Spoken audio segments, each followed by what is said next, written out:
Agatha Christie 1, 2, Buckle Mashu Hercule Poirot Mystery to Dorothy North, who likes detective stories and cream in the hope it may make up to her for the absence of the latter. Contents. Dedication. 1, 2, Buckle Mashu, 3, 4, Shut the door, 5, 6, Picking up sticks, 7, 8, Lay them straight, 9, 10, A good fat 10, 11, 12, Men must delve, 13, 14, Maids are courting, 15, 16, Maids in the kitchen, 17, 18, Maids in waiting, 19, 20, My plate's empty. About the author. Other books by Agatha Christie credits. Copyright. About the publisher 1, 2, Buckle Mashu. I. Mr. Morley was not in the best of tempers at breakfast. He complained of the bacon, wondered why the coffee had to have the appearance of liquid mud, and remarked that breakfast cereals were each one worse than the last. Mr. Morley was a small man with a decided jaw and a pugnacious chin. His sister, who kept house for him, was a large woman rather like a female grenadier. She eyed her brother thoughtfully and asked whether the bath water had been cold again. Rather grudgingly, Mr. Morley said it had not. He glanced at the paper and remarked that the government seemed to be passing from a state of incompetence to one of positive imbecility. Miss Morley said in a deep bass voice that it was disgraceful. As a mere woman she had always found whatever government happened to be in power distinctly useful. She urged her brother on to explain why the government's present policy was inconclusive, idiotic, imbecile and frankly suicidal. When Mr. Morley had expressed himself fully on these points, he had a second cup of the despised coffee and unburdened himself of his true grievance. These girls, he said, are all the same, unreliable, self-centered, not to be depended on in any way. Miss Morley said interrogatively, Gladys? I've just heard the message. Her aunt's had a stroke and she's had to go down to Somerset. Miss Morley said, very trying, dear, but after all hardly the girl's fault. Mr. Morley shook his head gloomily. How do I know the aunt has had a stroke? How do I know the whole thing hasn't been arranged between the girl and that very unsuitable young fellow she goes about with? That young man is a wrong un if I ever saw one. They've probably planned some outing together for today.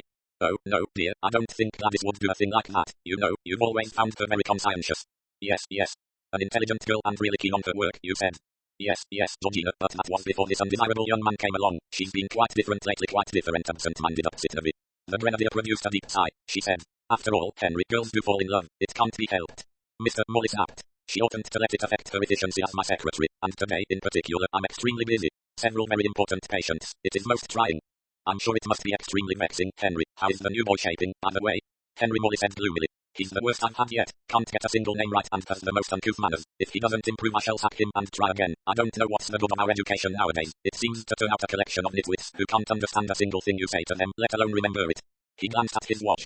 I must be getting along. A full morning and that Sainsbury seal woman to fit in somewhere as she is in pain. I suggested that she should see Riley, but she wouldn't hear of it. Of course not, said Georgina loyally. Riley's very able indeed. First-class diplomas, thoroughly up to date in his work. His hand shakes, said Miss Morley. In my opinion he drinks. Her brother laughed, his good temper restored. He said, I'll be up for a sandwich at 1:30 as usual. Roman 2. At the Savoy Hotel Mr. Ambiriotis was picking his teeth with a toothpick and grinning to himself. Everything was going very nicely. He had his usual luck. Fancy those few kind words of his to that idiotic hen of a woman being so richly repaid. Oh, well, cast your bread upon the waters. He had always been a kind-hearted man, and generous. In the future he would be able to be even more generous. Benevolent visions floated before his eyes. Little Dimitri and the good Constantopoulos struggling with his little restaurant. What pleasant surprises for them. The toothpick probed unguardedly and Mr. Ambiriotis winced. Rosy visions of the future faded and gave way to apprehensions of the immediate future. He explored tenderly with his tongue. He took out his notebook. 12 o'clock, 58, Queen Charlotte Street. He tried to recapture his former exultant mood, but in vain. The horizon had shrunk to 6 bare words. 58, Queen Charlotte Street, 12 o'clock. Roman 3. At the Glengarry Court Hotel, South Kensington, breakfast was over. In the lounge, Miss Sainsbury Seal was sitting talking to Mrs. Belitho. They occupied adjacent tables in the dining room and had made friends the day after Miss Sainsbury Seal's arrival a week ago. Miss Sainsbury Seal said, you know, dear, it really has stopped taking. Not a twinge. I think perhaps I'll ring up. Mrs. Belitho interrupted her. Now don't be foolish, my dear. You go to the dentist and get it over.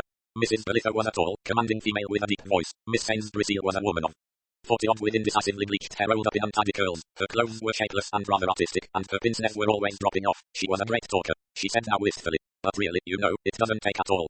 Nonsense, you told me you hardly slept a wink last night. No, I didn't know, indeed, but perhaps, now, the nerve has actually died. All the more reason to go to the dentist, said Mrs. Belitho firmly. We all like to put it off, but that's just cowardice. Better make up one's mind and get it over. Something hovered on Miss Sainsbury Seal's lips. Was it the rebellious murmur of, yes, but it's not your tooth? All she actually said, however, was, I expect you're right, and Mr. Morley is such a careful man and really never hurts one at all. Roman 4. The meeting of the board of directors was over. It had passed off smoothly. The report was good. There should have been no discordant note. Yet to the sensitive Mr. Samuel Rotherstein there had been something, some nuance in the chairman's manner. There had been once or twice a shortness, an acerbity in his tone quite uncalled for by the proceedings.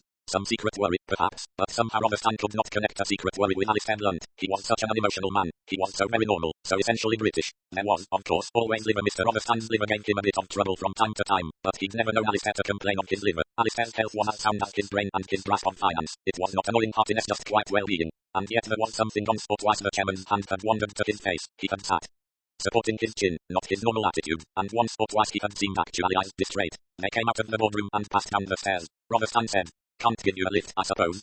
Alistair Blunt smiled and shook his head. "My car's waiting." He glanced at his watch. "I'm not going back to the city." He paused. "As a matter of fact, I've got an appointment with the dentist." The mystery was solved. Hercule Poirot descended from his taxi, paid the man and rang the bell of 58 Queen Charlotte Street. After a little delay it was opened by a boy in page boy's uniform with a freckled face, red hair, and an earnest manner. Hercule Poirot said, "Mr. Morley." There was in his heart a ridiculous hope that Mr. Morley might have been called away, might be indisposed, might not be seeing patients today all in vain. The page boy drew back, Hercule Poirot stepped inside, and the door closed behind him with the quiet remorselessness of unalterable doom. The boy said, "Name, please." Poirot gave it to him. A door on the right of the hall was thrown open and he stepped into the waiting room. It was a room furnished in quite good taste and, to Hercule Poirot, indescribably gloomy. On the polished reproduction Sheraton table were carefully arranged papers and periodicals. The reproduction blue-height sideboard held 2 Sheffield-plated candlesticks and an urn. The mantelpiece held a bronze clock and 2 bronze vases. The windows were shrouded by curtains of blue velvet. The chairs were upholstered in a Jacobean design of red birds and flowers. In one of them sat a military-looking gentleman with a fierce moustache and a yellow complexion. He looked at Poirot with an air of one considering some noxious insect. It was not so much his gun he looked as though he wished he had with him as his flit spray. Poirot, eyeing him with distaste, said to himself, "In verity, there are some Englishmen who are altogether so unpleasing and ridiculous that they should have been put out of their misery at birth." The military gentleman, after a prolonged glare, snatched up the Times, turned his chair so as to avoid seeing Poirot, and settled down to read it. Poirot picked up Punch. He went through it meticulously, but failed to find any of the jokes funny. The page boy came in and said, "Colonel Arrowbumby," and the military gentleman was led away. Poirot was speculating on the probabilities of there really being such a name, when the door opened to admit a young man of about 30. As the young man stood by the table, restlessly flicking over the covers of magazines, Poirot looked at him sideways. An unpleasant and dangerous-looking young man, he thought, and not impossibly a murderer. At any rate he looked far more like a murderer than any of the murderers Hercule Poirot had arrested in the course of his career. The page boy opened the door and said to midair, "Mr. Peerer."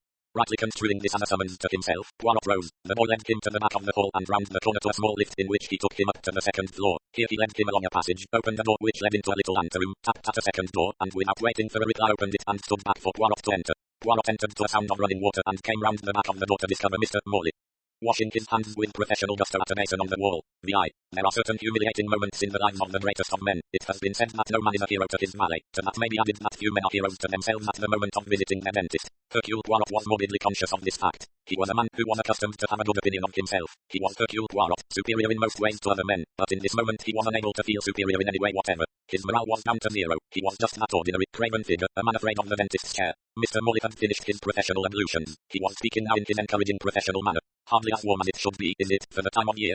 Gently he led the way to the appointed spot of the chair. Deftly he played with its headrest, running it up and down. Hercule Poirot took a deep breath, stepped up, sat down and relaxed his head to Mr. Morley's professional fiddlings. "There," said Mr. Morley with hideous cheerfulness. "That's quite comfortable, sure?" In sepulchral tones Poirot said that it was quite comfortable. Mr. Morley swung his little table nearer, picked up his little mirror, seized an instrument and prepared to get on with the job. Hercule Poirot grasped the arms of the chair, shut his eyes and opened his mouth. "Any special trouble?" Mr. Morley inquired. Slightly indistinctly, owing to the difficulty of forming consonants while keeping the mouth open, Hercule Poirot was understood to say that there was no special trouble. This was, indeed, the twice-yearly overhaul that his sense of order and neatness demanded. It was, of course, possible that there might be nothing to do. Mr. Morley might, perhaps, overlook that second tooth from the back from which those twinges had come. He might, but it was unlikely, for Mr. Morley was a very good dentist. Mr. Morley passed slowly from tooth to tooth, tapping and probing, murmuring little comments as he did so. "That filling is wearing down a little, nothing serious, though. Gums are in pretty good condition, I'm glad to see." A pause at a suspect, a twist of the probino, on again, false alarm. He passed to the lower side. 1, 2 on to 3. The dog, Hercule Poirot thought in confused idiom, has seen the rabbit. "A little trouble here. Not been giving you any pain, I'm surprised." The probe went on. Finally Mr. Morley drew back, satisfied. "Nothing very serious. Just a couple of fillings and a trace of decay on that upper molar. We can get it all done, I think, this morning." He turned on a switch and there was a hum. Mr. Morley unhooked the drill and fitted a needle to it with loving care. "Guide me," he said briefly, and started the dread work. It was not necessary for Poirot to avail himself of this permission, to raise a hand, to wince, or even to yell. At exactly the right moment, Mr. Morley stopped the drill, gave the brief command, "Rinse," applied a little dressing, selected a new needle and continued. The ordeal of the drill was terror rather than pain. Presently, while Mr. Morley was preparing the filling, conversation was resumed. "Had to do this myself this morning," he explained. "Miss Neville has been called away. You remember Miss Neville?" Poirot untruthfully assented. "Called away to the country by the illness of a relative. Sort of thing that does happen on a busy day. I'm behindhand already this morning. The patient before you was late. Very vexing when that happens. It throws the whole morning out. Then I have to fit in an extra patient because she is in pain. I always allow a quarter of an hour in the morning in case that happens. Still, it adds to the rush." Mr. Morley peered into his little motor as he drowned. Then he resumed his discourse. "I'll tell you something that I've always noticed, Poirot. The big people and important people, if they're always on time, never keep you waiting. Royalty, for instance, most punctilious. And these big city men are the same. Now this morning I've got a most important man coming, Alistair Blunt."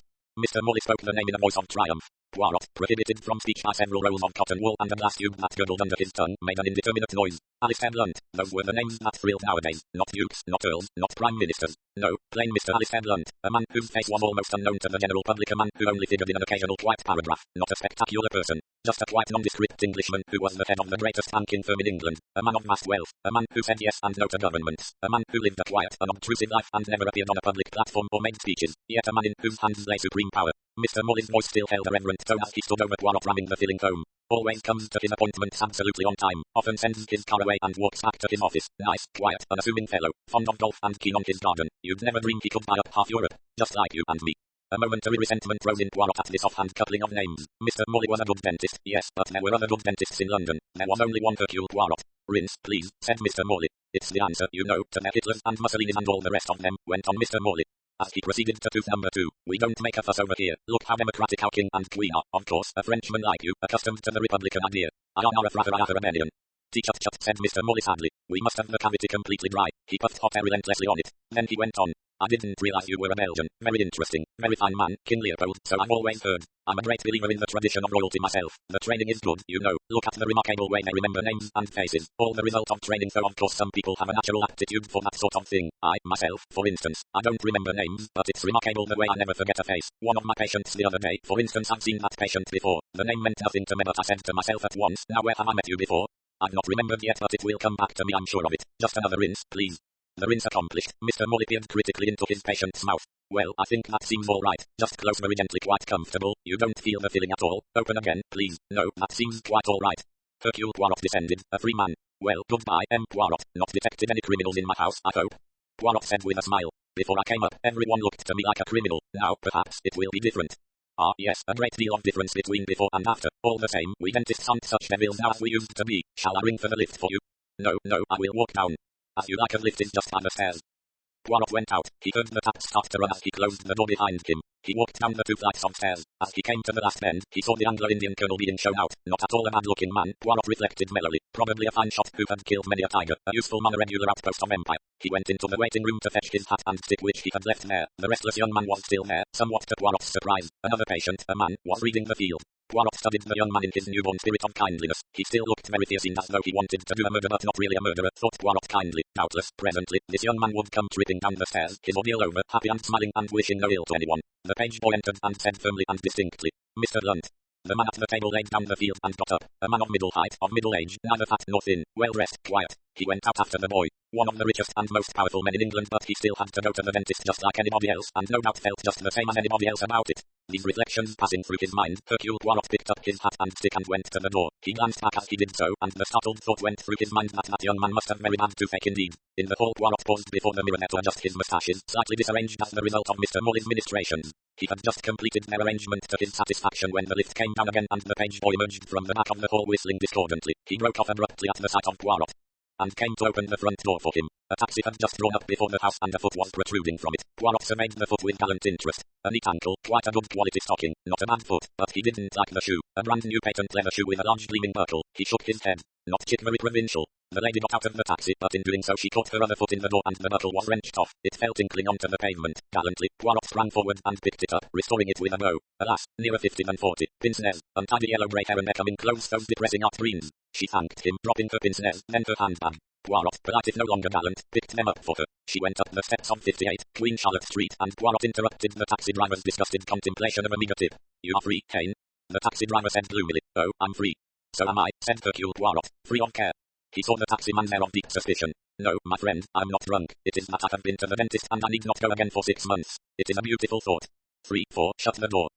It was a 2:45 when the telephone rang. Hercule Poirot was sitting in an easy chair happily digesting an excellent lunch. He did not move when the bell rang but waited for the faithful George to come and take the call. "AIN," he said, as George, with a "just a minute, sir," lowered the receiver. "It's Chief Inspector Japp, sir." "Aha." Poirot lifted the receiver to his ear. "AIN, Monville," he said. "How goes it?" "That you, Poirot?" "Naturally. I hear you went to the dentist this morning, is that so?" Poirot murmured. "Scotland Yard knows everything. Man of the name of Morley, 58, Queen Charlotte Street." "Yes." Poirot's voice had changed. "Why? It was a genuine visit, was it? I mean you didn't go to put the wind up him or anything of that sort?" "Certainly not. I had 3 teeth filled if you want to know." "What did he seem like to you, much as usual?" "I should say so, yes. Why?" Jack's voice was rigidly unemotional. "Because not very much later he shot himself." "What?" Jack said sharply. That surprises you? Frankly, it does. Jack said. I'm not too happy about it myself. I'd like to have a talk with you. I suppose you wouldn't like to come round. Where are you? Queen Charlotte Street. Poirot said. I will join you immediately. Roman 2. It was a police constable who opened the door of 58. He said respectfully. Poirot. It's I, myself. The chief inspector is upstairs. Second floor, you know it. Hercule Poirot said. I was there this morning. There were 3 men in the room. Jack looked up as Poirot entered. He said. Glad to see you, Poirot. We're just going to move him. Like to see him first? A man with a camera who had been kneeling near the body got up. Poirot came forward. The body was lying near the fireplace. In death Mr. Morley looked very much as he had looked in life. There was a little blackened hole just below his right temple. A small pistol lay on the floor near his outflung right hand. Poirot shook his head gently. Jack said. All right, you can move him now. They took Mr. Morley away. Jack and Poirot were left alone.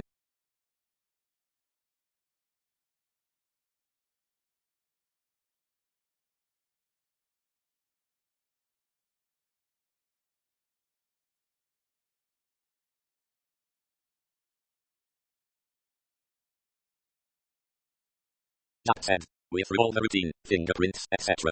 Poirot sat down. He said. Tell me. Jack pursed his lips. He said. He could have shot himself. He probably did shoot himself. There are only his fingerprints on the gun, but I'm not quite satisfied. What are your objections? Well, to begin with, there doesn't seem to be any reason why he should shoot himself. He was in good health, he was making money, he hadn't any worries that anyone knew of. He wasn't mixed up with a woman, at least. Jack corrected himself cautiously. As far as we know, he wasn't. He hasn't been moody or depressed or unlike himself. That's partly why I was anxious to hear what you said. You saw him this morning, and I wondered if you'd noticed anything. Poirot shook his head. Nothing at all. He was, what shall I say, normality itself. Then that makes it odd, doesn't it? Anyway, you wouldn't think a man would shoot himself in the mid-belly of business hours, so to speak. Why not wait till this evening? That would be the natural thing to do. Poirot agreed. When did the tragedy occur? Can't say exactly. Nobody seems to have heard the shot, but I don't think they would. There are 2 doors between here and the passage, and they have bays fitted round the edge to deaden the noise from the victims on the dental chair, I imagine. Very probably. Patients under gas sometimes make a lot of noise. Quite, and outside, in the street, there's plenty of traffic, so you wouldn't be likely to hear it out there. When was it discovered?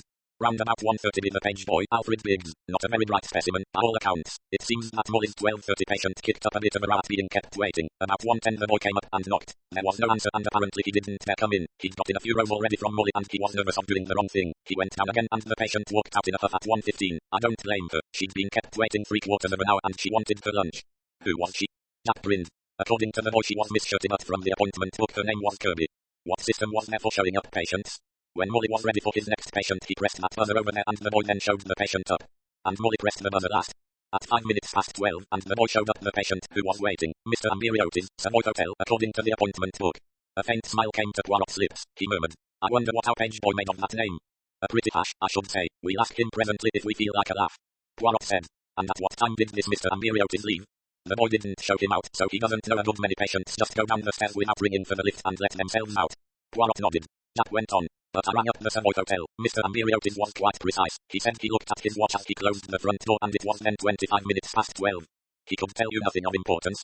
No, all he could say was that the dentist had seemed perfectly normal and calm in his manner. Amen, said Poirot. Then that seems quite clear. Between 5 and 20 past 12 and 1:30 something happened and presumably nearer the former time. Quite, because otherwise he would have pressed the buzzer for the next patient. Exactly. The medical evidence agrees with that for what it's worth. The divisional surgeon examined the body at 20 past 2. He wouldn't commit himself. They never do nowadays. Too many individual idiosyncrasies, they say. But Molly couldn't have been shot later than 1 o'clock. He says probably considerably early, but he wouldn't be definite. Poirot said thoughtfully. Then at 25 minutes past 12 our dentist is a normal dentist, cheerful, urbane, competent. And after that, despair what you will and he shoots himself. It's funny, said Jack. You've got to admit it's funny. Funny, said Poirot, is not the word. I know it isn't really, but it's the sort of thing one says. It's odd, then, if you like that better. Was it his own pistol?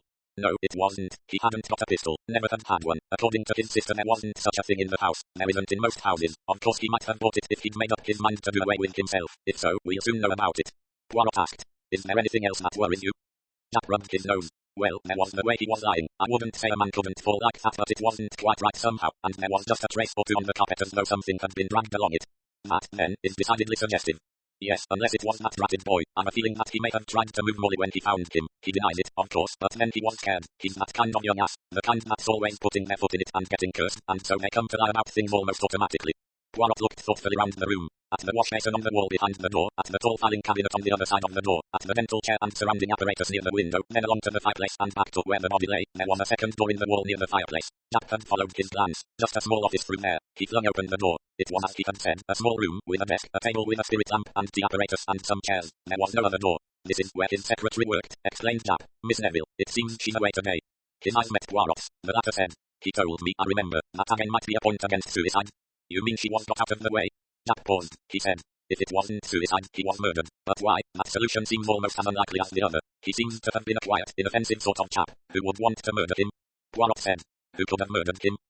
Jack said. The answer to that is almost anybody. His sister could have come down from their flat above and shot him. One of the servants could have come in and shot him. His partner, Riley, could have shot him. The boy Alfred could have shot him. One of the patients could have shot him. He paused and said, and Amberiotis could have shot Hammersiest of the lot. Poirot nodded. But in that case we'll have to find out why. Exactly. You've come round again to the original problem. Why? Amberiotis is staying at the Savoy. Why does a rich Greek want to come and shoot an inoffensive dentist? That's really going to be our stumbling block. Motive. Poirot shrugged his shoulders. He said. It would seem that they've selected, most inartistically, the wrong man, the mysterious Greek, the rich banker, the famous detective. How natural that one of them should be shot, for mysterious foreigners may be mixed up in espionage and rich bankers have connections who will benefit by their deaths, and famous detectives may be dangerous to criminals. Whereas poor old Molly wasn't dangerous to anybody, observed Jack gloomily. I wonder. Jack whirled round on him. What's up your sleeve now? Nothing, a chance remark.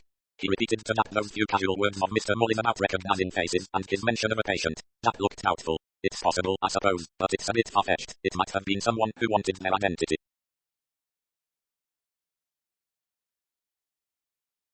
Kept dark. You didn't notice any of the other patients this morning? Poirot murmured. I noticed in the waiting room a young man who looked exactly like a murderer. Jack said, startled. What's that? Poirot smiled. Mon cher, it was upon my arrival here. I was nervous, fancy fuel and in a mood. Everything seemed sinister to me. The waiting room, the patients, the very carpet on the stairs. Actually, I think the young man had very bad toothache. That was all. I know what it can be, said Jack. However, we'll check up on your murderer all the same. We'll check up on everybody, whether it's suicide or not. I think the first thing is to have another talk with Miss Morley. I've only had a word or two. It was a shock to her, of course, but she's the kind that doesn't break down. We'll go and see her now.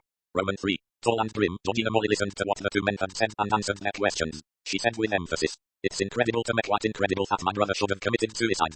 Poirot said. You realize the alternative, mademoiselle? You mean murder? She paused. Then she said slowly. It is true that alternative seems nearly as impossible as the other. But not quite as impossible. No, Cassio, in the first case, you see, I'm speaking of something I know that is my brother's state of mind. I know he had nothing on his mind. I know that there was no reason at all why he should take his own life. You saw him this morning before he started work. At breakfast time. And he was quite as usual, not upset in any way. He was upset, but not in the way you mean. He was just annoyed. Why was that? He had a busy morning in front of him, and his secretary and assistant had been called away. That is Miss Neville? Yes. What used she to do for him? She did all his correspondence, of course, and kept the appointment book and filed all the charts. She also saw to the sterilizing of the instruments and ground up his fillings and handed them to him when he was working. Had she been with him long? 3 years. She is a very reliable girl and we are both very fond of her. Poirot said. She was called away owing to the illness of a relative, so your brother told me. Yes, she got a telegram to say her aunt had had a stroke. She went off to Somerset by an early train. And that was what annoyed your brother so much. Yes. There was a faint hesitation in Miss Morley's answer. She went on rather hurriedly. Yeah, you mustn't think my brother unfeeling. It was only that he thought just for a moment. Yes, Miss Morley. Well, that she might have played truant on purpose. Oh, please don't misunderstand me. I'm quite certain that Gladys would never do such a thing. I told Henry so, but the fact of the matter is that she has got herself engaged to rather an unsuitable young man. Henry was very vexed about it, and it occurred to him that this young man might have persuaded her to take a day off. Was that likely? No, I'm sure it wasn't. Gladys is a very conscientious girl. But it is the sort of thing the young man might have suggested. Miss Morley sniffed. Quite likely, I should say. What does he do, this young fellow? What is his name, by the way? Carter, Frank Carter. He either was an insurance clerk, I believe. He lost his job some weeks ago and doesn't seem able to get another. Henry said, and I dare say he was right that he is a complete rotter. Gladys had actually lent him some of her savings, and Henry was very annoyed about it. Jack said sharply. Did your brother try to persuade her to break her engagement? Yes, he did, I know. Then this Frank Carter would, quite possibly, have a grudge against your brother. The grenadier said robustly. Nonsense, if that is, if you are suggesting that Frank Carter shot Henry. Henry advised the girl against young Carter, certainly, but she didn't take his advice as she's foolishly devoted to Frank. Is there anyone else you can think of who had a grudge against your brother? Miss Morley shook her head. Did he get on well with his partner, Mr. Riley? Miss Morley replied acidly. As well as you can ever hope to get on with an Irishman. What do you mean by that, Miss Morley? Well, Irishmen have hot tempers and they thoroughly enjoy a row of any kind. Mr. Riley liked arguing about politics. That was all. That was all. Mr. Riley is unsatisfactory in many ways, but he was very skilled in his profession, so my brother said. Jack persisted. How is he unsatisfactory? Miss Morley hesitated, then said acidly. He drinks too much, but please don't let that go any further. Was there any trouble between him and your brother on that subject? Henry gave him 1 or 2 hints. In dentistry, continued Miss Morley didactically, a steady hand is needed, and an alcoholic breath does not inspire confidence. Jack bowed his head in agreement. Then he said, Can you tell us anything of your brother's financial position? Henry was making a good income, and he had a certain amount put by. We each had a small private income of our own left to us by our father. Jack murmured with a slight cough. You don't know, I suppose, if your brother left a will? He did, and I can tell you its contents. He left £100 to Gladys Neville, otherwise everything comes to me. I see, now. There was a fierce thump on the door. Alfred's face then appeared round it. His goggling eyes took in each detail of the two visitors as he ejaculated. It's Miss Neville. She's back and in a rare taking. Shall she come in? She wants to know. Jack nodded, and Miss Molly said, tell her to come here, Alfred. Okay, said Alfred, and disappeared. Miss Molly said with a sigh and in obvious capital letters, that boy is a sad trial. Roman 4. Gladys Neville was a tall, fair, somewhat anemic girl of about 28. Though obviously very upset, she at once showed that she was capable and intelligent. Under the pretext of looking through Mr. Molly's papers, Jack got her away from Miss Molly down to the little office next door to the surgery. She repeated more than once, I simply cannot believe it. It seems quite incredible that Mr. Molly should do such a thing. She was emphatic that he had not seemed troubled or worried in any way. Then Jack began. You were called away today, Miss Neville. She interrupted him. Yes, and the whole thing was a wicked practical joke. I do think it's awful of people to do things like that. I really do. What do you mean, Miss Neville? Why, there wasn't anything the matter with Aunt at all. She'd never been better. She couldn't understand it when I suddenly turned up. Of course I was ever so glad, but it did make me mad. Sending a telegram like that and upsetting me and everything. Have you got that telegram, Miss Neville? I threw it away, I think, at the station. It just said, your aunt had a stroke last night. Please come at once. You are quite sure? Well, Jack coughed delicately, that it wasn't your friend, Mr. Carter, who sent that telegram?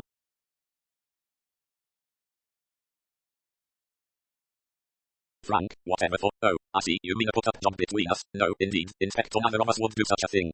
Her indignation seemed genuine enough, and Jack had a little trouble in soothing her down, but a question as to the patients on this particular morning restored her to her competent self. They are all here in the book. I dare say you have seen it already. I know about most of them. 10 o'clock, Mrs. So-Miss that one about her new plate. 10:30, Lady Grant, she's an elderly lady, lives in Lowndes Square. 11 o'clock, M. Hercule Poirot, he comes regularly. Oh, of course this is him, sorry, M. Poirot, but I really am so upset. 11:30, Mr. Alistair Blunt, that's the banker. You know, a short appointment, because Mr. Molly had prepared the filling last time. Then Miss Sainsbury's rang up special, I had to fake, and so Mr. Molly fitted her in. A terrible talker, she is, never stops and fussy kind, too. Then 12 o'clock, Mr. Ambiriotish was a new patient, made an appointment from the Savoy Hotel. Mr. Molly gets quite a lot of foreigners and Americans. Then 12:30, Miss Kirby, she comes up from Worthing.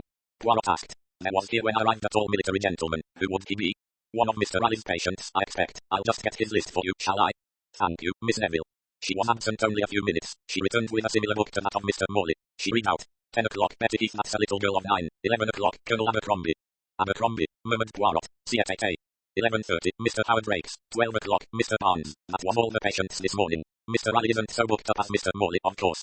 Can you tell us anything about any of these patients of Mr. Riley's? Colonel Abercrombie has been a patient for a long time, and all Mrs. Heath's children come to Mr. Riley. I can't tell you anything about Mr. Rakes or Mr. Barnes, though I fancy I have heard their names. I take all the telephone calls, you see. Jack said. We can ask Mr. Riley ourselves. I should like to see him as soon as possible.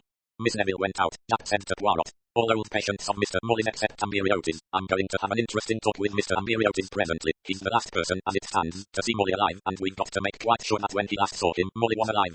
Poirot said slowly, shaking his head. You have still to prove motive.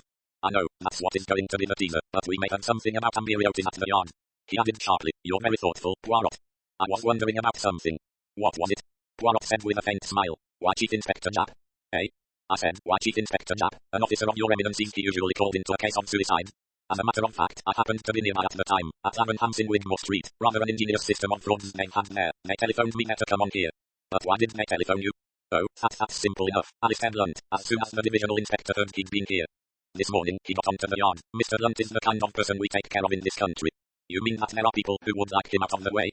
You bet there are. The Reds, to begin with, and our black-shirted friends, too. It's Blunt and his group who are standing solid behind the present government. Good sound conservative finance. That's why, if there were the least chance that there was any funny stuff intended against him this morning, they wanted a thorough investigation. Poirot nodded. That is what I more or less guessed, and that is the feeling I have. He waved his hands expressively, that there was, perhaps, a hitch of some kind. The proper victim should have been Alistair Blunt. Or is this only a beginning of a campaign of some kind? I smell, he sniffed the air. Big money in this business. Jack said. You're assuming a lot, you know. I'm suggesting that Seapover Molly was only a pawn in the game. Perhaps he knew something, perhaps he told Blunt something and they feared he would tell Blunt something. He stopped as Gladys Neville entered the room. Mr. Riley is busy on an extraction case, she said. He will be free in about 10 minutes, if that will be all right. Jack said that it would. In the meantime, he said, he would have another talk to the boy Alfred. Alfred was divided between nervousness, enjoyment, and a morbid fear of being blamed for everything that had occurred. He had only been a fortnight in Mr. Molly's employment, and during that fortnight he had consistently and unvaryingly done everything wrong. Persistent blame had sapped his self-confidence. He was a bit rattier than usual, perhaps, said Alfred in answer to a question. Nothing else as I can remember. I'd never have thought he was going to do himself in. Poirot interposed. You must tell us, he said, everything that you can remember about this morning. You are a very important witness, and your recollections may be of immense service to us. Alfred's face was suffused by vivid crimson and his chest swelled. He had already given Jack a brief account of the morning's happenings. He proposed now to spread himself. A comforting sense of importance oozed into him. I can tell you all right, he said, just you ask me. To begin with, did anything out of the way happen this morning? Alfred reflected a minute and then said rather sadly, can't say as it did, it was all just as usual. Did any strangers come to the house? No, sir. Not even among the patients. I didn't know as you meant the patients. Nobody come what hadn't got an appointment, if that's what you mean. They were all down in the book. Jack nodded. Poirot asked. Could anybody have walked in from outside? No, they couldn't. They'd have to have a key, see? But it was quite easy to leave the house. Oh, yes, just turn the handle and go out and pull the door to after you, as I was saying most of them do. They often come down the stairs while I'm taking up the next party in the lift, see?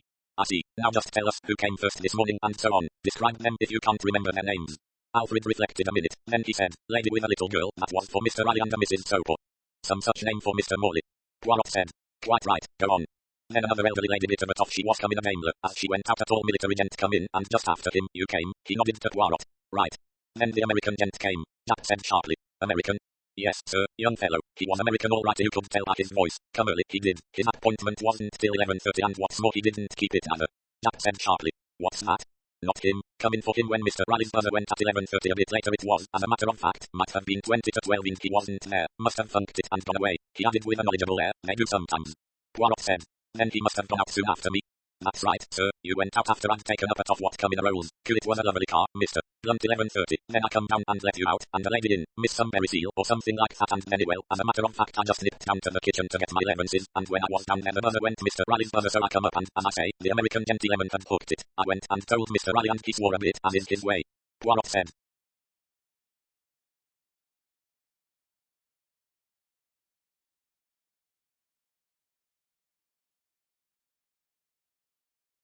Continue. Let me see what happened next. Oh, yes, Mr. Morley's buzzer went for that Miss Seal, and the top came down and went out and I took Miss What's-her-name up in the lift. Then I come down again and two gentlemen came on, a little man with a funny squeaky voice I can't remember his name, for Mr. Riley he was, and a fat foreign gentleman for Mr. Morley. Miss Seal wasn't very long, not above a quarter of an hour. I let her out and then I took up the foreign gentleman. I'd already taken the other gent into Mr. Riley right away as soon as he came. Jack said. And you didn't see Mr. Amberiotis, the foreign gentleman, leave? No, sir, I can't say as I did. He must have let himself out. I didn't see either of those two gentlemen go. Where were you from 12 o'clock onwards? I always sit in the lift, sir, waiting until the front doorbell or one of the buzzers goes. Poirot said. And you were perhaps reading? Alfred blushed again. There ain't no harm in that, sir. It's not as though I could be doing anything else. Quite so. What were you reading? Death at 11:45, sir. It's an American detective story. It's a corker, sir. It really is. All about gunmen.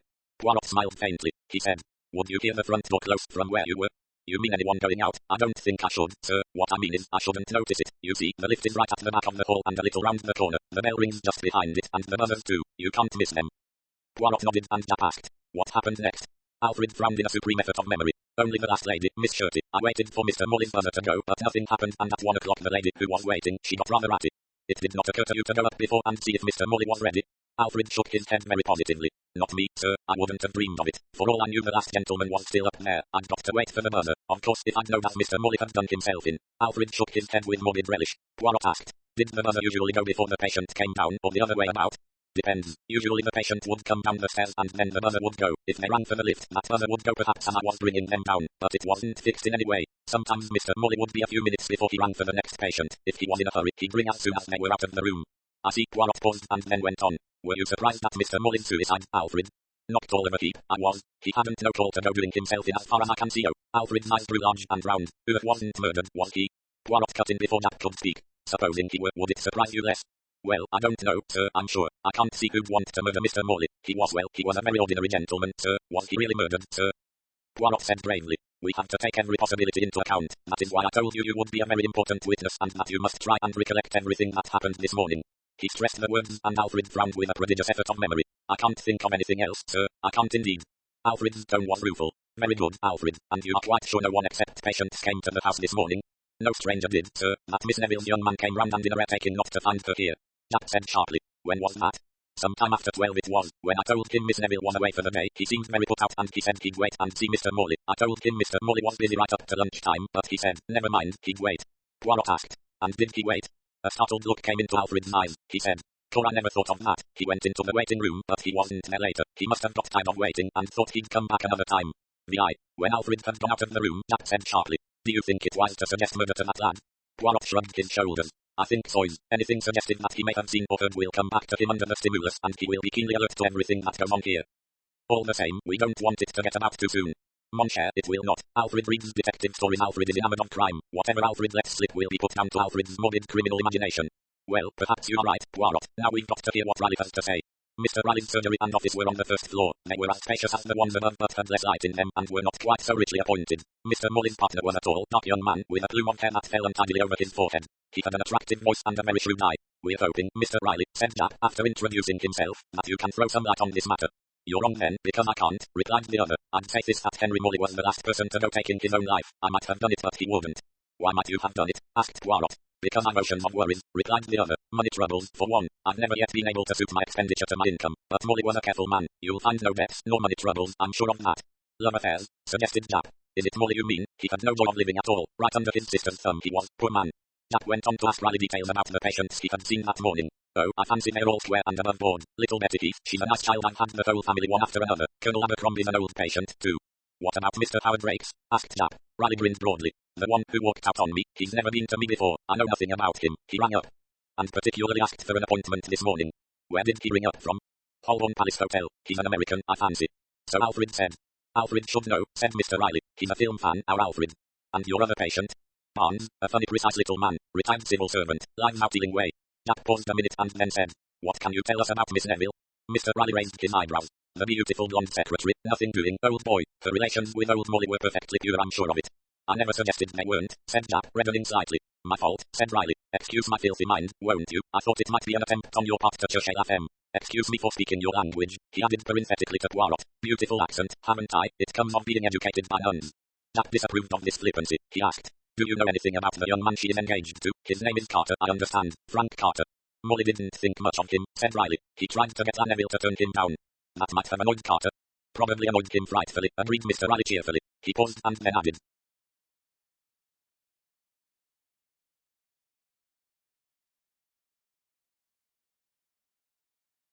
Excuse me, this is a suicide you are investigating, not a murder.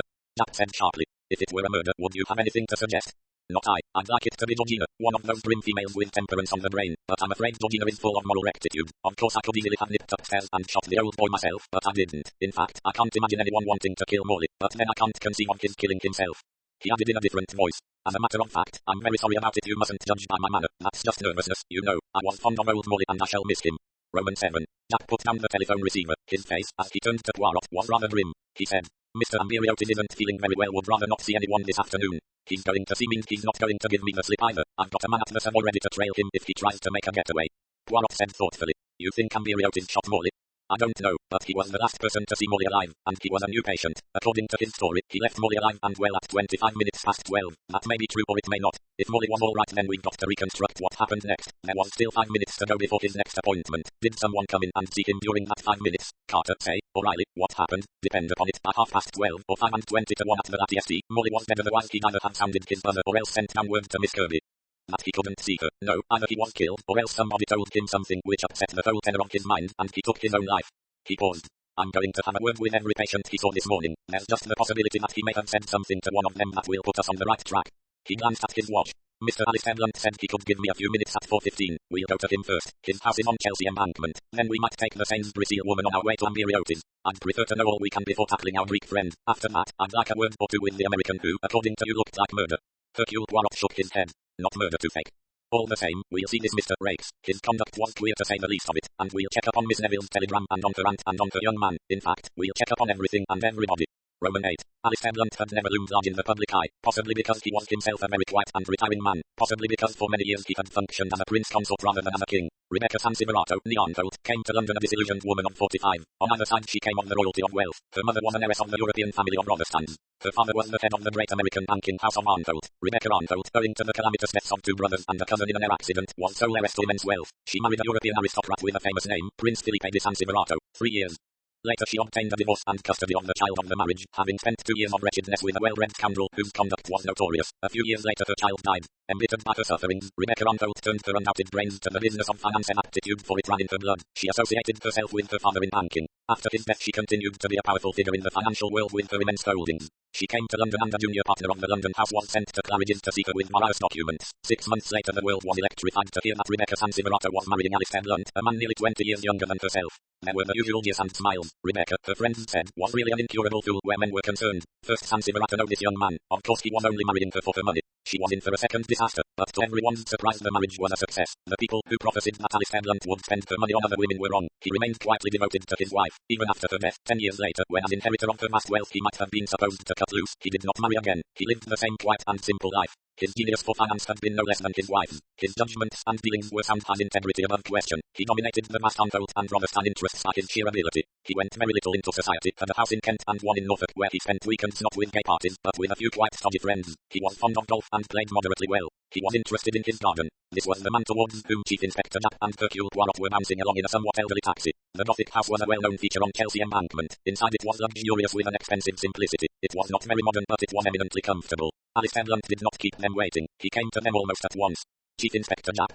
Japp came forward and introduced Hercule Poirot. Blunt looked at him with interest. I know your name, of course, M. Poirot, and surely somewhere quite recently. He paused, frowning. Poirot said. This morning, monsieur, in the waiting room of Seekover M. Morley. Alistair Blunt's brow cleared. He said. Of course, I knew I had seen you somewhere. He turned to Japp. What can I do for you? I'm extremely sorry to hear about poor Morley. You were surprised, Mr. Blunt? Very surprised. Of course I knew very little about him, but I should have thought him a most unlikely person to commit suicide. He seemed in good health and spirits then, this morning. I think so. Alistair Blunt paused, then said with an almost boyish smile, to tell you the truth, I'm a most awful coward about going to the dentist, and I simply hate that beastly drill thing they run into you. That's why I really didn't notice anything much, not till it was over, you know, and I got up to go, but I must say Morley seemed perfectly natural then, cheerful and busy. You have been to him often? I think this was my 3rd or 4th visit. I've never had much trouble with my teeth until the last year. Breaking up, I suppose. Hercule Poirot asked. Who recommended Mr. Morley to you originally? Blunt drew his brows together in an effort of concentration. Let me see now. I had a twinge. Somebody told me Morley on Queen Charlotte Street was the man to go to. No, I can't for the life of me remember who it was. Sorry. Poirot said. If it should come back to you, perhaps you will let one of us know.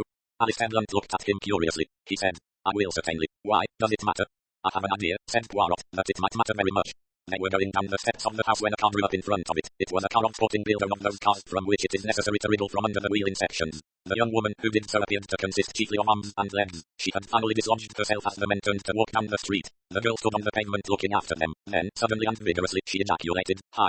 Not realizing that the call was addressed to them, neither man turned, and the girl repeated, Hi, you there.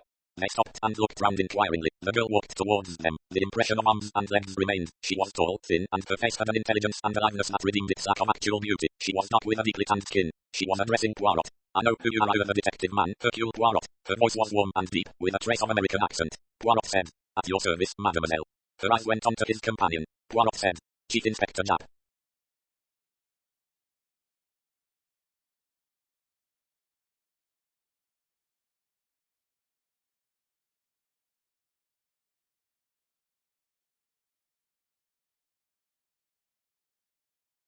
Her eyes widened almost it seemed with alarm, she said, and there was a slight breathlessness in her voice. What have you been doing here? Nothing has happened to Uncle Alistair, has it? Poirot said quickly. Why should you think so, mademoiselle? It hasn't. Good.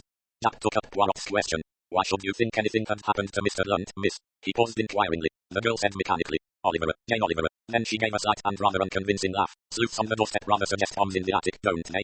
There's nothing wrong with Mr. Blunt, I'm thankful to say, Miss Oliver. She looked directly at Poirot. Did he call you in about something? Jack said. We called on him, Miss Oliver, to see if he could throw any light on a case of suicide that occurred this morning. She said sharply. Suicide? Whose? Where? Mr. Morley, a dentist, on 58, Queen Charlotte Street.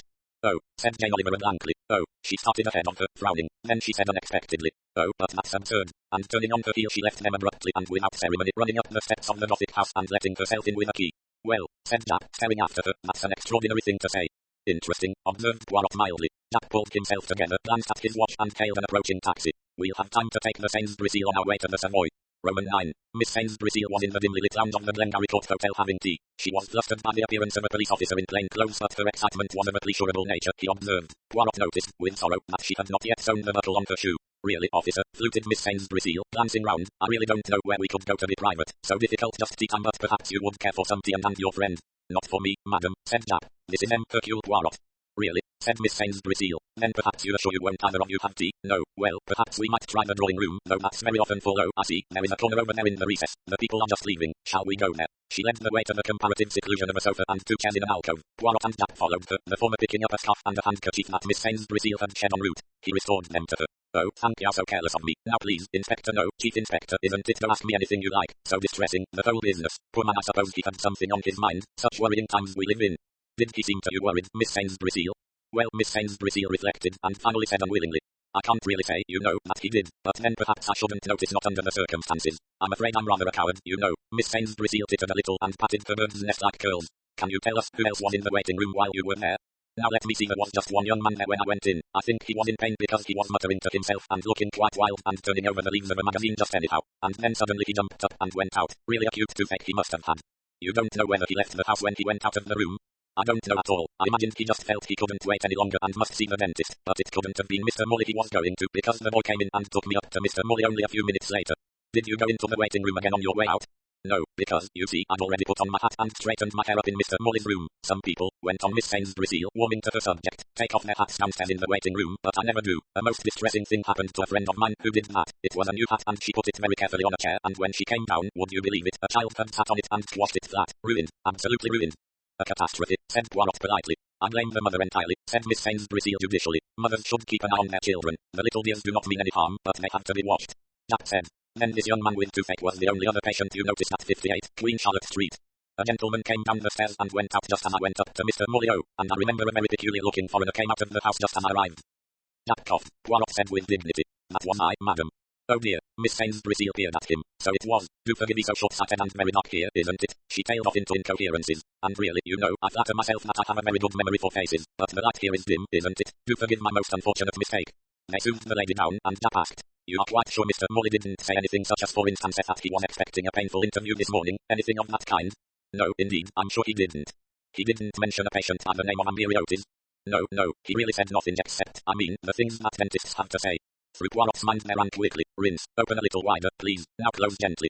Jack had proceeded to his next step. It would possibly be necessary for Miss Sainsbury Seal to give evidence at the inquest. After a first scream of dismay, Miss Sainsbury Seal seemed to take kindly to the idea. A tentative inquiry from Jack produced Miss Sainsbury Seal's whole life history. She had, it seemed, come from India to England 6 months ago. She had lived in various hotels and boarding houses and had finally come to the Glengarry Court, which she liked very much because of its homely atmosphere. In India she had lived mostly in Calcutta, where she had done mission work and had also taught elocution. Pure, well-enunciated English most important, Chief Inspector. You see, Miss Sainsbury Seal simpered and bridled. As a girl I was on the stage. Oh, only in small parts, you know, the provinces. But I had great ambitions. Repertory. Then I went on a world tour Shakespeare, Bernard Shaw. She sighed. The truly with us poor women is heart at the mercy of our hearts. A rash impulsive marriage. Alas, we parted. Almost immediately, Roman too had been sadly deceived. I resumed my maiden name. A friend kindly provided me with a little capital and I started my elocution school. I helped to found a very good amateur dramatic society. I must show you some of our notices.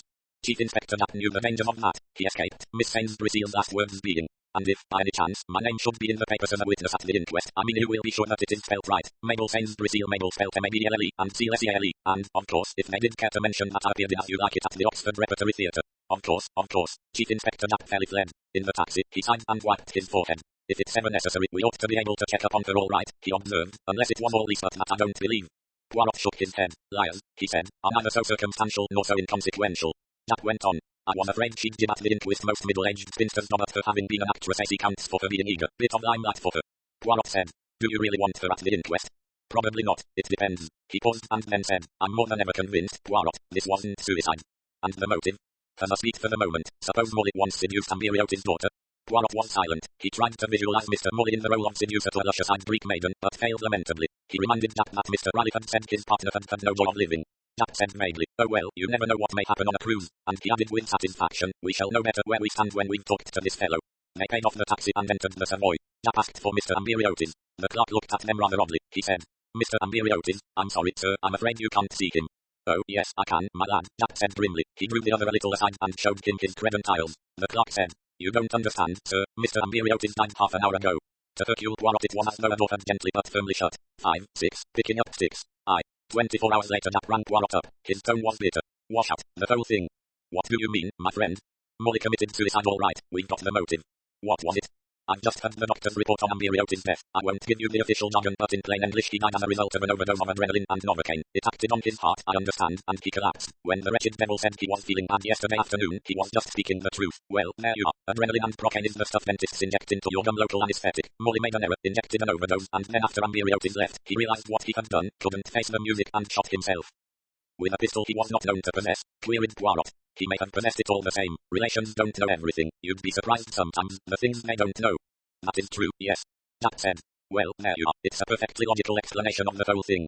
Poirot said. You know, my friend, it does not quite satisfy me. It is true that patients have been known to react unfavorably to these local anesthetics. Adrenaline idiosyncrasy is well known. In combination with procaine, toxic effects have followed quite small doses, but the doctor or dentist who employed the drug does not usually carry his concern as far as killing himself.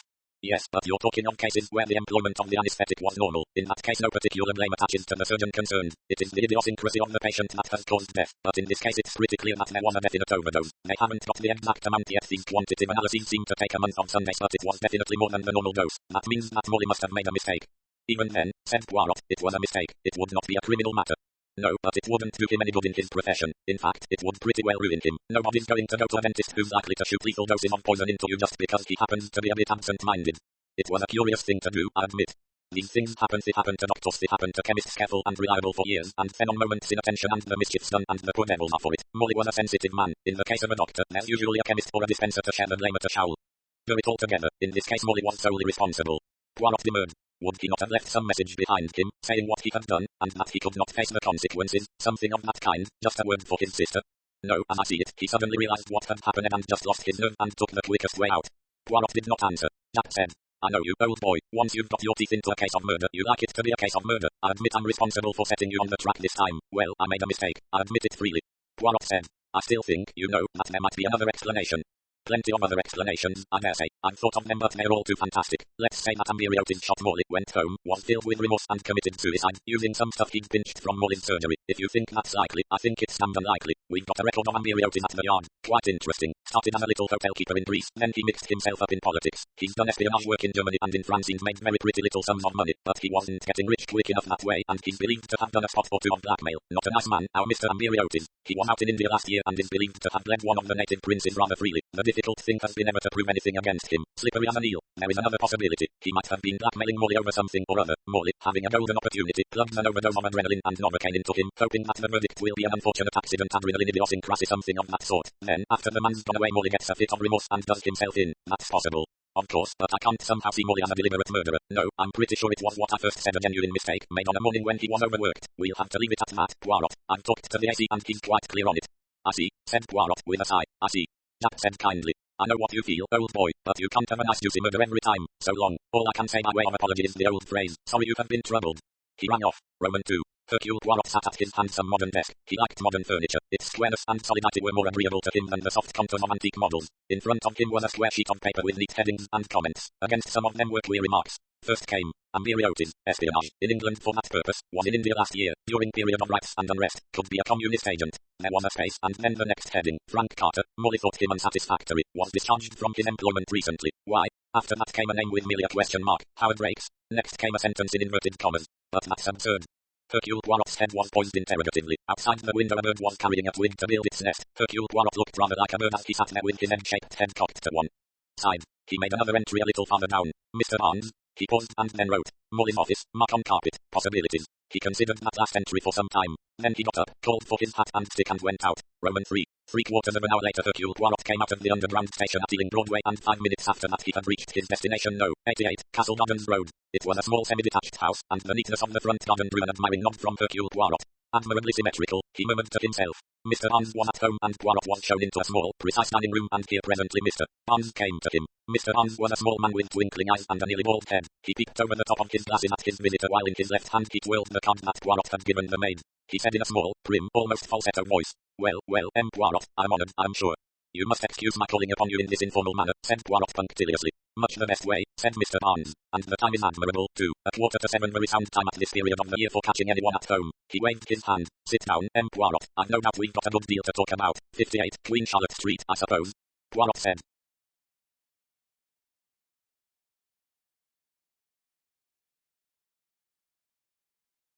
You suppose rightly, but why should you suppose anything of the kind?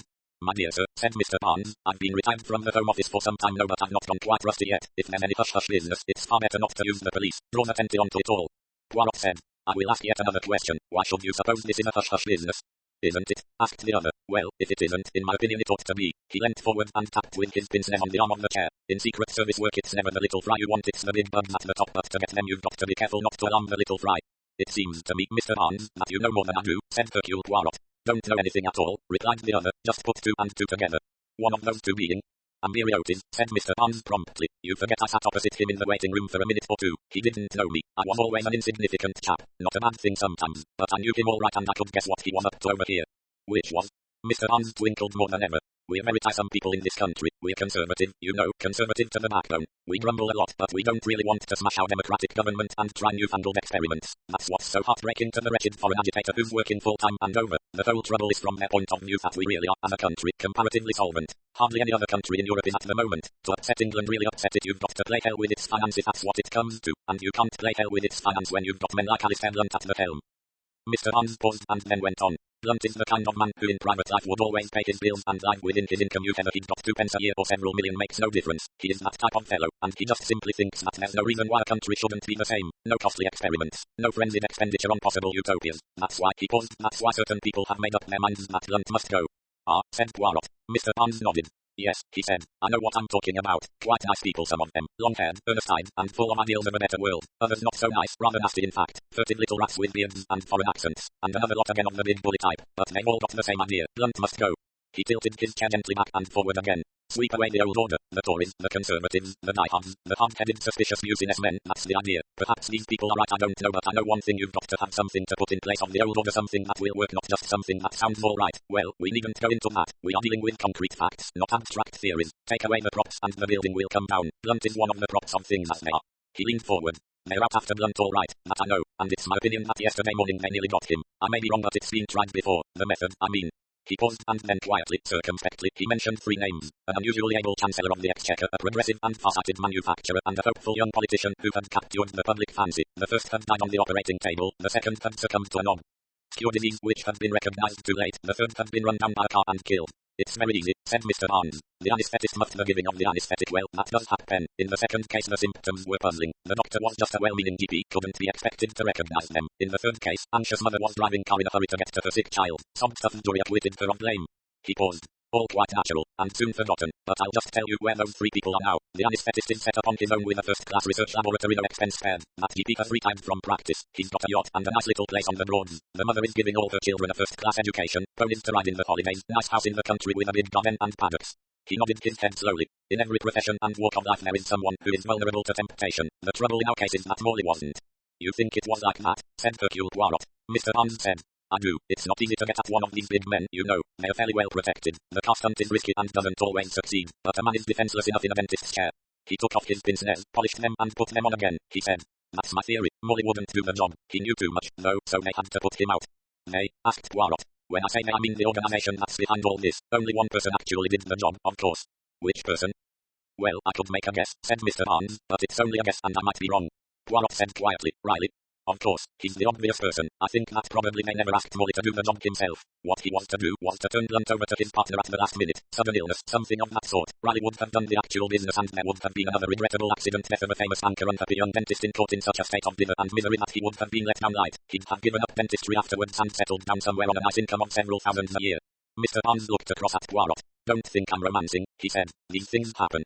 Yes, I know they happen. Mr. Barnes went on, tapping a book with a lurid jacket that lay on a table close at hand. I read a lot of these spy yarns. Fantastic, some of them, but curiously enough they are not any more fantastic than the real thing. There are beautiful adventuresses, and dark sinister men with foreign accents, and gangs, and international associations, and super crooks. I'd blush to see some of the things I know set down in print. Nobody would believe them for a minute. Poirot said, in your theory, where does Amberiotis come in? I'm not quite sure. I think he was meant to take the rap. He's played a double game more than once and I dare say he was framed. That's only an idea, mind. Hercule Poirot said quietly. Granting that your ideas are correct, what will happen next? Mr. Barnes rubbed his nose. They'll try to get him again, he said. Oh, yes, they'll have another try. Time's short. Blunt has got P.O. looking after him, I dare say. They'll have to be extra careful. It won't be a man hiding in a bush with a pistol. Nothing so crude as that. You tell them to look out for the respectable people relations, the old servants, the chemist's assistant who makes up a medicine, the wine merchant who sells him his port. Getting Alistair Blunt out of the way is worth a great many millions, and it's wonderful what people will do for say a nice little income of 4,000 a year. As much as that? Possibly more. Poirot was silent a moment, then he said, I had that rally in mind from the first. Irish, IRA. Not that so much, but there was a mark, you see, on the carpet, as though the body had been dragged along it. But if Morley had been shot by a patient, he would be shot in the surgery, and there would be no need to move the body. That is why, from the first, I suspected that he had been shot, not in the surgery, but in his office next door. That would mean that it was not a patient who shot him, but some member of his own household. Neat, said Mr. Barnes appreciatively. Hercule Poirot got up and held out a hand. Thank you, he said. You have helped me a great deal. Roman 4. On his way home, Poirot called in at the Glengarry Court Hotel. As a result of that visit, he rang up very early the following morning. Bonjour, mon ami. The inquest is today, is it not? It is. Are you going to attend? I do not think so.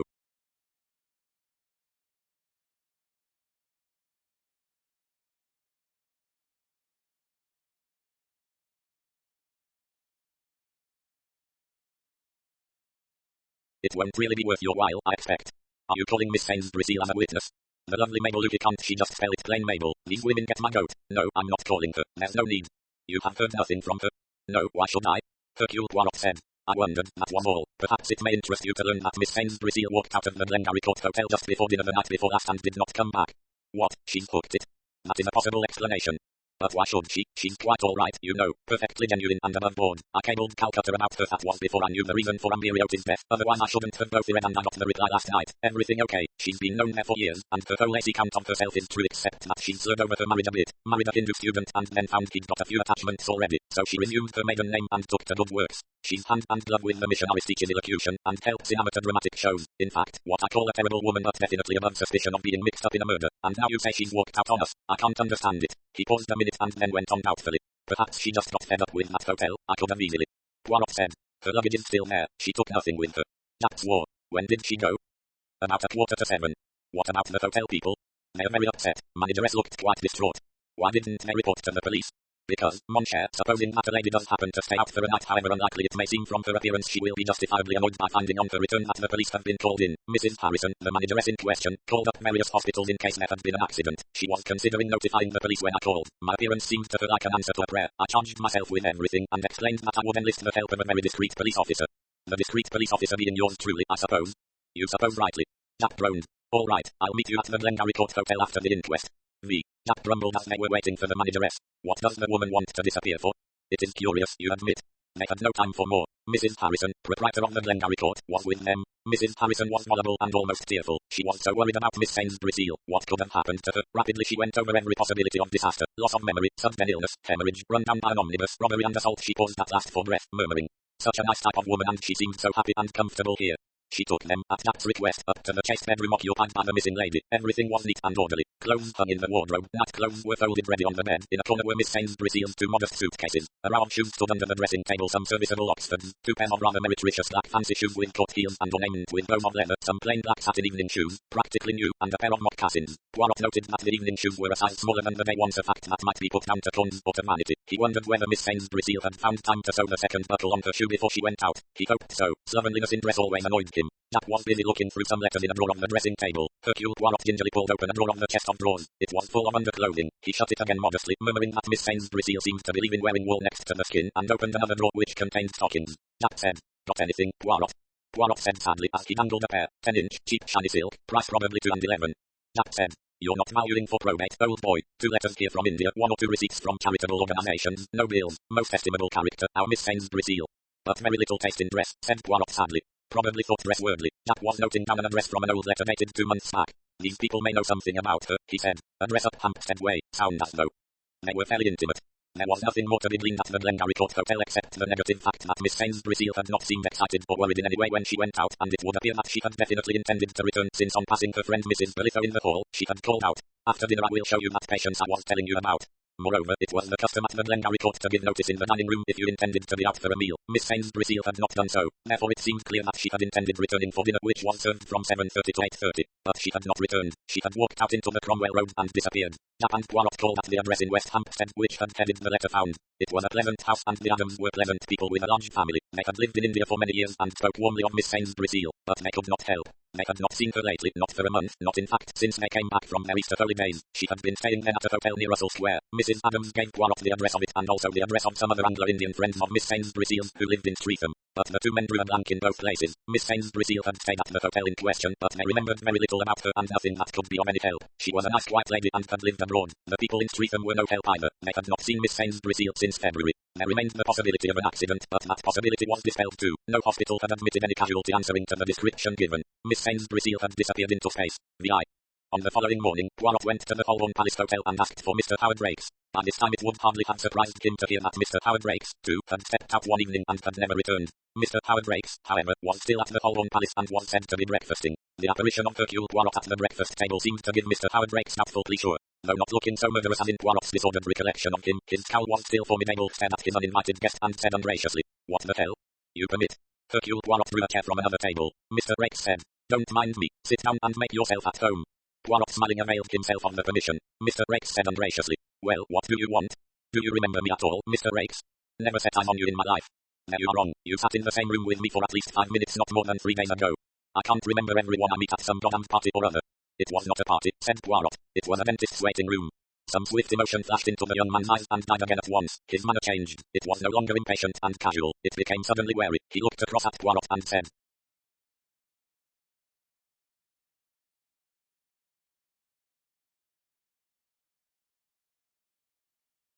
"Well."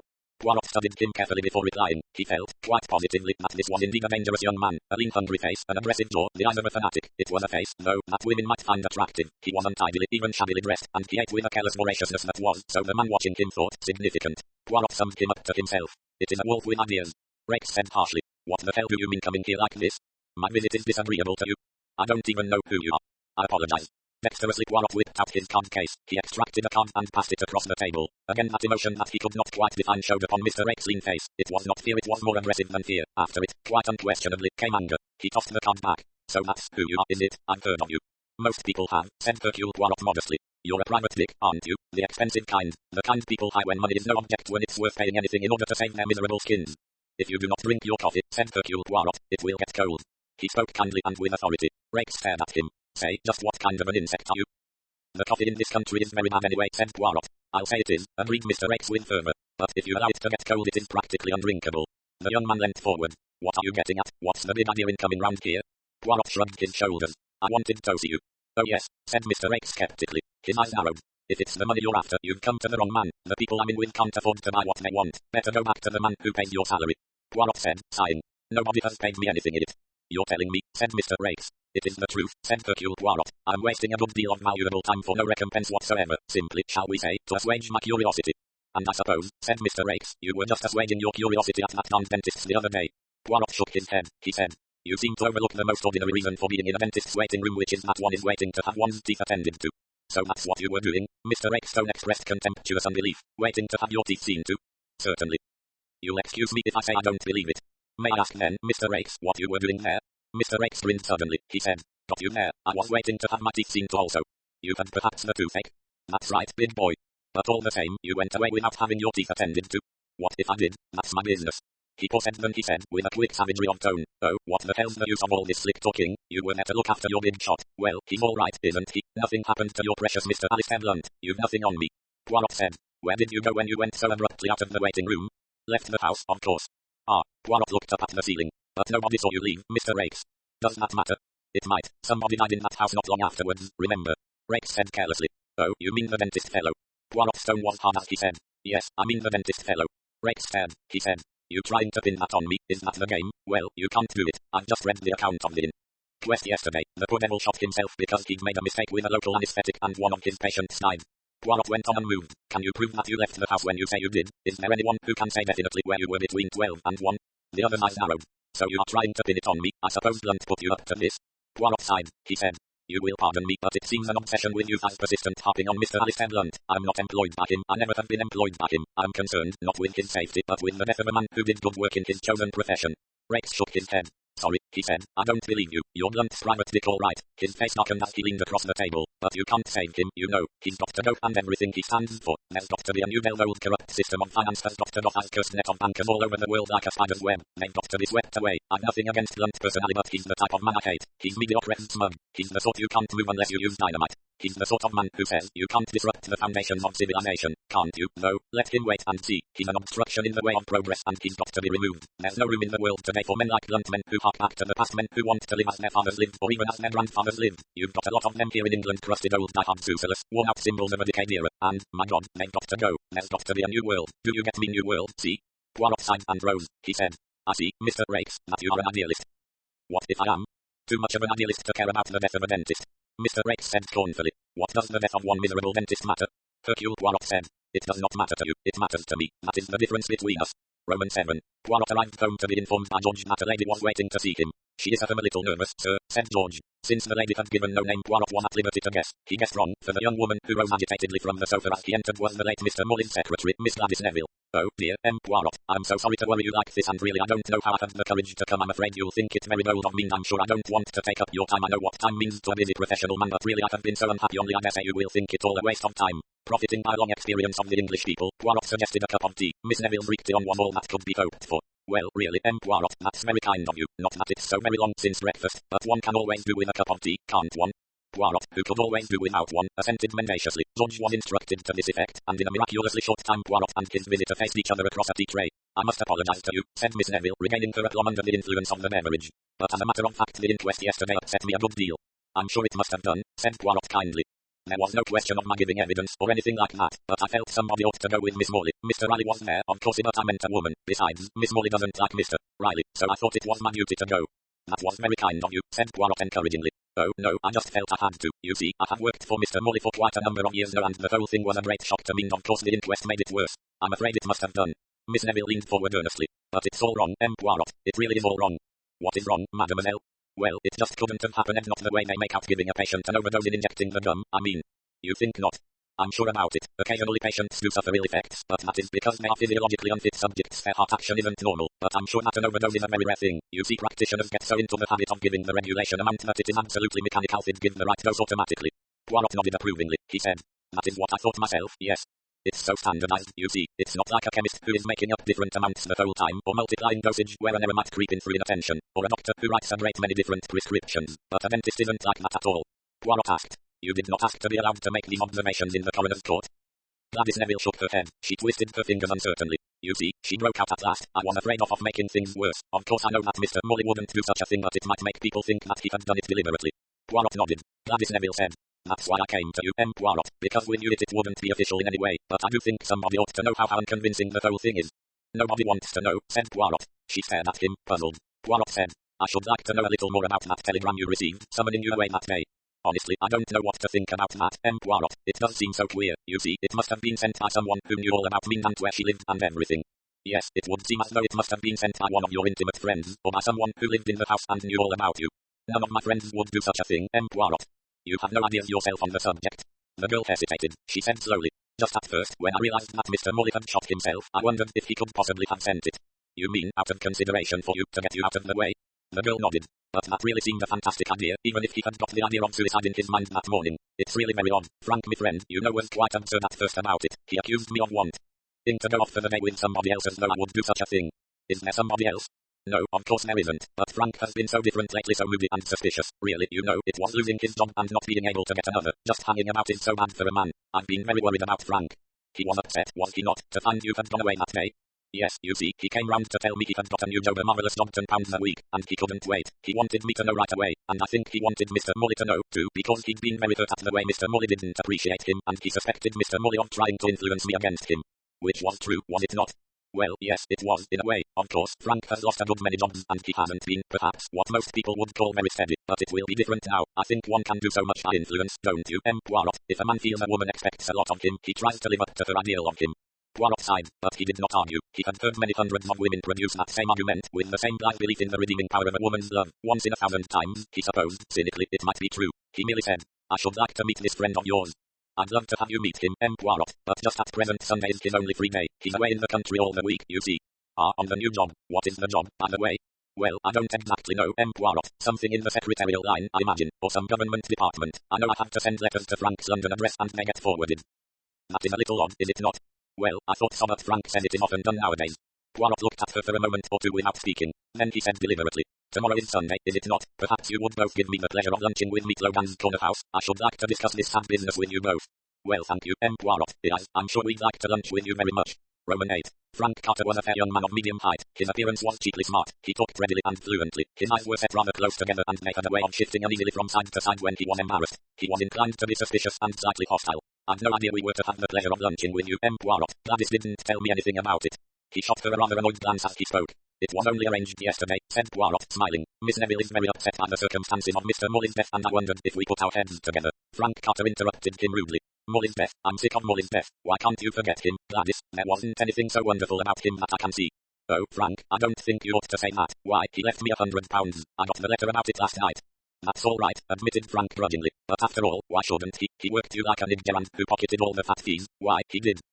Well, of course he did pay me a very good salary.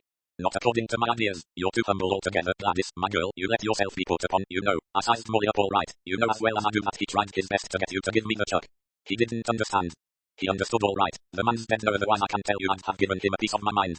You actually came round to do so on the morning of his death, did you not? Hercule Poirot inquired gently. Frank Carter said angrily. Who's been saying so? You did come round, did you not? What if I did? I wanted to see Miss Neville here. But they told you she was away. Yes, and that made me pretty suspicious, I can tell you. I told that red-headed oaf I'd wait and see Molly myself. This business of putting Gladys against me had gone on long enough. I meant to tell Molly that, instead of being a poor unemployed rotter, I'd landed a good job and that it was about time Gladys handed in her notice and thought about her trousseau. But you did not actually tell him so? No, I got tired of waiting in that dingy mausoleum. I went away. What time did you leave? I can't remember. What time did you arrive then? I don't know. Soon after 12, I should imagine.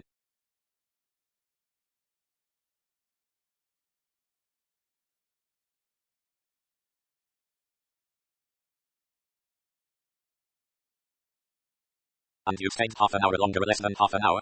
I don't know, I tell you. I'm not the sort of chap who's always looking at a clock. Was there anyone in the waiting room while you were there? There was an olifat bloke when I went in, but he wasn't there long. After that I was alone. Then you must have left before 12:30 whether at that time a lady arrived. Yes, I did. The place got on my nerves as I tell you. Poirot eyed him thoughtfully. The bluster was uneasy, it did not ring quite true, and yet that might be explained by mere nervousness. Poirot's manner was simple and friendly as he said. Miss Neville tells me that you have been very fortunate and have found a very good job indeed. The pay's good. £10 a week, she tells me. That's right, not too dusty, is it? Shows I can pull it off when I set my mind to it.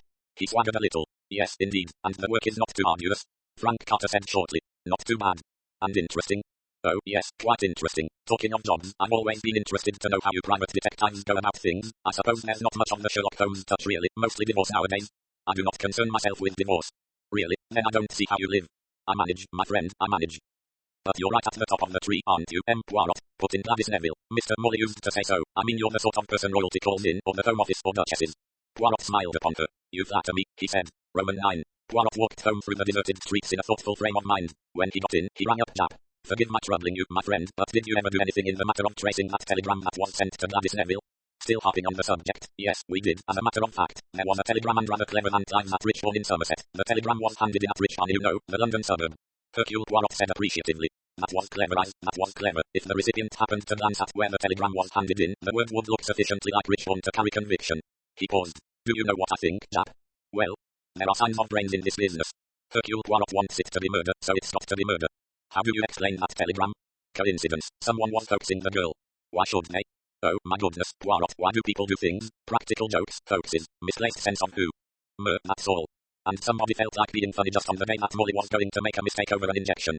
There may have been a certain amount of cause and effect. Because Miss Neville was away, Molly was more rushed than usual and consequently was more likely to make a mistake. I'm still not satisfied.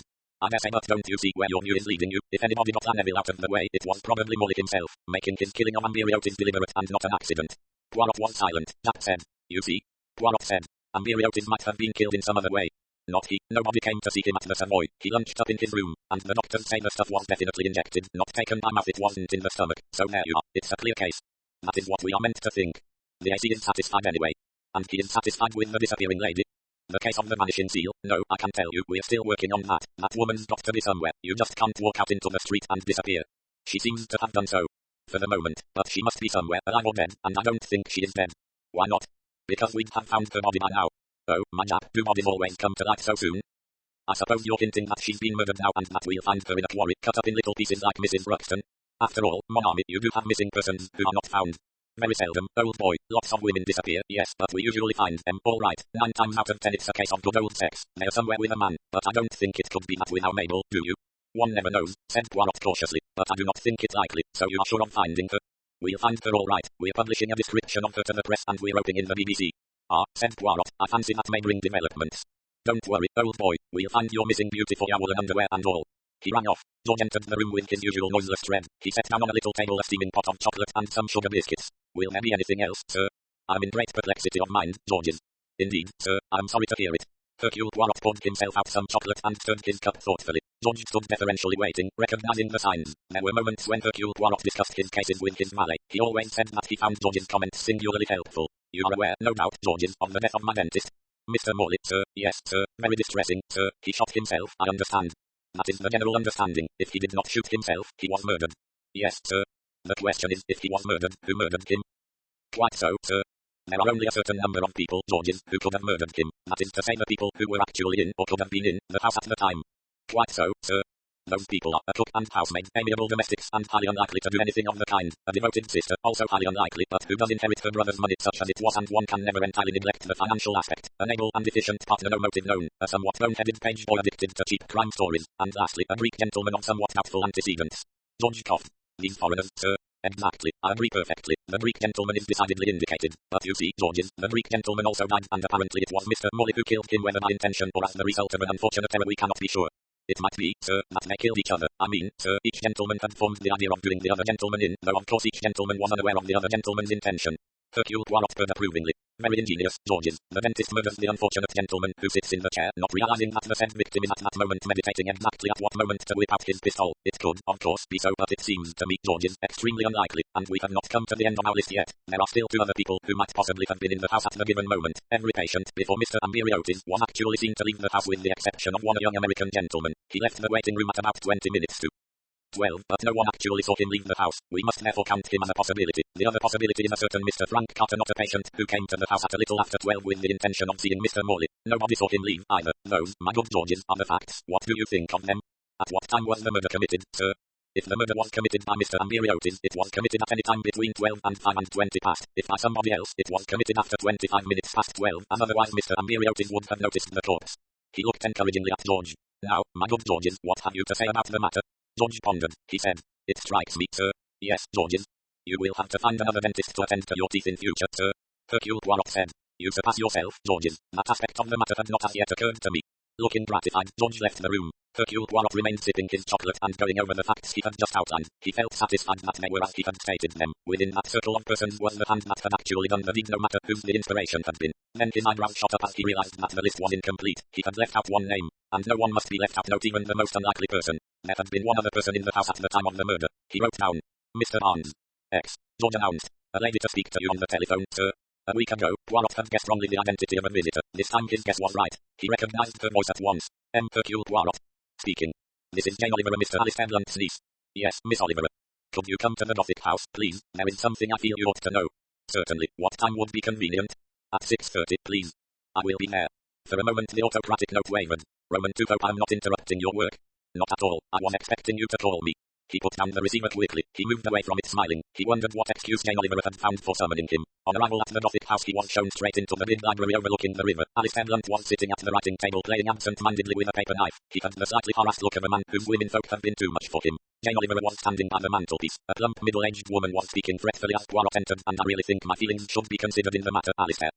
Yes, Julia, of course, of course. Alistair Blunt spoke soothingly as he rose to greet Poirot. And if you're going to talk horrors I shall leave the room, added the good lady. I should, mother, said Jane Oliver. Mrs. Oliver swept from the room without condescending to take any notice of Poirot. Alistair Blunt said, It's very good of you to come, Poirot. You've met Miss Oliver, I think. It was she who sent for you. Jane said abruptly. It's about this missing woman that the papers are full of. Miss something Seal. Sainsbury Seal, yes. Jane turned once more to Poirot. It's such a pompous name, that's why I remember. Shall I tell him, or will you, Uncle Alistair? My dear, it's your story. Jane turned once more to Poirot. It mayn't be important in the least, but I thought you ought to know. Yes.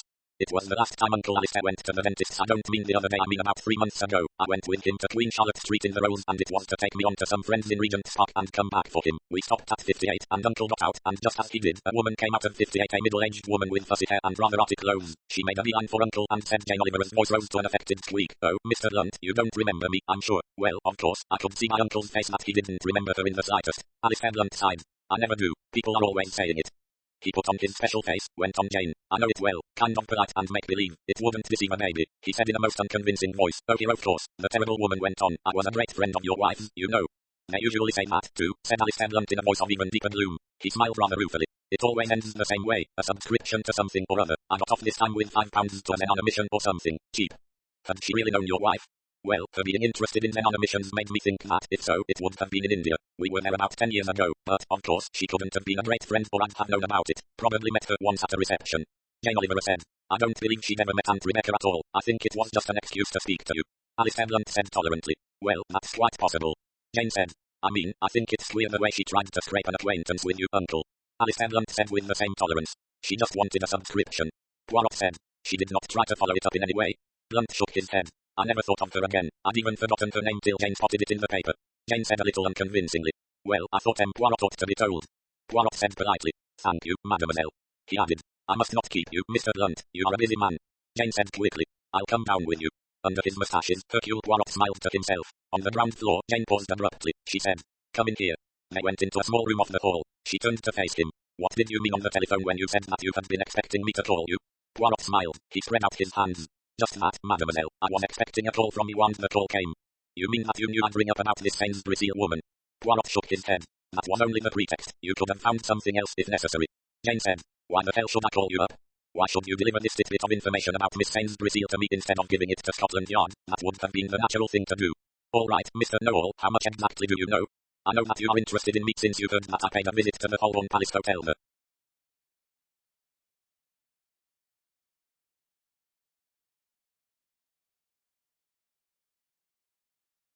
Other day. She went so white that it startled him. He had not believed that that deep tan could change to such a greenish hue. He went on, quietly and steadily. "You got me to come here today because you wanted to pump me. That is the expression, is it not? As to pump me on the subject of Mr. Howard Rakes." Jane Oliver said. "Who's he, anyway?" It was not a very successful parry. Poirot said. "You do not need to pump me, mademoiselle. I will tell you what I know, or rather what I guessed. That first day that we came here, Inspector Jack and I, you were startled to see you, madame. You thought something had happened to your uncle. Why? Well, he's the kind of man things might happen to. He had a bomb by post one day after the Czechoslovakian loan, and he gets lots of threatening letters." Poirot went on. "Chief Inspector Jack told you that a certain dentist, Mr. Morley, had been shot. You may recollect your answer, you said, but that's absurd." Jane bit her lip. She said. "Did I? That was rather absurd of me, wasn't it?" "It was a curious remark, mademoiselle. It revealed that you knew of the existence of Mr. Morley, that you had rather expected something to happen, not to happen to him, but possibly to happen in his house. You do like telling yourself stories, don't you?" Poirot paid no attention. "You had expected, or rather you had feared, that something might happen at Mr. Morley's house. You had feared that something would have happened to your uncle. But if so, you must know something that we did not know." I reflected on the people who had been in Mr. Morley's house that day, and I seized at once on the one person who might possibly have a connection with you, which was that young American, Mr. Howard Rakes. It's just like a serial, isn't it? What's the next thrilling installment? I went to see Mr. Howard Rakes. He is a dangerous and attractive young man."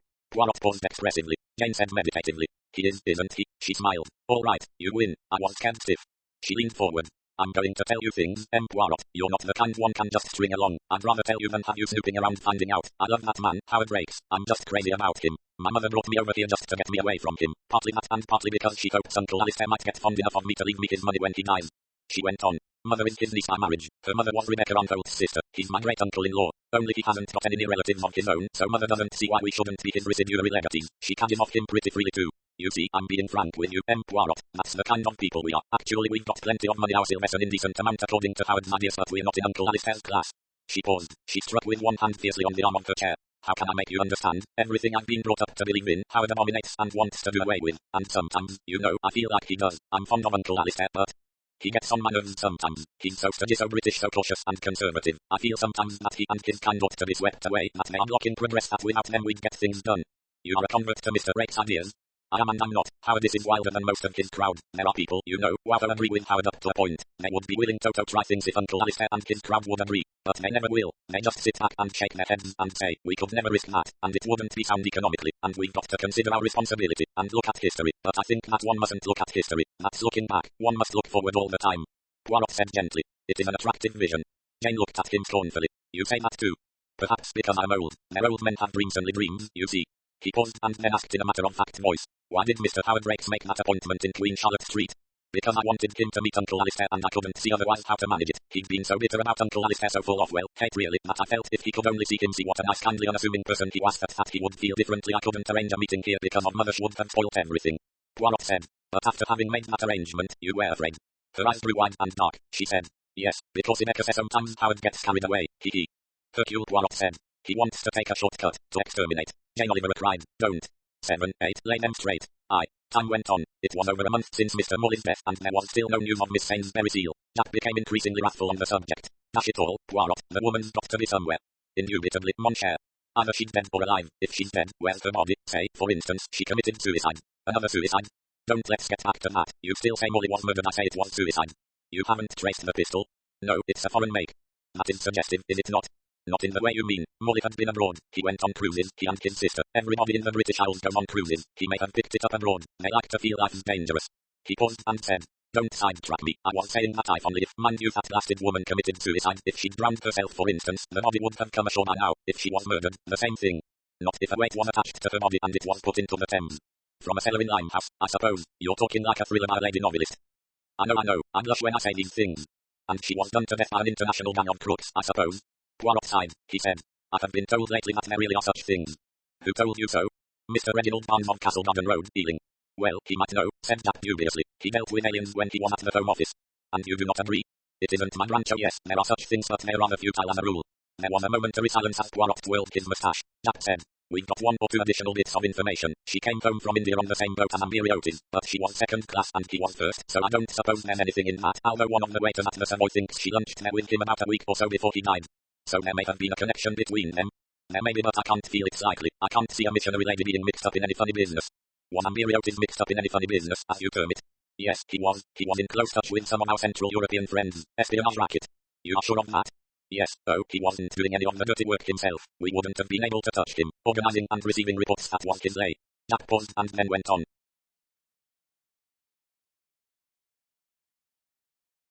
But that doesn't help us with the Sainsbury seal. She wouldn't have been in on that racket. She had lived in India, remember. There was a lot of unrest there last year. Ambiriotis and the excellent Miss Sainsbury seal, I can't feel that they were teammates. Did you know that Miss Sainsbury seal was a close friend of the late Mrs. Alistair Blunt? Who said so? I don't believe it. Not in the same class. She said so. Who'd she say that to? Mr. Alistair Blunt.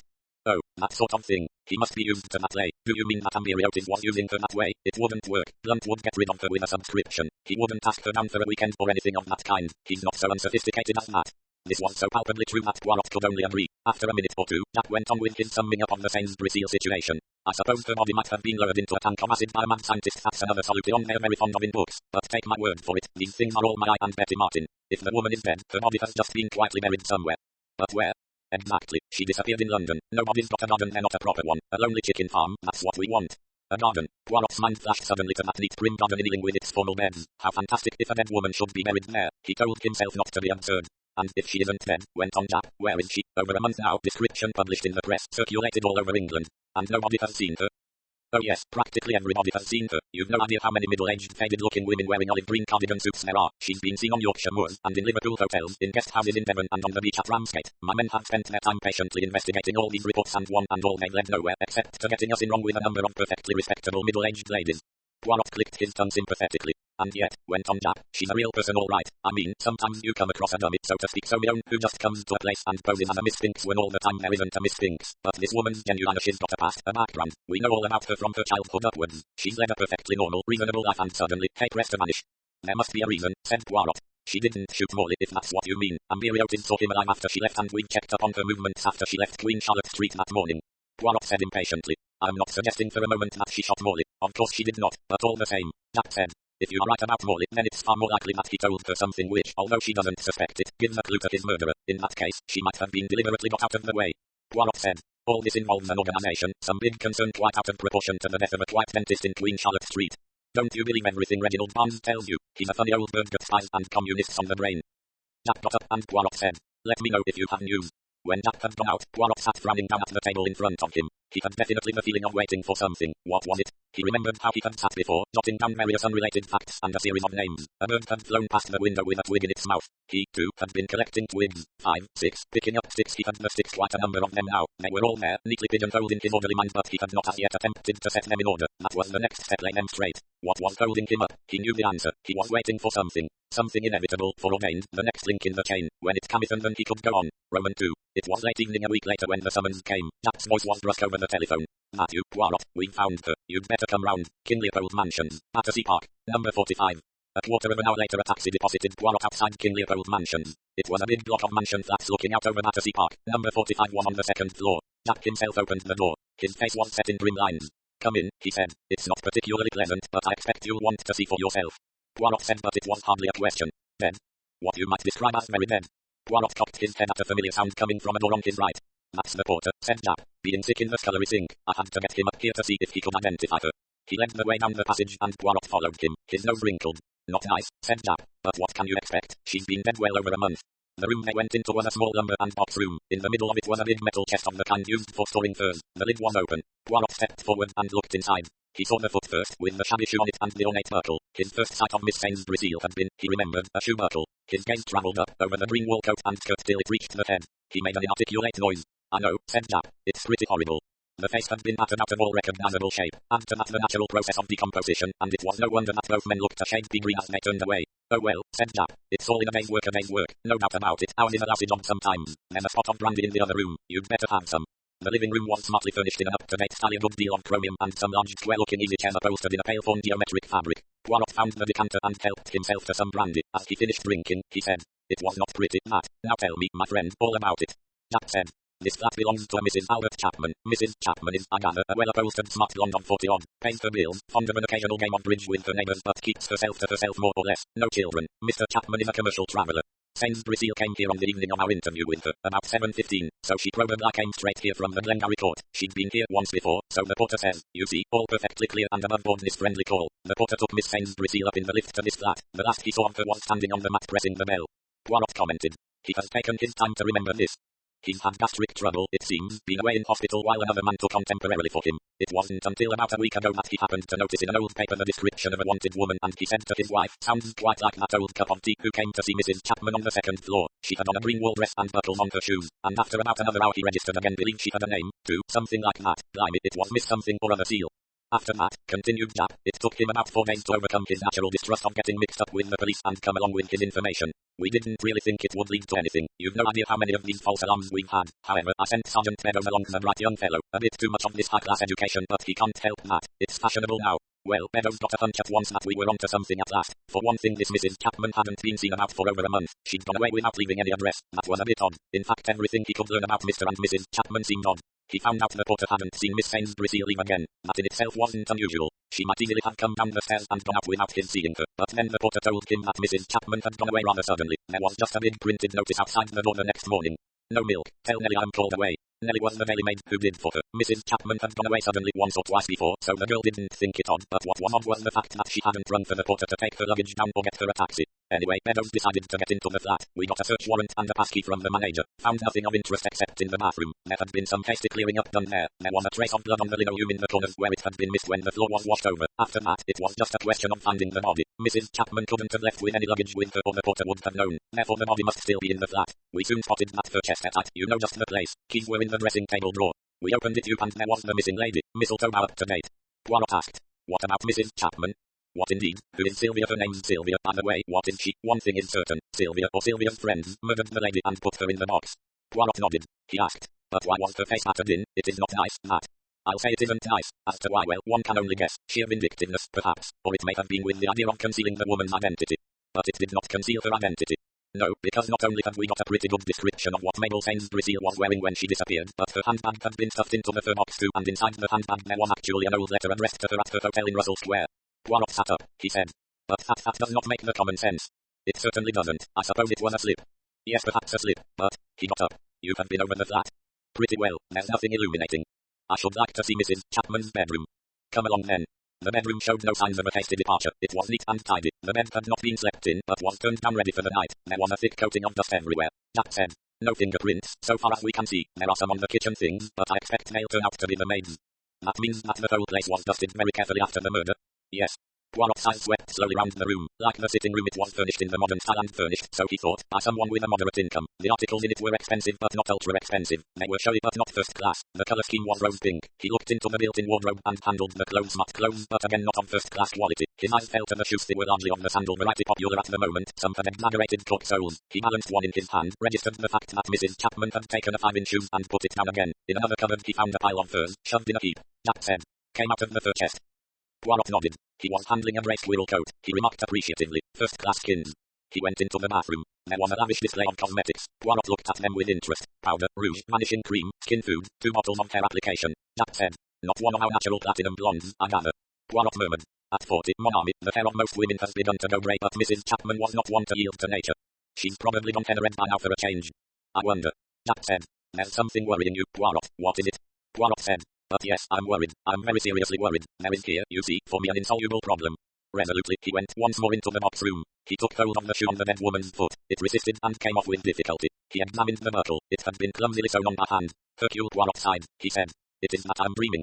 Jack said curiously. What are you trying to do, make the thing more difficult? Exactly that. Jack said. One patent leather shoe, complete with buckle. What's wrong with that? Hercule Poirot said. Nothing, absolutely nothing, but all the same I do not understand.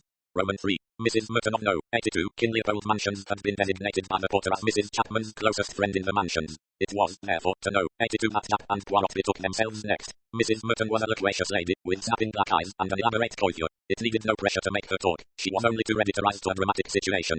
Sylvia Chapman, well, of course, I don't know her really well, not intimately, so to speak. We had a few bridge evenings occasionally and we went to the pictures together and of course shopping sometimes. But oh, do tell me she isn't dead, is she? Jack reassured her.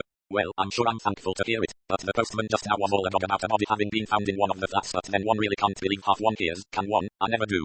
Jack asked a further question. No, I haven't heard anything of Mrs. Chapman, not since we had spoken about going to see the new Ginger Rogers and Fred Astaire the following week, and she said nothing about going away then. Mrs. Merton had never heard a Miss Sainsbury seal mentioned. Mrs. Chapman had never spoken of anyone of that name. And yet, you know, the name is familiar to me, distinctly familiar. I seem to have seen it somewhere quite lately. Jack said dryly. It's been in all the papers for some weeks. Of course some missing person, wasn't it? And you thought Mrs. Chapman might have known her? No, I'm sure I've never heard Sylvia mention that name. Can you tell me anything about Mr. Chapman, Mrs. Merton? A rather curious expression came over Mrs. Merton's face. She said. He was a commercial traveller, I believe, so Mrs. Chapman told me. He travelled abroad for his firm armaments, I believe. He went all over Europe. Did you ever meet him? No, never. He was at home so seldom, and when he was at home he and Mrs. Chapman didn't want to bother with outsiders, very naturally. Do you know if Mrs. Chapman had any near relations or friends? I don't know about friends. I don't think she had any near relations. She never spoke of any. Was she ever in India? Not that I know of. Mrs. Merton paused, and then broke out. But please tell me, why are you asking all these questions? I quite understand that you come from Scotland Yard and all that, but there must be some special reason. Well, Mrs. Merton, you are bound to know some time. As a matter of fact, a dead body has been found in Mrs. Chapman's flat. Oh, Mrs. Merton looked for a moment like the dog whose eyes were as big as saucers. A dead body. It wasn't Mr. Chapman, was it? Or perhaps some foreigner? Jack said. It wasn't a man at all, it was a woman. A woman. Mrs. Merton seemed even more surprised. Poirot said gently. Why should you think it was a man? Oh, I don't know. It seems more likely somehow. But why? Was it because Mrs. Chapman was in the habit of receiving gentlemen visitors? Oh no, indeed. Mrs. Merton was indignant. I never meant anything of that kind. Sylvia Chapman wasn't in the least that kind of woman, not at all. It was just that, with Mr. Chapman I mean. She came to a stop. Poirot said. I think, madam, that you know a little more than you have told us. Mrs. Merton said uncertainly. I don't know, I'm sure what I ought to do. I mean, I don't exactly want to betray a confidence, and of course I never have repeated what Sylvia told me except just to one or two intimates whom I knew were really safe. Mrs. Merton leaned forward and lowered her voice. It just slipped out, as it were, one day, when we were seeing a film about the Secret Service, and Mrs. Chapman said you could see that whoever had written it didn't know much about their subject, and then it came out only she swore me to secrecy. Mr. Chapman was in the Secret Service, I mean, that was the real reason he had to go abroad so much. The armament firm was only a blind, and it was terribly worrying for Mrs. Chapman because she couldn't write to him or get letters from him while he was away, and, of course, it was terribly dangerous. Roman 4. As they went down the stairs again to No. 42, Jack ejaculated with feeling. Shades of Philip Oppenheim, Valentine Williams, and William LeCue. I think I'm going mad.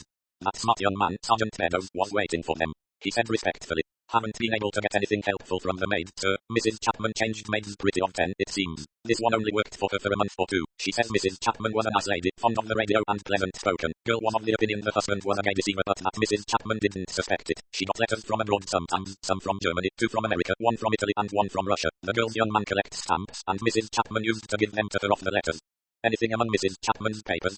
Absolutely nothing, sir. She didn't keep much. A few bills and receipted accounts all local. Some old theatre programs, 1 or 2 cookery recipes cut out of the papers, and a pamphlet about men on a mission. And we can guess who brought that here. She doesn't sound like a murderess, does she? And yet that's what it seems to be. She's bound to be an accomplice anyway. No strange men seen about that evening. The porter doesn't remember any, but then I don't suppose he would by now, and anyway it's a big block of flats, people always going in and out. He can only fix the date of Miss Sainsbury's visit because he was taken off to the hospital the next day and was actually feeling rather bad that evening. Anybody in the other flats hear anything out of the way? The younger man shook his head. I've inquired at the flat above this and the one below. Nobody can remember hearing anything unusual. Both of them had their radios on, I gather. The divisional surgeon came out of the bathroom where he had been washing his hands. Most unsavory corpse, he said cheerfully. Send her along when you're ready and I'll get down to brass tacks. No idea of the cause of death, doctor? Impossible to say until I've done the autopsy. Those face injuries were definitely inflicted after death, I should say, but I shall know better when I've got her at the mortuary. Middle-aged woman, quite healthy, grey hair at the roots but tinted blonde. There may be distinguishing marks on the body if there isn't. It may be a job to identify hero. You know who she is. Splendid. What? Missing woman has been all the fuss about? Well, you know, I never read the papers, just do the crosswords. Jack said bitterly. And that's publicity for you. As the doctor went out, Poirot was hovering over the desk. He picked up a small brown address book. The indefatigable Meadows said. Nothing of special interest, the most hairdressers, dressmakers, etc. I've noted down any private names and addresses. Poirot opened the book at the letter D. He read. Dr. Davis, 17, Prince Albert Road, Drake and Pomponti, Fishmongers. And below it, Dentist, Mr. Morley, 58, Queen Charlotte Street. There was a green light in Poirot's eyes, he said. There will be no difficulty, I imagine, in positively identifying the body. Jack looked at him curiously. He said. Surely you don't imagine? Poirot said with vehemence. I want to be sure. V. Miss Morley had moved to the country. She was living in a small country cottage near Hartford. The grenadier greeted Poirot amicably. Since her brother's death her face had perhaps grown slightly grimmer, her carriage more upright, her general attitude towards life more unyielding. She resented bitterly the slur cast upon her brother's professional name by the findings of the inquest. Poirot, she had reason to believe, shared the view that the verdict of the coroner's inquest was untrue. Hence the grenadier unbent a little. She answered his questions readily enough and with competence. All Mr. Morley's professional papers had been carefully filed by Miss Neville and had been handed over by her to Mr. Morley's successor. Some of the patients had transferred themselves to Mr. Riley, others had accepted the new partner, others again had gone to other dentists elsewhere. Miss Morley, after she had given what information she could, said, so you have found that woman who was Henry's patient, Miss Sainsbury's, she was murdered too. The two was a little defiant. She stressed the word. Poirot said, your brother never mentioned Miss Sainsbury's particularly to you. No, I don't remember his doing so. He would tell me if he had had a particularly trying patient, or if one of his patients had said something amusing he would pass it on to me, but we didn't usually talk about his work much. He was glad to forget it when the day was over. He was very tired sometimes. Do you remember hearing of a Mrs. Chapman amongst your brother's patients? Chapman? No, I don't think so. Miss Neville is really the person to help you over all this. I'm anxious to get in touch with her. Where is she now? She has taken a post with a dentist in Ramsgate, I believe. She has not married that young man Frank Carter yet. No, I rather hope that will never come off. I don't like that young man, Poirot. I really don't. There is something wrong about him. I still feel that he hasn't really any proper moral sense. Poirot said. Do you think it is possible that he could have shot your brother? Miss Morley said slowly. I do feel perhaps that he would be capable of either a very uncontrollable temper, but I don't really see that he had any motive or opportunity for that matter. You see, it wasn't as though Henry had succeeded in persuading Gladys to give him up. She was sticking to him in the most faithful way. Could he have been bribed, do you think? Bribed? To kill my brother? What an extraordinary idea. A nice-looking dark-haired girl brought in the tea at this moment. As she closed the door behind her again, Poirot said, that girl was with you in London, was she not? Agnes, yes, she was house parlourmaid. I let the cook go. She didn't want to come to the country anyway, and Agnes does everything for me. She is turning into quite a nice little cook. Poirot nodded.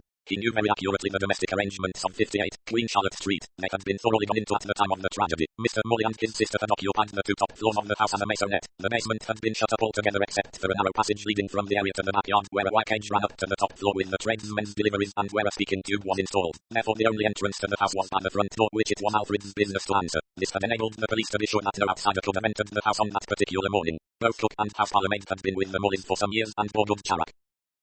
So, although it was theoretically possible that one or the other of them might have crept down to the second floor and shot her master, the possibility had never been taken seriously into account. Neither of the two had appeared unduly flustered or upset at being questioned, and there certainly seemed no possible reason for connecting either of them with his death. Nevertheless, as Agnes handed Poirot his hat and stick on leaving, she asked him with an unusually nervous abruptness, Does anyone know anything more about the master's death, sir?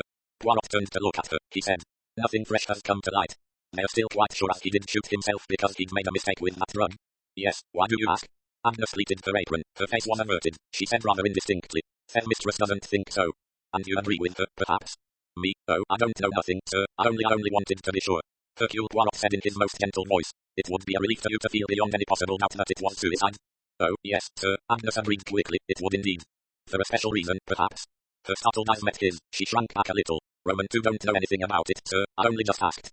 But why did she ask? Hercule Poirot demanded of himself as he walked down the path to the gate. He felt sure that there was an answer to that question, but as yet he could not guess what it was. All the same, he felt a step nearer. When Poirot returned to his flat he was surprised to find an unexpected visitor waiting for him. A bald head was visible above the back of a chair, and the small neat figure of Mr. Barnes rose to his feet. With eyes that twinkled as usual, he made a dry little apology. He had come, he explained, to return Hercule Poirot's visit. Poirot professed himself delighted to see Mr. Barnes. George was instructed to bring some coffee unless his visitor preferred tea or whiskey and soda. Coffee will be admirable, said Mr. Barnes. I imagine that your manservant prepares it well. Most English servants do not. Presently, after a few interchanges of polite remarks, Mr. Barnes gave a little cough and said, I will be frank with you, Poirot. It was sheer curiosity that brought me here. You, I imagine, would be well posted in all the details of this rather curious case. I see by the papers that the missing Miss Sainsbury seal has been found, that an inquest was held and adjourned for further evidence. Cause of death was stated to have been an overdose of medinol. That is quite correct, said Poirot. There was a pause and then Poirot asked, have you ever heard of Albert Chapman, Mr. Barnes? Ah, the husband of the lady in whose flat Miss Sainsbury seal came to die. Rather an elusive person, it would seem. But hardly non-existent. Oh no, said Mr. Barnes. He exists. Oh yes, he exists or did exist. I had heard he was dead, but you can't trust these rumors. Who was he, Mr. Barnes? I don't suppose they'll say at the inquest, not if they can help it. They'll trot out the armaments firm traveller story. He was in the Secret Service then? Of course he was, but he had no business to tell his wife, so no business at all. In fact, he ought not to have continued in the service after his marriage. It isn't usually done, not, that is, when you're one of the really hush-hush people. And Albert Chapman was? Yes, Q.X.912, that's what he was known as. Using a name is most irregular. Oh, I don't mean that Q.X.912 was specially important or anything of that kind, but he was useful because he was an insignificant kind of chap, kind whose face isn't easily remembered. He was used a lot as a messenger up and down Europe. You know the sort of thing. One dignified letter sent by our ambassador in Mauritania on an official ditto containing the dirt per Q.X.912, that is to say, Mr. Albert Chapman. Then he knew a lot of useful information. Probably didn't know a thing, said Mr. Barnes cheerfully. His job was just hopping in and out of trains and boats and aeroplanes and having the right story to explain why he was going where he was going. And you heard he was dead? That's what I heard, said Mr. Barnes. But you can't believe all you hear. I never do. Looking at Mr. Barnes intently, Poirot asked, what do you think has happened to his wife? I can't imagine, said Mr. Barnes. He looked wide-eyed at Poirot. Can you? Poirot said, I have an idea. He stopped. He said slowly, it is very confusing. Mr. Barnes murmured sympathetically, anything worrying you in particular? Hercule Poirot said slowly, yes, the evidence of my own eyes. Roman 7. Jack came into Poirot's sitting room and slammed down his bowler hat with such force that the table rocked. He said, what the devil made you think of it? My good Jack, I do not know what you are talking about. Jack said slowly and forcefully, what gave you the idea that the body wasn't Miss Sainsbury Seal's body? Poirot looked worried. He said, it was the face that worried me. Why smash up a dead woman's face? Jack said, my word, I hope old Mull is somewhere where he can know about it. It's just possible, you know, that he was put out of the way on purpose so that he couldn't give evidence. It would certainly be better if he could have given evidence himself. Leveran will be all right, Mull's successor. He's a thoroughly capable man with a good manner and the evidence is unmistakable. The evening papers came out with a sensation the next day. The dead body found in the Battersea flat, believed to be that of Miss Sainsbury Seal, was positively identified as that of Mrs. Albert Chapman. Mr. Leveran, of 58 Queen Charlotte Street, unhesitatingly pronounced it to be Mrs. Chapman on the evidence of the teeth and jaw, full particulars of which were recorded in the late Mr. Mull's prose.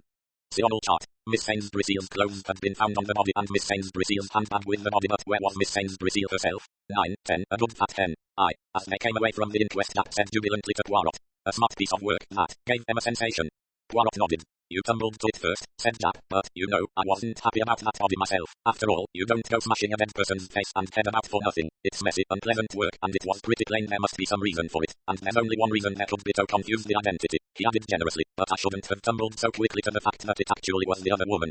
Poirot said with a smile. And yet, my friend, the actual descriptions of the women were not unlike as regards fundamentals. Mrs. Chapman was a smart, good-looking woman, well made up and fashionably turned out. Miss Sainsbury Seal was dowdy and innocent of lipstick or rouge, but the essentials were the same. Both were women of 40-odd. Both were roughly about the same height and build. Both had hair turning grey which they touched up to make it appear golden. Yes, of course, when you put it like that, one thing we've got to admit, fair Mabel put it over on both of us, good and proper. I'd have sworn she was the genuine article. But, my friend, she was the genuine article. We know all about her past life. We didn't know she was capable of murder, and that's what it looks like now. Sylvia didn't murder Mabel. Mabel murdered Sylvia. Hercule Poirot shook his head in a worried fashion. He still found it difficult to reconcile Mabel Sainsbury Seal with murder, yet in his ears he heard the small, ironic voice of Mr. Barnes. Look among the respectable people. Mabel Sainsbury Seal had been eminently respectable, Jack said with emphasis. I'm going to get to the bottom of this case, Poirot. That woman isn't going to put it over on me. Roman 2. The following day, Jack rang up. His voice held a curious note. He said, Poirot, do you want to hear a piece of news? It's Napu, my lad, Napu. Pardon, line is perhaps not very clear. I did not quite catch. It's off, my boy, OFF. Call it a day. Sit down and twiddle our thumbs. There was no mistaking the bitterness now. Poirot was startled. What is off? The whole ruddy blinking thing, the hue and cry, the publicity, the whole ad of tricks. But I still do not understand. Well, listen carefully, because I can't mention names very well. You know our inquiry, you know we're combing the country for a performing fish. Yes, perfectly, I comprehend now. Well, that's been called off, hushed up, kept mum. Now do you understand? Yes, but why?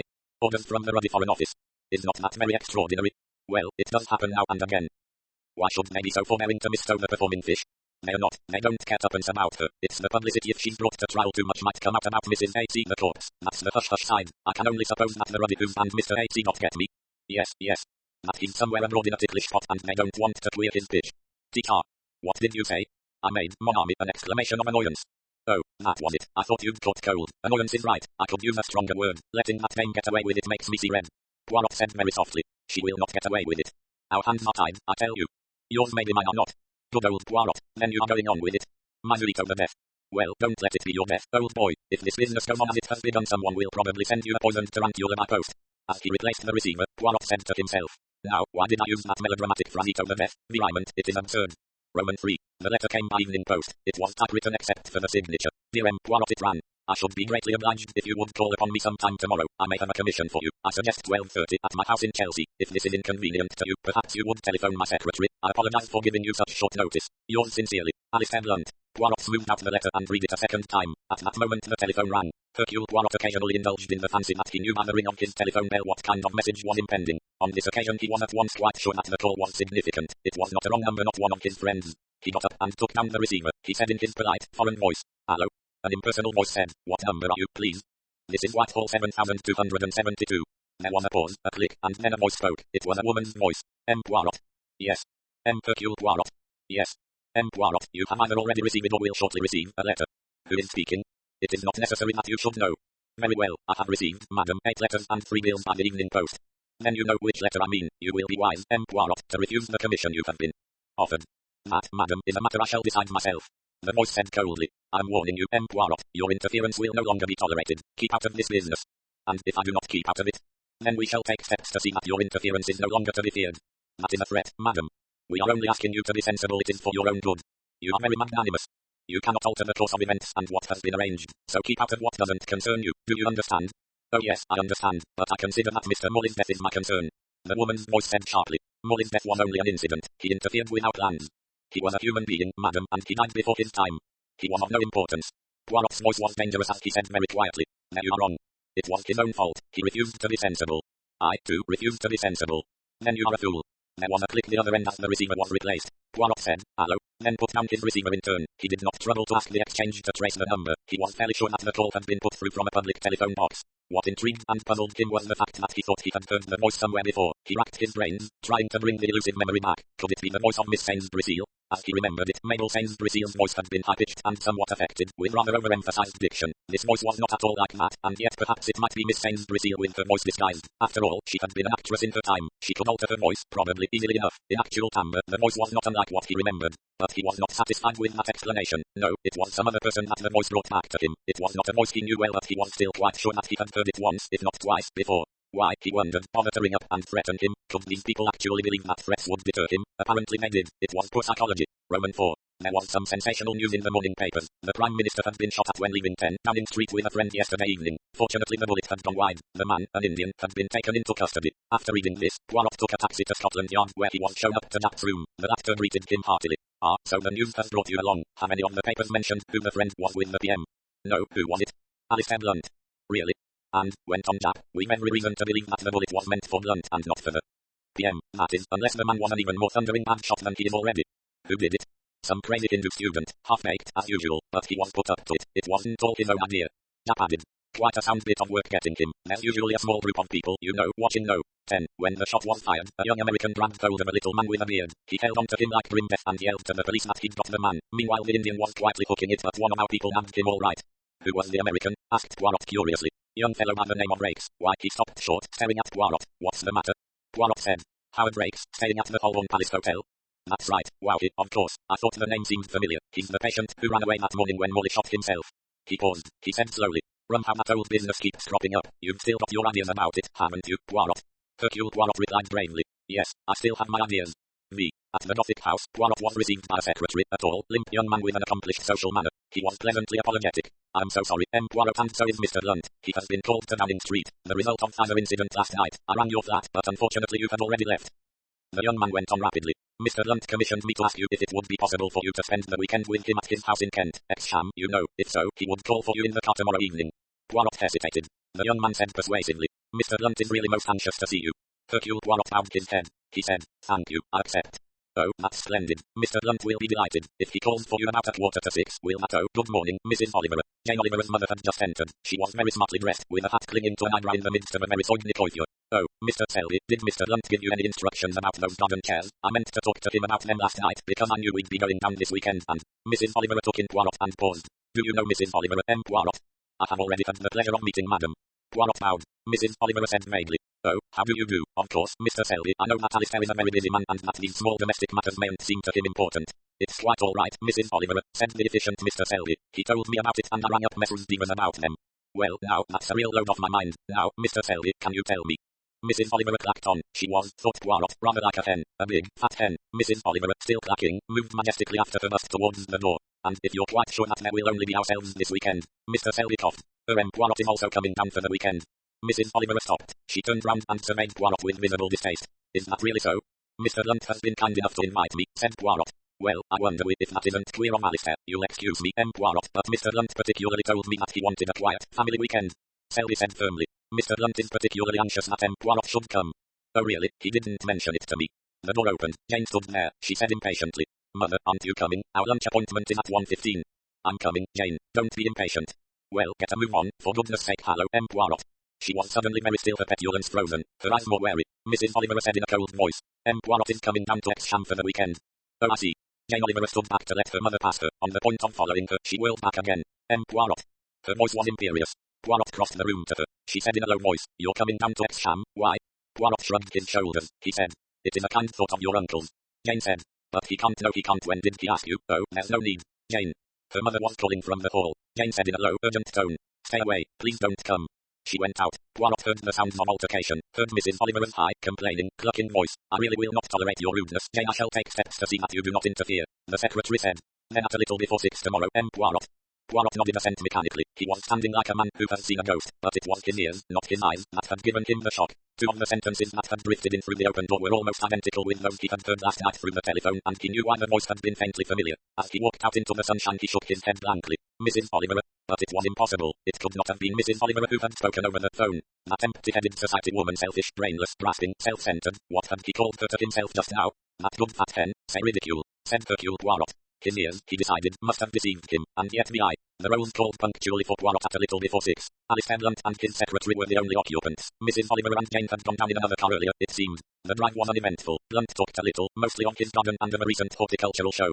Poirot congratulated him on his escape from death, at which Lunt demurred. He said, "Oh, Matt, don't think the fellow was shooting at me particularly. Anyway, the poor chap hadn't the first idea of how to aim. Just one of these half-crazed students. There's no harm in them really. They just get worked up and fancy a pot shot at the PM will alter the course of history. It's pathetic, really. There have been other attempts on your life, have there not?" "Sounds quite melodramatic," said Lunt, with a slight twinkle. "Someone sent me a bomb by post not long ago. It wasn't a very efficient bomb. You know, these fellows who want to take on the management of the world, what sort of an efficient business do they think they could make of it when they can't even devise an effectual bomb?" He shook his head. "It's always the same thing, long-haired woolly idealists without one practical bit of knowledge in their heads. I'm not a clever chap, never have been, but I can just read and write and do arithmetic. Do you understand what I mean by that?" "I think so, but explain to me further." "Well, if I read something that is written down in English I can understand what it means. I'm not talking of abstruse stuff, formulae or philosophy, just plain business like English most people can't. If I want to write down something I can write down what I mean. I've discovered that quite a lot of people can't do that either, and, as I say, I can do plain arithmetic. If Jones has 8 bananas and Brown takes 10 away from him, how many will Jones have left? That's the kind of some people like to pretend has a simple answer. They won't admit, first, that Brown can't do it, and second, that there won't be an answer in plus bananas. They prefer the answer to be a conjuring trick. Exactly. Politicians are just as bad, but I've always held out for plain common sense. You can't beat it, you know, in the end." He added with a slightly self-conscious laugh. "But I mustn't talk shop. Bad habit. Besides, I like to leave business matters behind when I get away from London. I've been looking forward, Poirot, to hearing a few of your adventures. I read a lot of thrillers and detective stories, you know. Do you think any of them are true to life?" The conversation dwelt for the rest of the journey on the more spectacular cases of Hercule Poirot. Alistair Lunt displayed himself as vivid as any schoolboy for details. This pleasant atmosphere sustained until on arrival at Exham, where behind her massive bust Mrs. Oliver radiated a freezing disapproval. She ignored Poirot as far as possible, addressing herself exclusively to her host and to Mr. Selby. The latter showed Poirot to his room. The house was a charming one, not very big, and furnished with the same quiet good taste that Poirot had noticed in London. Everything was costly but simple. The vast wealth that owned it was only indicated by the smoothness with which this apparent simplicity was produced. The service was admirable cooking English, not continental wine that dinner stirred Poirot to a passion of appreciation. They had a perfect clear soup, a grilled sole, saddle of lamb with tiny young garden peas and strawberries and cream. Poirot was so enjoying these creature comforts that the continued frigid demeanour of Mrs. Oliver and the brusque rudeness of her daughter hardly attracted his attention. Jane, for some reason, was regarded him with definite hostility. Hazily, towards the end of the dinner, Poirot wondered why. Looking down the table with mild curiosity, Blunt asked, "Helen not dining with us tonight?" Julia Oliver's lips drew themselves in with a taut line. She said, "Dear Helen has been overtiring herself, I think, in the garden. I suggested it would be far better for her to go to bed and rest than to bother to dress herself up and come here. She quite saw my point." "Oh, I see." Blunt looked vague and a little puzzled. "I thought it made a bit of a change for her at weekends." "Helen is such a simple soul. She likes turning in early," said Mrs. Oliver firmly. When Poirot joined the ladies in the drawing room, Blunt having remained behind for a few minutes conversing with his secretary, he heard Jane Oliver say to her mother, "Uncle Alistair didn't like the cool way you'd shelved Helen Montresor, mother." "Nonsense," said Mrs. Oliver robustly. "Alistair is too good-natured. Poor relations are all very well, very kind of him to let her have the cottage rent-free, but to think he has to have her up to the house every weekend for dinner is absurd. She's only a second cousin or something. I don't think Alistair ought to be imposed upon." "I think she's proud in her way," said Jane. "She does an awful lot in the garden." "That shows a proper spirit," said Mrs. Oliver comfortably. "The Scotch are very independent and one respects them for it." She settled herself comfortably on the sofa and, still not taking any notice of Poirot, added, "Just bring me the lowdown review, dear. There's something about Lois Van Shallow in it and that Moroccan guide of hers." Alistair Blunt appeared in the doorway. He said, "Now Poirot, come into my room." Alistair Blunt's own sanctum was a low, long room at the back of the house, with windows opening upon the garden. It was comfortable, with deep armchairs and settees and just enough pleasant untidiness to make it livable. Needless to say, Hercule Poirot would have preferred a greater symmetry. After offering his guest a cigarette and lighting his own pipe, Alistair Blunt came to the point quite simply and directly. He said, "There's a good deal that I'm not satisfied about. I'm referring, of course, to this Sainsbury woman. For reasons of their own reasons, no doubt, which are perfectly justified, the authorities have called off the hunt. I don't know exactly who Albert Chapman is or what he's doing, but whatever it is, it's something pretty vital, and it's the sort of business that might land him in a tight spot. I don't know the ins and outs of it, but the PM did just mention that they can't afford any publicity whatever about this case, and that the sooner it fades out of the public's memory the better. That's quite okay. That's the official view, and they know what's necessary, so the police have got their hands tied." He leaned forward in his chair. "But I want to know the truth, Poirot, and you're the man to find it out for me. You aren't hampered by officialdom. What do you want me to do, Blunt?" "I want you to find this woman Sainsbury Seal. Alive or dead?" Alistair Blunt's eyebrows rose. "You think it's possible that she is dead?" Hercule Poirot was silent for a minute or two, then he said, speaking slowly and with weight, "If you want my opinion, but it is only an opinion, remember, then yes, I think she is dead." "Why do you think so?" Hercule Poirot smiled slightly. He said, "It would not make sense to you if I said it was because of a pair of unworn stockings in a drawer." Alistair Blunt stared at him curiously. "You're an odd man, Poirot." "I'm very odd. That is to say, I'm methodical, orderly and logical, and I do not like distorting facts to support a theory that I find is unusual." Alistair Blunt said, "I've been turning the whole thing over in my mind. It takes me a little time always to think a thing out. And the whole business is used on. I mean that dentist chap shooting himself, and then this Chapman woman packed away in her own fur chest with her face smashed in. It's nasty. It's damn nasty. I can't help feeling that there's something behind it all."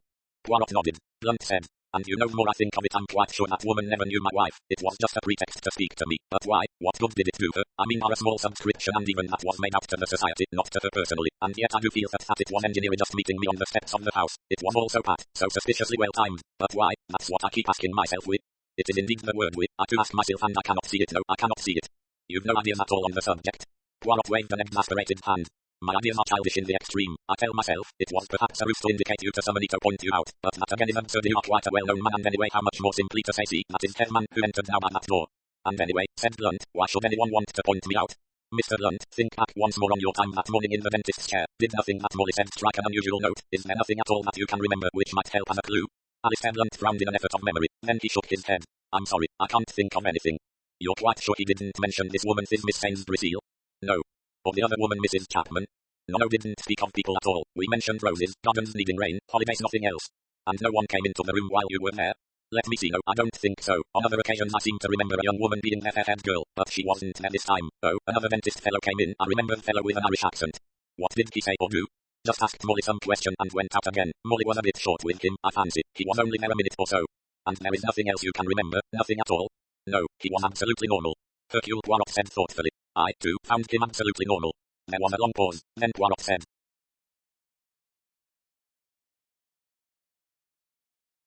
"Do you happen to remember, monsieur, a young man who was in the waiting room downstairs with you that morning?" Alistair Blunt frowned. Let me see, as there was a young man rather restless he was. I don't remember him particularly, though. Why? Would you know him again if you saw him? Blunt shook his head. I hardly glanced at him. He didn't try to enter into conversation with you at all? No. Blunt looked with frank curiosity at the other. What's the point? Who is this young man? His name is Howard Rakes. Poirot watched keenly for any reaction, but he saw none. Ought I to know his name? Have I met him elsewhere? I do not think you have met him. He is a friend of your niece, Miss Oliver's. Oh, one of Jane's friends. Her mother, I gather, does not approve of the friendship. Alistair Blunt said absently. I don't suppose that will cut any ice with Jane. So seriously does her mother regard the friendship that I gather she brought her daughter over from the States on purpose to get her away from this young man. Oh, Blunt's face registered comprehension. It's that fellow, is it? Aha, you become more interested now. He's a most undesirable young fellow in every way, I believe, mixed up in a lot of subversive activities. I understand from Miss Oliver that he made an appointment that morning in Queen Charlotte Street solely in order to get a look at you. To try and get me to approve of him. Well, no, I understand the idea was that he should be induced to approve of you. Well, of all the damned cheek. Poirot concealed a smile. It appears you are everything that he most disapproves of. He's certainly the kind of young man I disapprove of. Spends his time tub-thumping and talking hot air instead of doing a decent job of work.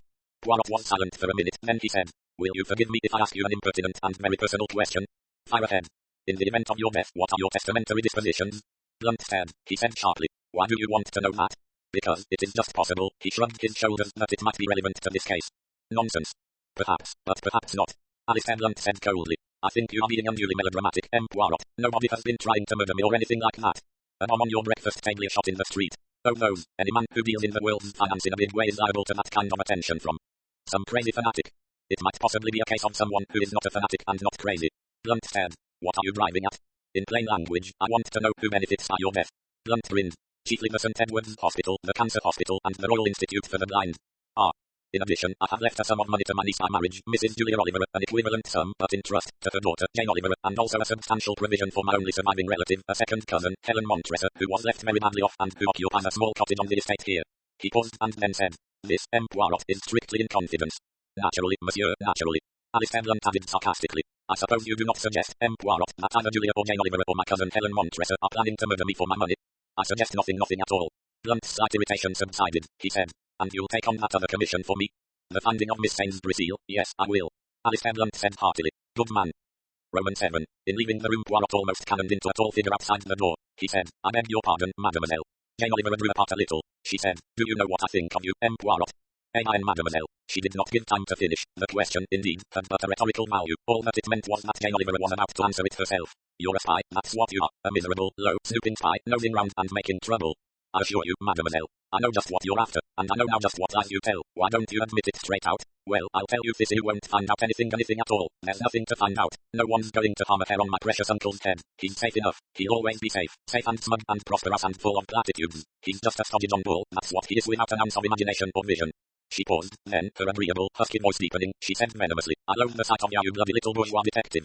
She swept away from him in a whirl of expensive model drapery. Hercule Poirot remained, his eyes very wide open, his eyebrows raised, and his hand thoughtfully caressing his moustaches. The epithet bourgeois was, he admitted, well applied to him. His outlook on life was essentially bourgeois, and always had been, but the employment of it as an epithet of contempt by the exquisitely turned out Jane Oliver gave him, as he expressed it to himself, furiously to think. He went, still thinking, into the drawing room.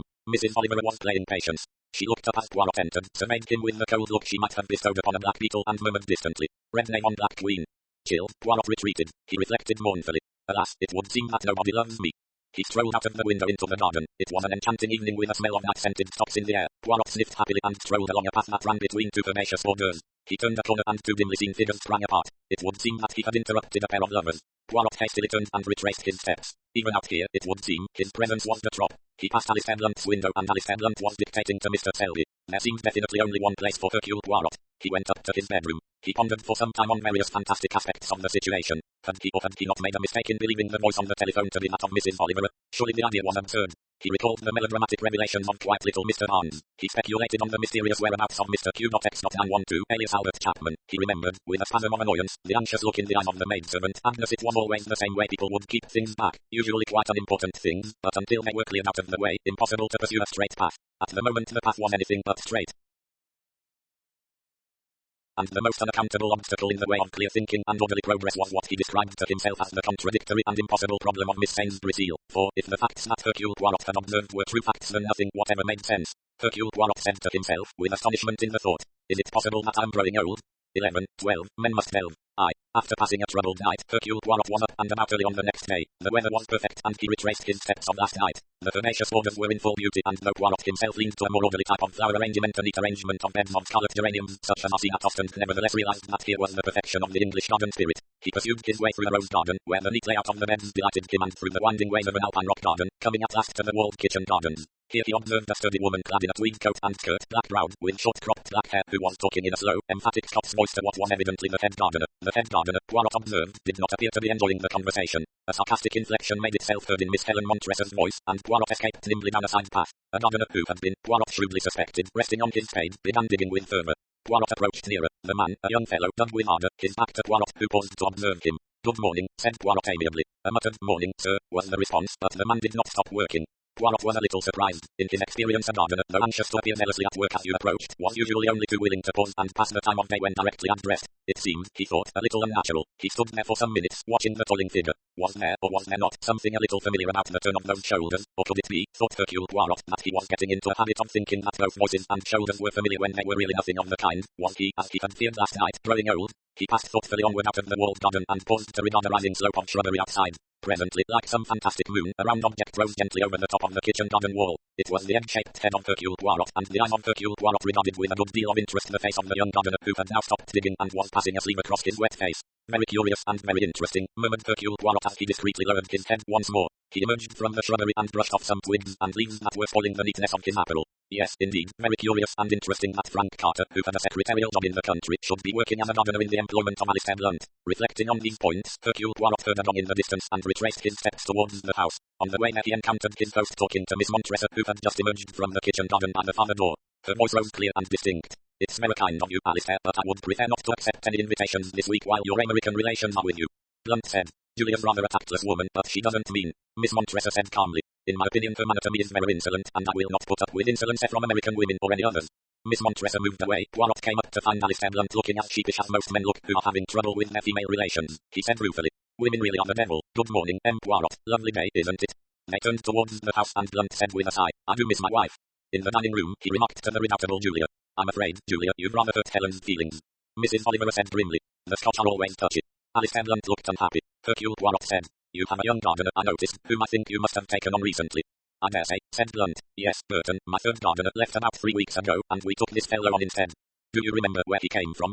"I really don't. McAllister engaged him. Somebody or other asked me to give him a trial, I think. Recommended him warmly. I'm rather surprised, because McAllister says he isn't much good. He wants to sack him again." "What is his name?" "Done in Sunbury, something like that." "Would it be a great impertinence to ask what you pay him?"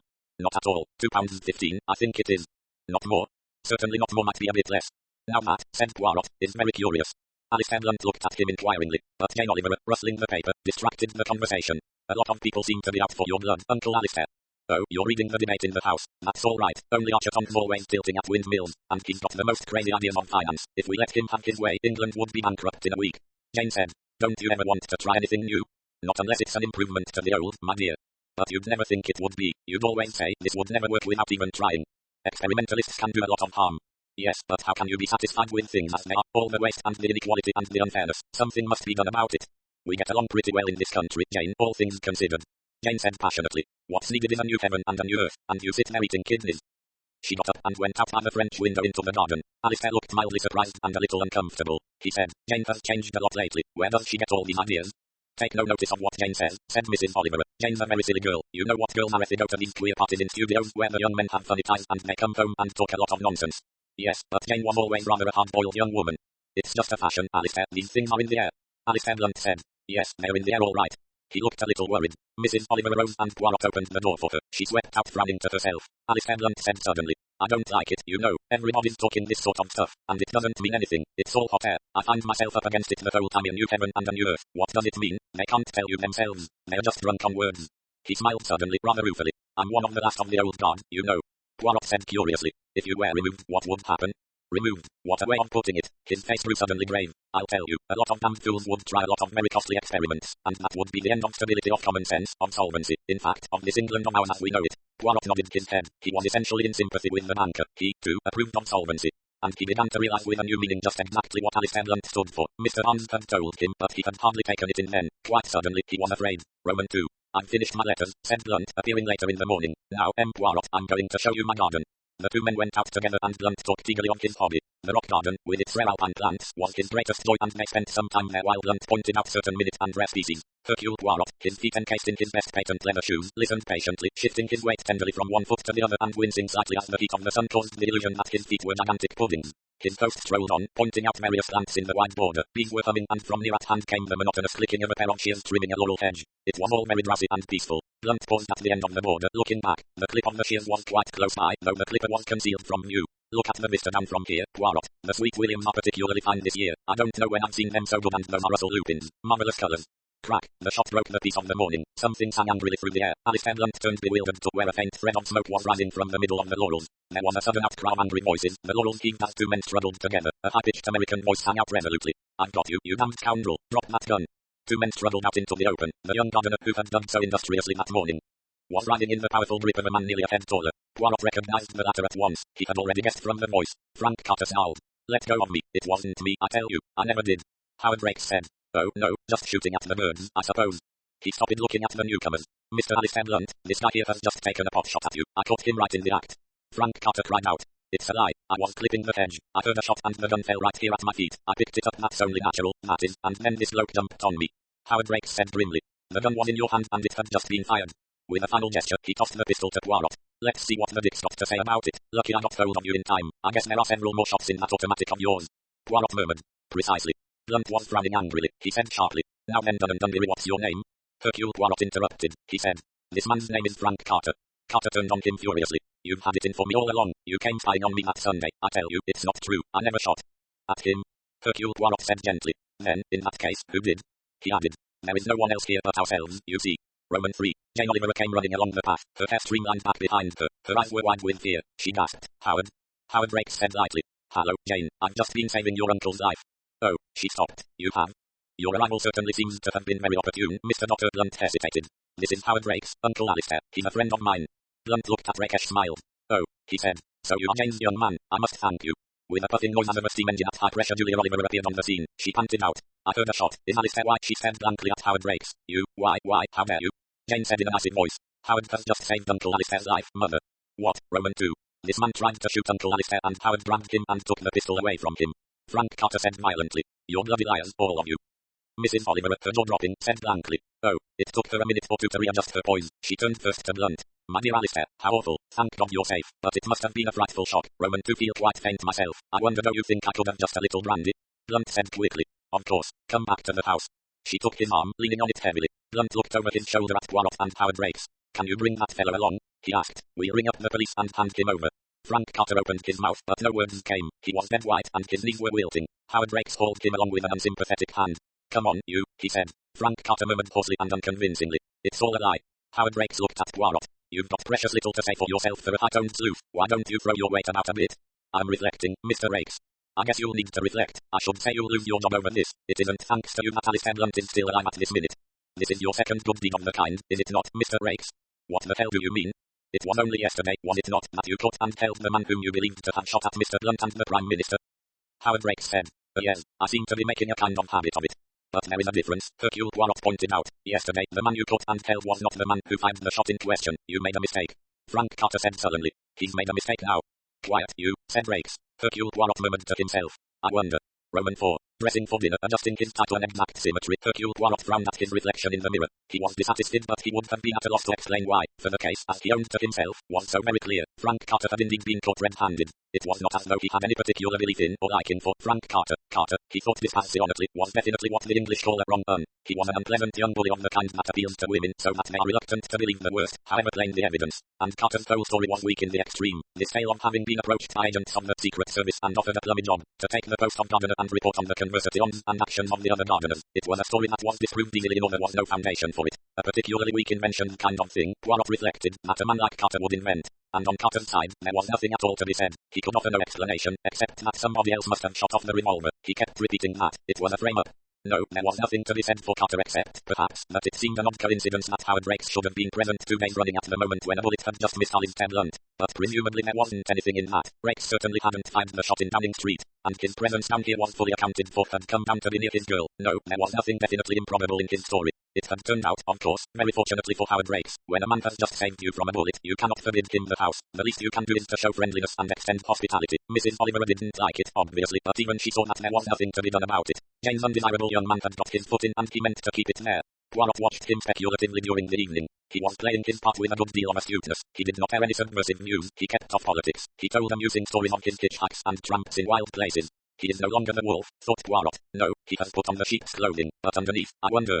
As Poirot was preparing for bed that night, there was a rap on the door. Poirot called, "Come in," and Howard Rakes entered. He laughed at Poirot's expression. "Surprised to see me? I've had my eye on you all evening. I didn't like the way you were looking, kind of thoughtful." "Why should that worry you, my friend?" "I don't know why, but it did. I thought maybe that you were finding certain things just a bit hard to swallow." "Amen, and if so?" "Well, I decided that I'd best come clean. About yesterday, I mean. That was a fake show all right. You see, I was watching his lordship come out of 10 Downing Street and I saw Ramlal fire at him. I know Ramlal. He's a nice kid, a bit excitable, but he feels the wrongs of India very keenly. Well, there was no harm done. That precious pair of stuffed shirts weren't harmed. The bullet had missed them both by so I decided to put up a show and hope the Indian kid would get clear. I grabbed hold of a shabby lit tea guy just by me and called out that I'd got the villain and hoped Ramlal was beating it all right. But the dicks were too smart. They were onto him in a flash. That's just how it was, see?" Hercule Poirot said. "And today?" "That's different. There weren't any Ramlals about today. Carter was the only man on the spot. He fired that pistol all right. It was still in his hand when I jumped on him. He was going to try a second shot, I expect." Poirot said. "You were very anxious to preserve the safety of M. Blunt." Rakes grinned an engaging grin. "A bit odd, you think, after all I've said? Oh, I admit it. I think Blunt is a guy who ought to be shot for the sake of progress and humanity. I don't mean personally the nice enough old boy in his British way. I think that, and yet when I saw someone taking a pot shot at him I leap in and interfere. That shows you how illogical the human animal is. It's crazy, isn't it? The gap between theory and practice is a wide one." "I'll say it is." Mr. Rakes got up from the bed where he had been sitting. His smile was easy and confiding. "I just thought," he said, "that I'd come along and explain the thing to you." He went out shutting the door carefully behind him. "Deliver me, O Lord, from the evil man, and preserve me from the wicked man," sang Mrs. Oliver in a firm voice, slightly off the note. There was a relentlessness about her enunciation of the sentiment which made Hercule Poirot deduce that Mr. Howard Rakes was the wicked man immediately in her mind. Hercule Poirot had accompanied his host and the family to the morning service in the village church. Howard Rakes had said with a faint sneer, "So you always go to church, Mr. Blunt?" And Alistair had murmured vaguely something about it being expected of you in the country. "Can't let the parson down," you know, which typically English sentiment had merely bewildered the young man and had made Hercule Poirot smile comprehendingly. Mrs. Oliver had tactfully accompanied her host and commanded Jane to do likewise. "They have sharpened their tongues like a serpent," sang the choir boys in shrill treble, "Adder's poison is under their lips." The tenors and basses demanded with gusto, "Keep me, O Lord, from the hands of the ungodly, preserve me from the wicked men who are purposed to overthrow my goings." Hercule Poirot essayed in a hesitant baritone. "The crowd have laid a snare for me," he sang, "and spread a net with cords, yea, and set traps in my way." His mouth remained open. He saw it so clearly, the trap into which he had so nearly fallen. Like a man in a trance, Hercule Poirot remained, mouth open, staring into space. He remained there as the congregation seated themselves with a rustle, until Jane Oliver tugged at his arm and murmured a sharp, "Sit down." Hercule Poirot sat down. An aged clergyman with a beard intoned, "Here beginneth the 15th chapter of the first book of Samuel," and began to read. But Poirot heard nothing of the smiting of the Amalekites. A snare cunningly laid a net with cords a bit open at his feet, dug carefully so that he should fall into it. He was in a daily and glorious daze where isolated facts spun wildly round before settling neatly into their appointed places. It was like a kaleidoscope: shoe buckles, 10-inch stockings, a damaged face, the low tastes in literature of Alfred the page boy, the activities of Mr. Ambiriotis, and the part played by the late Mr. Morley, all rose up and whirled and settled themselves down into a coherent pattern. For the first time, Hercule Poirot was looking at the case the right way up. For rebellion is as the sin of witchcraft, and stubbornness is as iniquity and idolatry. Because thou hast rejected the word of the Lord, he hath also rejected thee from being king. Here endeth the first lesson, quavered the aged clergyman all in one breath. As one in a dream, Hercule Poirot rose to praise the Lord in the Te Deum. 13:14, maids are courting. I. M. Riley, is it not? The young Irishman started as the voice spoke at his elbow. He turned. Standing next to him at the counter of the shipping co was a small man with large moustaches and an egg-shaped head. "You do not remember me, perhaps? You do yourself an injustice, M. Poirot. You're not a man that's easily forgotten." He turned back to speak to the clerk behind the counter who was waiting. The voice at his elbow murmured, "You are going abroad for a holiday?" "It's not a holiday I'm taking, and you yourself, M. Poirot, you're not turning your back on this country, I hope?" "Sometimes," said Hercule Poirot, "I return for a short while to my own country, Belgium." "I'm going farther than that," said Riley. "It's America for me," he added, "and I don't think I'll be coming back either." "I'm sorry to hear that, Mr. Riley. You are, then, abandoning your practice in Queen Charlotte Street." "If you'd say it was abandoning me, you'd be nearer the mark." "Indeed, that is very sad." "It doesn't worry me. When I think of the debts I shall leave behind me unpaid, I'm a happy man." He grinned engagingly. "It's not who'll be shooting myself because of money troubles. Leave them behind you, I say, and start afresh. I've got my qualifications, and they're good ones, if I say so myself." Poirot murmured, "I saw Miss Morley the other day. Was that a pleasure to you?" "I'd say it was not. A more sour-faced woman never lived. I've often wondered what she'd be like drunk, but that's what no one will ever know." Poirot said, "Did you agree with the verdict of the coroner's court on your partner's death?" "I did not," said Riley emphatically. "You don't think he made a mistake in the injection?" Riley said, "If Morley injected that Greek with the amount that they say he did, he was either drunk or else he meant to kill the man, and I've never seen Morley drink." So you think it was deliberate?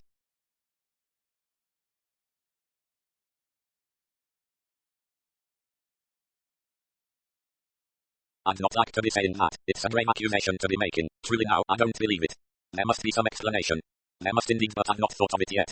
Poirot said. When did you last actually see Mr. Morley alive?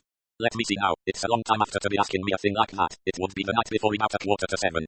You didn't see him on the actual day of the murder? Riley shook his head. You are sure? Poirot persisted. Oh, I'd not say that, but I don't remember. You did not, for instance, go up to his room about 11:35 when he had a patient there? You're right now, I did. There was a technical question I had to ask him about some instruments I was ordering. They'd rung me up about it, but I was only there for a minute, so it slipped my memory. He had a patient there at the time. Poirot nodded. He said. There is another question I always meant to ask you. Your patient, Mr. Rakes, cancelled his appointment by walking out. What did you do during that half-hour's leisure? What I always do when I have any leisure, mix myself a drink, and as I've been telling you, I put through a telephone call and ran up to see Molly for a minute. Poirot said. And I also understand that you had no patient from 12:30 to 1 after Mr. Barnes left. When did he leave, by the way? Oh, just after 12:30. And what did you do then? The same as before, mixed myself another drink. And went up to see Molly again. Mr. Riley smiled. Are you meaning did I go up and shoot him? I've told you already long ago that I did not, but you've only my word for it. Poirot said. What did you think of the house parlour-maid, Agnes? Riley stared. Now that's a funny question to be asking. But I should like to know. I'll answer you. I didn't think about her. Georgina kept a strict eye on the maids and quite right too. The girl never looked my way on you, which was bad taste on her part. I have a feeling, said Hercule Poirot, that girl knows something. He looked inquiringly at Mr. Riley. The latter smiled and shook his head. Don't ask me, he said. I know nothing about it. I can't help you at all. He gathered up the tickets which were lying in front of him and went off with a nod and a smile. Poirot explained to a disillusioned clerk that he would not make up his mind about that cruise to the northern capital after all. Roman 2. Poirot paid another visit to Hampstead. Mrs. Adams was a little surprised, perhaps, to see him, though he had been vouched for, so to speak, by a chief inspector of Scotland Yard. She nevertheless regarded him as a quaint little foreigner and had not taken his pretensions very seriously. She was, however, very willing to talk. After the first sensational announcement about the identity of the victim, the finding of the inquest had received very little publicity. It had been a case of mistaken identity. The body of Mrs. Chapman had been mistaken for that of Miss Sainsbury Seal. That was all that the public knew. The fact that Miss Sainsbury Seal had been probably the last person to see the unfortunate Mrs. Chapman alive was not stressed. There had been no hint in the press that Miss Sainsbury Seal might possibly be wanted by the police on a criminal charge. Mrs. Adams had been very relieved when she knew that it was not her friend's body which had been discovered so dramatically. She appeared to have no idea that any suspicion might attach to Mabel Sainsbury Seal. But it is so extraordinary that she has disappeared like this. I feel sure, Poirot, that it must be loss of memory. Poirot said that it was very probable. He had known cases of the kind. Yes, I remember a friend of one of my cousins. She'd had a lot of nursing and worry and it brought it on. Amnesia, I think they called it. Poirot said that he believed that that was the technical term. He paused and then asked if Mrs. Adams had ever heard Miss Sainsbury Seal speak of a Mrs. Albert Chapman. No, Mrs. Adams never remembered her friend mentioning anyone of that name. But then, of course, it wasn't likely that Miss Sainsbury Seal should happen to mention everyone with whom she was acquainted. Who was this Mrs. Chapman? Had the police any idea who could have murdered her? It is still a mystery, madam. Poirot shook his head and then asked if it was Mrs. Adams who had recommended Mr. Morley as a dentist to Miss Sainsbury Seal. Mrs. Adams replied in the negative. She herself went to a Mr. French in Harley Street, and if Mabel had asked her about a dentist she would have sent her to him. Possibly, Poirot thought it might have been this Mrs. Chapman who recommended Miss Sainsbury Seal to go to Mr. Morley. Mrs. Adams agreed that it might have been. Didn't they know at the dentist's? But Poirot had already asked Miss Neville that question, and Miss Neville had not known or had not remembered. She recollected Mrs. Chapman, but did not think the latter had ever mentioned a Miss Sainsbury Seal's name being an odd one. She would have remembered it had she heard it then. Poirot persevered with his questions. Mrs. Adams had known Miss Sainsbury Seal first in India, had she not? Mrs. Adams agreed. Did Mrs. Adams know if Miss Sainsbury Seal had met Mr. or Mrs. Alistair Blunt at any time out there? Oh, I don't think so, Poirot. You mean the big banker? They were out some years ago staying with the Viceroy, but I'm sure if Mabel had met them at all, she would have talked about it or mentioned them. I'm afraid, added Mrs. Adams, with a faint smile, one does usually mention the important people. We're all such snobs at heart. She never did mention the Blunts, Mrs. Blunt in particular. Never. If she had been a close friend of Mrs. Blunt's, probably you would have known. Oh yes, I don't believe she knew anyone like that. Mabel's friends were all very ordinary people like us. That, madam, I cannot allow, said Poirot gallantly. Mrs. Adams went on talking of Mabel Sainsbury Seal as one talks of a friend who has recently died. She recalled all Mabel's good works, her kindnesses, her indefatigable work for the mission, her zeal, her earnestness. Hercule Poirot listened. As Jack had said, Mabel Sainsbury Seal was a real person. She had lived in Calcutta and taught elocution and worked amongst the native population. She had been respectable, well-meaning, a little fussy and stupid perhaps, but also what is termed a woman with a heart of gold. And Mrs. Adams' voice ran on. She was so much in earnest over everything, Poirot, and she found people so apathetic, so hard to rouse. It was very difficult to get subscriptions out of people every year, with the income tax rising and the cost of living and everything. She said to me once, when one knows what money can do wonderful good you can accomplish with it, well, really sometimes, Alice, I feel I would commit a crime to get it. That shows, doesn't it, Poirot, how strongly she felt?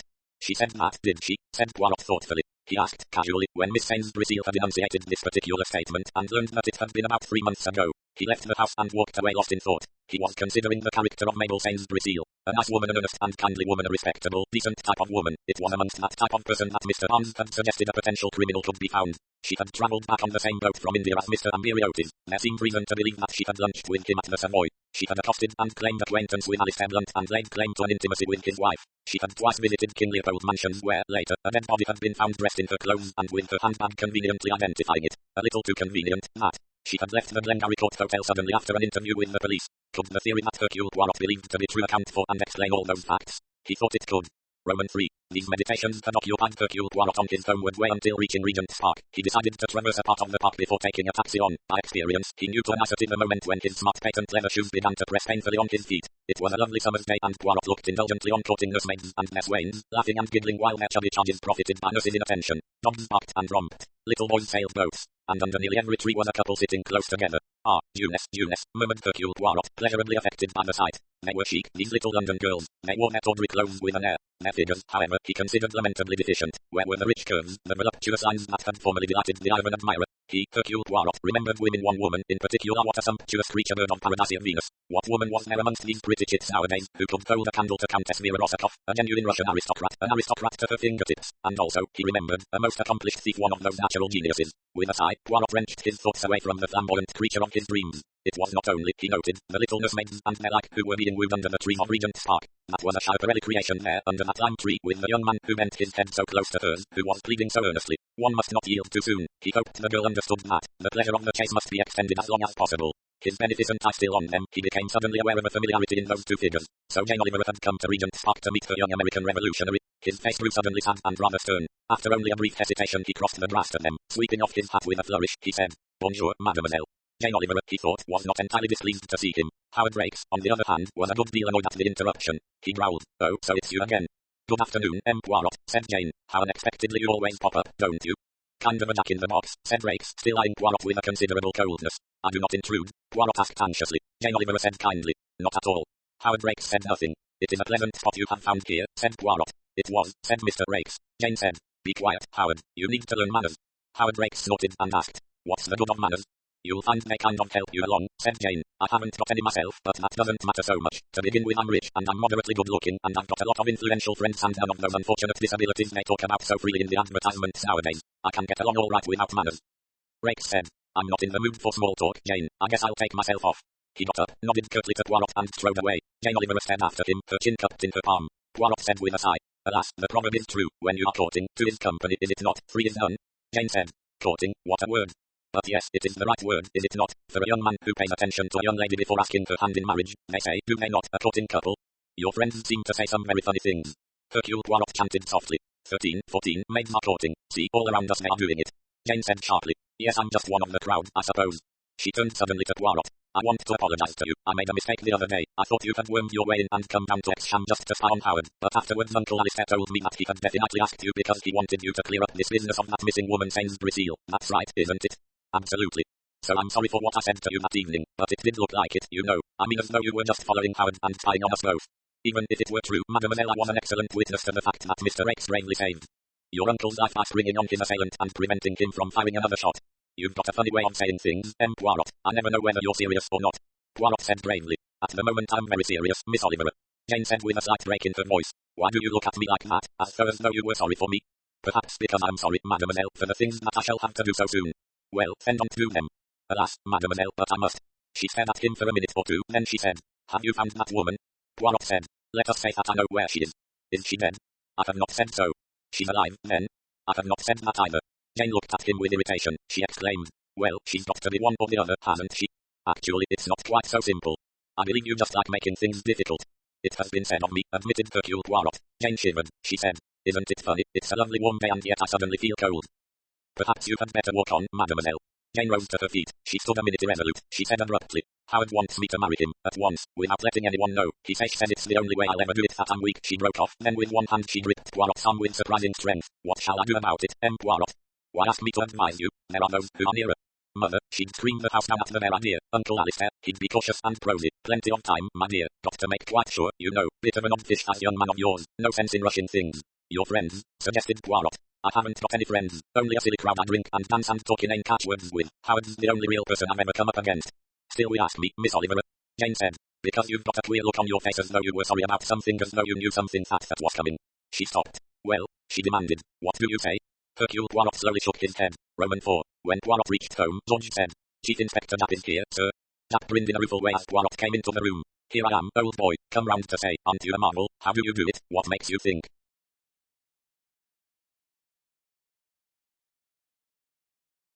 of these things? All this meaning, but pardon, you will have some refreshment, a syrup, or perhaps the whiskey. The whiskey is good enough for me. A few minutes later he raised his glass, observing, here's to Hercule Poirot, who is always right. No, mon ami. Here we have a lovely case of suicide. HP says it's murder, wants it to be murder, and dash it all, it is murder. Ah, so you agree at last? Well, nobody can say I'm pig-headed. I don't fly in the face of evidence. The trouble was there wasn't any evidence before. But there is now. Yes, and I've come round to make the amend honourable, as you call it, and present the titbit to you on toast, as it were. I'm all agog, my good Japp. All right, here goes. The pistol that Frank Carter tried to shoot Blunt with on Saturday is a twin pistol to the one that killed Morley. Poirot stared, but this is extraordinary. Yes, it makes it look rather black for Master Frank. It is not conclusive.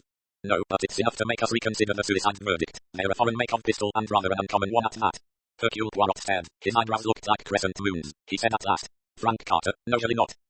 Japp breathed a sigh of exasperation. What's the matter with you, Poirot? First you will have it that Molly was murdered and that it wasn't suicide. Then when I come and tell you we're inclined to come round to your views you hem and haw and don't seem to like it. You really believe that Molly was murdered by Frank Carter? It fits. Carter had got a grudge against Molly that we knew all along. He came to Queen Charlotte Street that morning and he pretended afterwards that he had come along to tell his young woman he'd got a job, but we've now discovered that he hadn't got the job then. He didn't get it till later in the day. He admits that now. So there's I know. 1. He can't account for where he was at 25 past 12 onwards. Says he was walking in the Marylebone Road, but the first thing he can prove is having a drink in a pub at 5 past 1, and the barman says he was in a regular state, his hand shaking and his face as white as a sheet. Hercule Poirot sighed and shook his head. He murmured, it does not accord with my ideas. What are these ideas of yours? It is very disturbing what you tell me, very disturbing indeed, because, you see, if you are right. The door opened softly and George murmured deferentially, excuse me, sir, but... He got no further. Miss Gladys Neville thrust him aside and came agitatedly into the room. She was crying. Oh, Poirot. Here, I'll be off, said Japp hurriedly. He left the room precipitately. Gladys Neville paid his back the tribute of a venomous look. That's the man, that horrid inspector from Scotland Yard, it's he who has trumped up a whole case against poor Frank. Now, you must not agitate yourself. But he has. First they pretend that he tried to murder this Mr. Blunt, and not content with that they've accused him of murdering poor Mr. Morley. Hercule Poirot coughed. He said, I was down there, you know, at Exham, when the shot was fired at Mr. Blunt. Gladys Neville said with a somewhat confusing use of pronouns. But even if Frank didn't do a foolish thing like that and he's one of those imperial shirts, you know they march with banners and have a ridiculous salute, and of course I suppose Mr. Blunt's wife was a very notorious Jewess, and they just work up these poor young men, quite harmless ones like Frank, until they think they are doing something wonderful and patriotic. Is that Mr. Carter's defense? Asked Hercule Poirot. Oh no, Frank just swears he didn't do anything and had never seen the pistol before. I haven't spoken to him, of course Effie wouldn't let me, but he's got a solicitor acting for him and he told me what Frank had said. Frank just said it's all a frame-up. Poirot murmured. And the solicitor is of opinion that his client had better think of a more plausible story. Lawyers are so difficult, they won't say anything straight out, but it's the murder charge I'm worrying about. Oh, Poirot, I'm sure Frank couldn't have killed Mr. Morley. I mean really hadn't any reason to. Is it true, said Poirot, that when he came round that morning he had not yet got a job of any kind? Well, really, Poirot, I don't see what difference that makes. Whether he got the job in the morning or the afternoon can't matter. Poirot said, but his story was that he came to tell you about his good luck. Now, it seems, he had as yet had no luck. Why, then, did he come? Well, Poirot, the poor boy was dispirited and upset, and to tell the truth I believe he'd been drinking a little. Poor Frank has rather a weak head and the drink upset him, and so he felt like making a row, and he came round to Queen Charlotte Street to have it out with Mr. Morley, because, you see, Frank is awfully sensitive and it had upset him a lot to feel that Mr. Morley disapproved of him and was what he called poison in my mind. So he conceived the idea of making a scene in business hours. Well, I suppose that was his idea. Of course it was very wrong of Frank to think of such a thing. Poirot looked thoughtfully at the tearful blonde young woman in front of him. He said, did you know that Frank Carter had a pistol or a pair of pistols? Oh no, Poirot, I swear I didn't, and I don't believe it's true, either. Poirot shook his head slowly in a perplexed manner. Oh, Poirot, do help us, if I could only feel that you were on our side. Poirot said, I do not take sides, I'm on the side only of the truth. After he had got rid of the girl, Poirot rang up Scotland Yard. Japp had not yet returned, but Detective Sergeant Meadows was obliging and informative. The police had not as yet found any evidence to prove Frank Carter's possession of the pistol before the assault at Exham. Poirot hung up the receiver thoughtfully. It was a point in Carter's favour, but so far it was the only one. He had also learned from Meadows a few more details as to the statement Frank Carter had made about his employment as gardener at X-Sham. He stuck to his story of a secret service job. He had been given money in advance and some testimonials as to his gardening abilities and been told to apply to Mr. McAllister, the head gardener, for the post. His instructions were to listen to the other gardeners' conversations and sound them as to their red tendencies, and to pretend to be a bit of a red himself. He had been interviewed and instructed in his task by a woman who had told him that she was known as Q.H.56, and that he had been recommended to her as a strong anti-communist. She had interviewed him in a dim light and he did not think he would know her again. She was a red-haired lady with a lot of makeup on. Poirot groaned. The Phillips Oppenheim touch seemed to be reappearing. He was tempted to consult Mr. Barnes on the subject. According to Mr. Barnes, these things happened. The last post brought him something which disturbed him more still. A cheap envelope in an unformed handwriting, postmarked Hertfordshire. Poirot opened it and read, "Dear Sir, hoping as you will forgive me for troubling you, but I'm very worried and do not know what to do. I do not want to be mixed up with the police in any way. I know that perhaps I ought to have told something I know before, but as they said the master had shot himself, it was all right I thought, and I wouldn't have liked to get Miss Neville's young man into trouble, and never thought really for one moment as he had done it, but now I see he has been took up for shooting at a gentleman in the country, and so perhaps he isn't quite all there, and I ought to say, but I thought I would write to you, you being a friend of the mistress and asking me so particular the other day if there was anything, and of course I wish I had told you then, but I do hope it won't mean getting mixed up with the police, because I shouldn't like that, and my mother wouldn't like it either. She has always been most particular. Yours respectfully, Agnes Fletcher." Poirot murmured. "I always knew it was something to do with some man. I guessed the wrong man, that is all." 15:16, maids in the kitchen.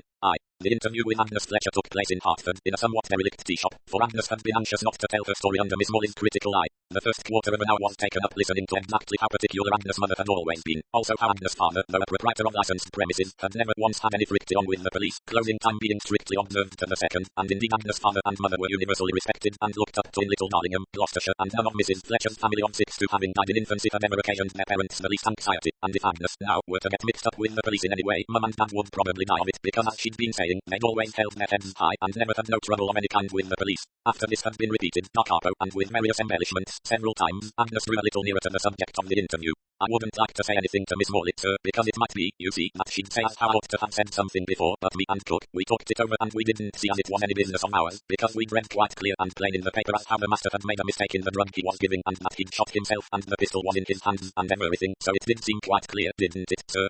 "When did you begin to feel differently?" Poirot hoped to get a little nearer the promised revelation by an encouraging but not too direct question. Agnes replied promptly, "Seeing it in the paper about that Frank Carter, Miss Neville's young man as was, when I read as he'd shot at that gentleman where he was gardener, well, I thought, it looks as if he might be queer in the head, because I do know there's people it takes like that, think they're being persecuted or something, and that they're ringed round by enemies, and in the end it's dangerous to keep them at home, and they have to be took away to the asylum, and I thought that maybe that Frank Carter was like that, because I did remember that he used to go on about Mr. Morley and say as Mr. Morley was against him and trying to separate him from Miss Neville, but of course she wouldn't hear a word against him, and quite right too we thought, Emma and me, because you couldn't deny as Mr. Carter was very nice looking and quite the gentleman, but, of course, neither of us thought he'd really done anything to Mr. Morley. We just thought it was a bit queer, if you know what I mean."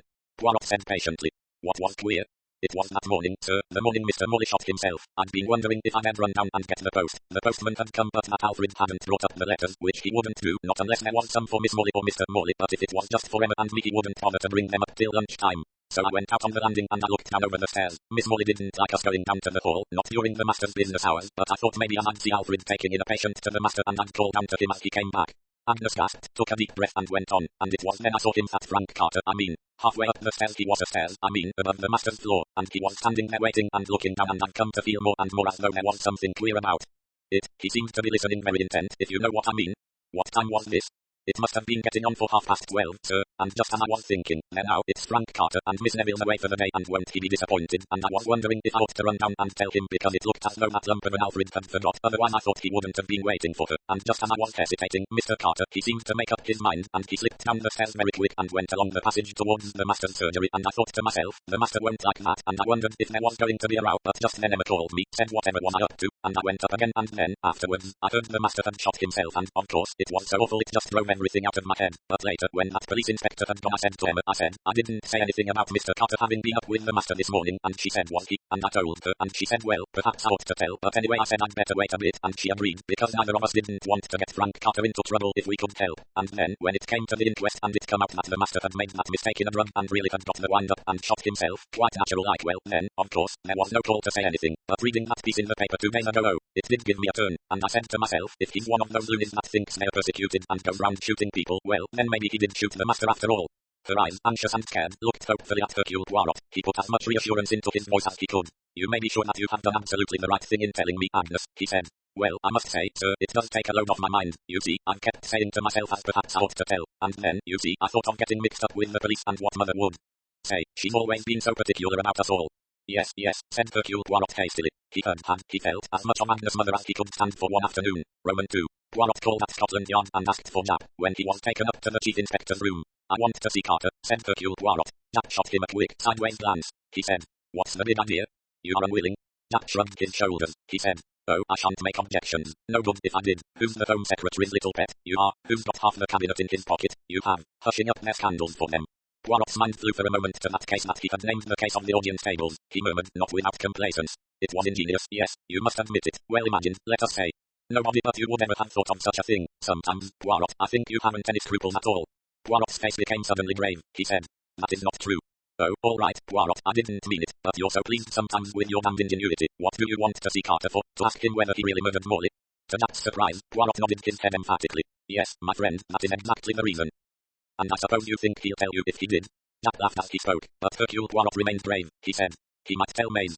Jack looked at him curiously. He said, you know, I've known you a long time, 20 years, something like that, but I still don't always catch on to what you're driving at. I know you've got to be in your bonnet about young Frank Carter. For some reason or other, you don't want him to be guilty. Hercule Poirot shook his head energetically. No, you are wrong. It is the other way about. I thought perhaps it was on account of that girl of his blonde piece. You're a sentimental old buzzard in some ways. Poirot was immediately indignant. It is not I who am sentimental. That is an English failing. It is in England that they weep over young sweethearts and dying mothers and devoted children. Me, I'm logical. If Frank Carter is a killer, then I'm certainly not sentimental enough to wish to unite him in marriage to a nice but commonplace girl who, if he is hanged, will forget him in a year or two and find someone else. Then why don't you want to believe he is guilty? I do want to believe he is guilty. I suppose you mean that you've got hold of something which more or less conclusively proves him to be innocent. Why hold it up, then? You ought to play fair with us, Poirot. I'm playing fair with you. Presently, very shortly, I will give you the name and address of a witness who will be invaluable to you for the prosecution. Her evidence ought to clinch the case against him. But then oh, you've got me all tangled up. Why are you so anxious to see him? To satisfy myself, said Hercule Poirot.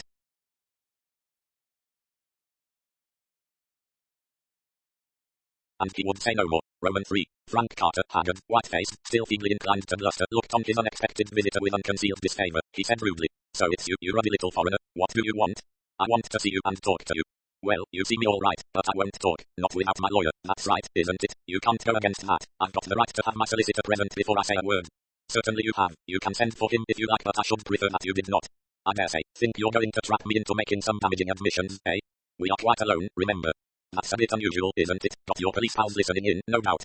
You are wrong. This is a private interview between you and me. Frank Carter laughed. He looked cunning and unpleasant. He said, come off it. You don't take me in with that old gag. Do you remember a girl called Agnes Fletcher? Never heard of her. I think you will remember her, though you may never have taken much notice of her. She was house parlour maid at 58 Queen Charlotte Street. Well, what of it? Hercule Poirot said slowly. On the morning of the day that Mr. Morley was shot, this girl Agnes happened to look over the banisters from the top floor. She saw you on the stairs waiting and listening. Presently she saw you go along to Mr. Morley's room. The time was then 26 minutes or thereabouts past 12. Frank Carter trembled violently. Sweat came out on his brow. His eyes, more furtive than ever, went wildly from side to side. He shouted angrily. It's a lie. It's a damned lie. You've paid her. Police have paid her to say she saw me. At that time, said Hercule Poirot, by your own account, you had left the house and were walking in the Marylebone Road. So I was. That girl's lying. She couldn't have seen me. It's a dirty plot. If it's true, why didn't she say so before? Hercule Poirot said quietly. She did mention it at the time to her friend and colleague the cook. They were worried and puzzled and didn't know what to do. When a verdict of suicide was brought in, they were much relieved and decided that it wasn't necessary for them to say anything.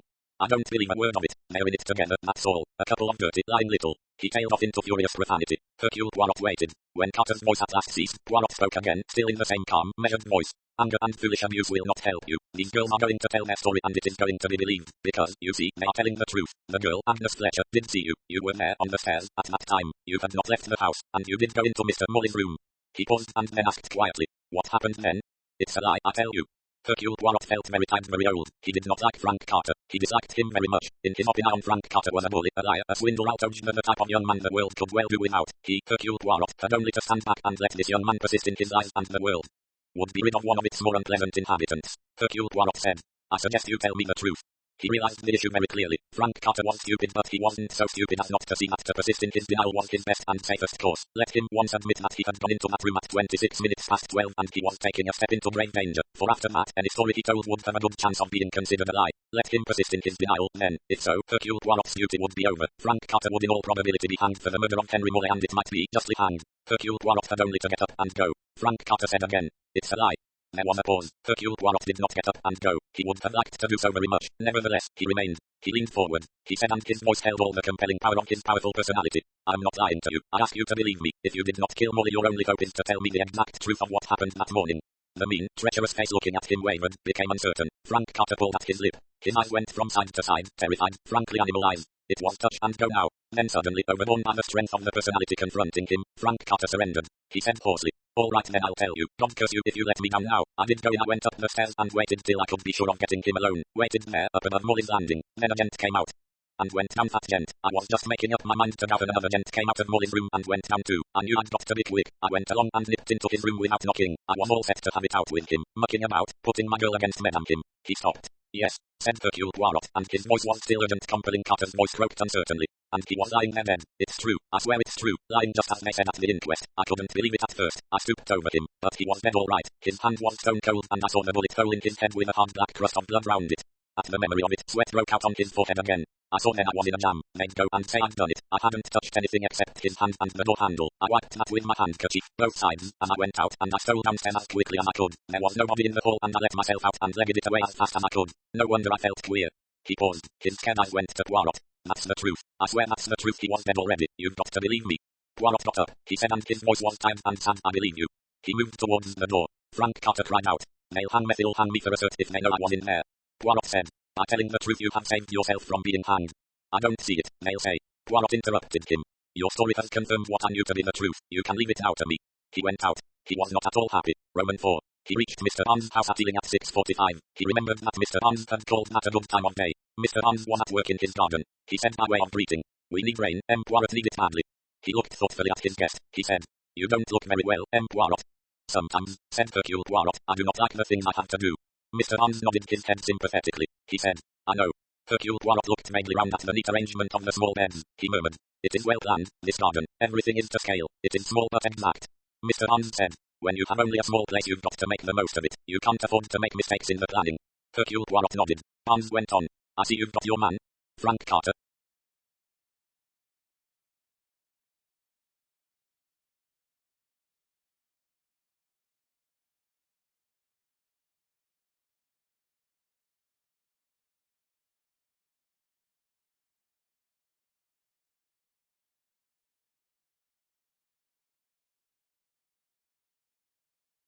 Yes, I'm rather surprised, really. You did not think that it was, so to speak, a private murder? No, frankly I didn't. What with Otis and Alistair Blunt, I made sure that it was one of these espionage or counter-espionage mix-ups. That is the view you expounded to me at our first meeting. I know, I was quite sure of it at the time. Poirot said slowly. But you were wrong. Yes, don't rub it in. The trouble is, one goes by one's own experience. I've been mixed up in that sort of thing so much I suppose I'm inclined to see it everywhere. Poirot said. You have observed in your time a conjurer offer a card, have you not? What is Khalid forcing a card? Yes, of course. That is what was done here. Every time that one thinks of a private reason for Molly's death, a press of card is forced on one. Otis, Alistair Blunt, the unsettled state of politics of the country. He shrugged his shoulders. As for you, Mr. Barnes, you did more to mislead me than anybody. Oh, I say, Poirot, I'm sorry. I suppose that's true. You were in a position to know, you see, so your words carried weight. Well, I believed what I said. That's the only apology I can make. He paused and sighed. And all the time, it was a purely private motive. Exactly. It has taken me a long time to see the reason for the murder, although I had one very definite piece of luck. What was that? A fragment of conversation, really a very illuminating fragment, if only I had had the sense to realize its significance at the time. Mr. Barnes scratched his nose thoughtfully with the trowel. A small piece of earth adhered to the side of his nose. Being rather cryptic, aren't you? He asked genially. Hercule Poirot shrugged his shoulders. He said, I am, perhaps, aggrieved that you were not more frank with me. Yes. My dear fellow, I never had the least idea of Carter's guilt. As far as I knew, he'd left the house long before Molly was killed. I suppose now they've found he didn't leave when he said he did. Poirot said, Carter was in the house at 26 minutes past 12. He actually saw the murderer. Then Carter didn't. Carter saw the murderer, I tell you. Mr. Barnes said. Did he recognize him? Slowly Hercule Poirot shook his head. 17, 18, maids in waiting. On the following day Hercule Poirot spent some hours with a theatrical agent of his acquaintance. In the afternoon he went to Oxford. On the day after that he drove down to the country. It was late when he returned. He had telephoned before he left to make an appointment with Mr. Alistair Blunt for that same evening. It was 9:30 when he reached the Gothic house. Alistair Blunt was alone in his library when Poirot was shown in. He looked an eager question at his visitor as he shook hands. He said, well? Slowly, Hercule Poirot nodded his head. Blunt looked at him in almost incredulous appreciation. Have you found her? Yes, I have found her. He sat down, and he sighed. Alistair Blunt said, you are tired? Yes, I'm tired, and it is not pretty what I have to tell you. Blunt said, is she dead? That depends, said Hercule Poirot slowly, on how you like to look at it. Blunt frowned. He said, "My dear man, a person must be dead or alive. Miss Sainsbury-Seal must be one or the other." "Ah, but who is Miss Sainsbury-Seal?" Alistair Blunt said. "You don't mean that there isn't any such person?" "Oh no, there was such a person. She lived in Calcutta. She taught elocution. She busied herself with good works. She came to England in the Maharana's same boat in which Mr. Ambriotis travelled. Although they were not in the same class, he helped her over some fuss about her luggage. He was, it would seem, a kindly man in little ways, and sometimes, Blunt, kindness is repaid in an unexpected fashion. It was so, you know, with Ambriotis. He chanced to meet the lady again in the streets of London. He was feeling expansive. He good-naturedly invited her to lunch with him at the Savoy, an unexpected treat for her, and an unexpected windfall for Ambriotis. For his kindness was not premeditated, had no idea that this faded, middle-aged lady was going to present him with the equivalent of a gold mine, but nevertheless, that is what she did, though she never suspected the fact herself. She was never, you see, of the first order of intelligence, a good, well-meaning soul, but the brain, I should say, of a 10. Blunt said. Then it wasn't she who killed the Chapman woman? Poirot said slowly. It is difficult to know just how to present the matter. I shall begin, I think, where the matter began for me, with a shoe. Blunt said blankly. With a shoe? Hercule Poirot nodded. Yes, a buckled shoe. I came out from my seance at the dentist's, and as I stood on the steps of 58 Queen Charlotte Street, a taxi stopped outside, the door opened and a woman's foot prepared to descend. I am a man who notices a woman's foot and ankle. It was a well-shaped foot, with a good ankle and an expensive stocking, but I did not like the shoe. It was a new, shining patent leather shoe with a large ornate buckle, not chic, not at all chic. And whilst I was observing this, the rest of the lady came into sight, and frankly it was a disappointment. Middle-aged lady without charm and badly dressed. Miss Sainsbury-Seal? Precisely. As she descended, a contrite sucker edge caught the buckle of her shoe in the door, and it was wrenched off. I picked it up and returned it to her. That was all. The incident was closed. Later on that same day, I went with Chief Inspector Jack to interview the lady. She had not as yet sewn on the buckle, by the way. On that same evening, Miss Sainsbury-Seal walked out of the hotel and vanished. That, shall we say, is the end of part 1. Part 2 began when Chief Inspector Jack summoned me to King Leopold Mansions. There was a fur chest in a flat there, and in that fur chest there had been found a body. I went into the room, I walked up to the chest, and the first thing I saw was a shabby buckled shoe. Well, you have not appreciated the point. It was a shabby shoe, a well-worn shoe. But you see, Miss Sainsbury-Seal had come to King Leopold Mansions on the evening of that same day of Mr. Morley's murder. In the morning the shoes were new shoes, in the evening they were old shoes. One does not wear out a pair of shoes in a day, you comprehend. Alistair Blunt said without much interest. She could have 2 pairs of shoes, I suppose. Ah, but that was not so, for Jack and I had gone up to the room at the Glengarry Court and had looked at all her possessions, and there was no pair of buckled shoes there. She might have had an old pair of shoes, yes. She might have changed into them after a tiring day to go out in the evening, yes. But if so, the other pair would have been at the hotel. It was curious, you will admit. I can't see that it is important. No, not important. Not at all important. But one does not like things that one cannot explain. I stood by the fur chest and I looked at the shoe buckle had recently been sewn on by hand. I will confess that I then had a moment of doubt of myself. Yes, I said to myself, Hercule Poirot, you were a little light-headed perhaps this morning. You saw the world through rosy spectacles. Even the old shoes looked like new ones to you. Perhaps that was the explanation. But no, it was not. My eyes do not deceive me. To continue, I studied the dead body of this woman and I did not like what I saw. Why had the face been wantonly, deliberately smashed and rendered unrecognizable? Alistair Blunt moved restlessly. He said, must we go over that again? We know. Hercule Poirot said firmly. It is necessary. I have to take you over the steps that led me at last to the truth. I said to myself, something is wrong here. Here is a dead woman in the clothes of Miss Sainsbury-Seal, except, perhaps, the shoes, and with the handbag of Miss Sainsbury-Seal. But why is her face unrecognizable? Is it, perhaps, because the face is not the face of Miss Sainsbury-Seal? And immediately I begin to put together what I have heard of the appearance of the other woman to whom the flat belongs, and I ask myself, might it not perhaps be this other woman who lies dead here? I go then and look at the other woman's bedroom. I try to picture to myself what sort of woman she is. In superficial appearance, very different to the other, smart, showily dressed, very much made up, but in essentials, not unlike. Hair, build, age, but there is one difference. Mrs. Albert Chapman took a 5-inch shoes. Miss Sainsbury-Seal, I knew, took a 10-inch stocking. That is to say, she would take at least a 6-inch shoes. Mrs. Chapman, then, had smaller feet than Miss Sainsbury-Seal. I went back to the body. If my half-formed idea was right, and the body was that of Mrs. Chapman wearing Miss Sainsbury-Seal's clothes, then the shoes should be too big. I took hold of one, but it was not loose. It fitted tightly. That looked as though it were the body of Miss Sainsbury-Seal after all. But in that case, why was the face disfigured? Her identity was already proved by the handbag, which could easily have been removed, but which had not been removed. It was a puzzling tangle. In desperation I seized on Mrs. Chapman's address book. A dentist was the only person who could prove definitely who the dead woman was or was not. By coincidence, Mrs. Chapman's dentist was Mr. Morley. Morley was dead, but identification was still possible. You know the result. The body was identified in the coroner's court by Mr. Morley's successor as that of Mrs. Albert Chapman. Blunt was fidgeting with some impatience, but Poirot took no notice. He went on. I was left now with a psychological problem. What sort of a woman was Mabel Sainsbury-Seal? There were 2 answers to that question. The first was the obvious one, borne out by her whole life in India and by the testimony of her personal friends. That depicted her as an earnest, conscientious, slightly stupid woman. Was there another Miss Sainsbury-Seal? Apparently there was. There was a woman who had lunched with a well-known foreign agent, who had accosted you in the street and claimed to be a close friend of your wife, a statement that was almost certainly untrue. A woman who had left a man's house very shortly before a murder had been committed. A woman who had visited another woman on the evening when in all probability that other woman had been murdered, and who had since disappeared, although she must be aware that the police force of England was looking for her. Were all these actions compatible with the character which her friends gave her? It would seem that they were not. Therefore, if Miss Sainsbury were not the good, amiable creature she seemed, then it would appear that she was quite possibly a cold-blooded murderess or almost certainly an accomplice after the fact. I had one more criteria on my own personal impression. I had talked to Mabel Sainsbury myself. How had she struck me? And that, Blunt, was the most difficult question to answer of all. Everything that she said, her way of talking, her manner, her gestures, all were perfectly in accord with her given character, but they were equally in accord with a clever actress playing a part, and, after all, Mabel Sainsbury had started life as an actress. I had been much impressed by a conversation I had had with Mr. Barnes of Ealing, who had also been a patient at 58 Queen Charlotte Street on that particular day. His theory, expressed very forcibly, was that the deaths of Molly and of Amberiotis were only incidental, so to speak, that the intended victim was you. Alistair Blunt said. Oh, come now, that's a bit far-fetched. Is it, Blunt, is it not true that at this moment there are various groups of people to whom it is vital that you should be removed, shall we say, shall be no longer capable of exerting your influence? Blunt said. Oh yes, that's true enough, but why mix up this business of Molly's death with that? Poirot said. Because there is a certain, how shall I put it, lavishness about the case. Expense is no object, human life is no object. Yes, there is a recklessness, a lavishness that points to a big crime. You don't think Molly shot himself because of a mistake? I never thought so, not for a minute. No, Molly was murdered, Amberiotis was murdered, an unrecognizable woman was murdered. Why? For some big stake. Barnes' theory was that somebody had tried to bribe Molly or his partner to put you out of the way. Alistair Blunt said sharply. Nonsense. Ah, but is it nonsense? Say one wishes to put someone out of the way. Yes, but that someone is forewarned, forearmed, difficult of access. To kill that person it is necessary to be able to approach him without awakening his suspicions, and where would a man be less suspicious than in a dentist's chair? Well, that's true, I suppose. I never thought of it like that.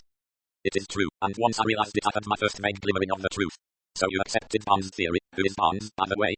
Barnes was Riley's 12 o'clock patient. He is retired from the Home Office and lives in Ealing, an insignificant little man. But you are wrong when you say I accepted his theory. I did not. I only accepted the principle of it. What do you mean? Hercule Poirot said.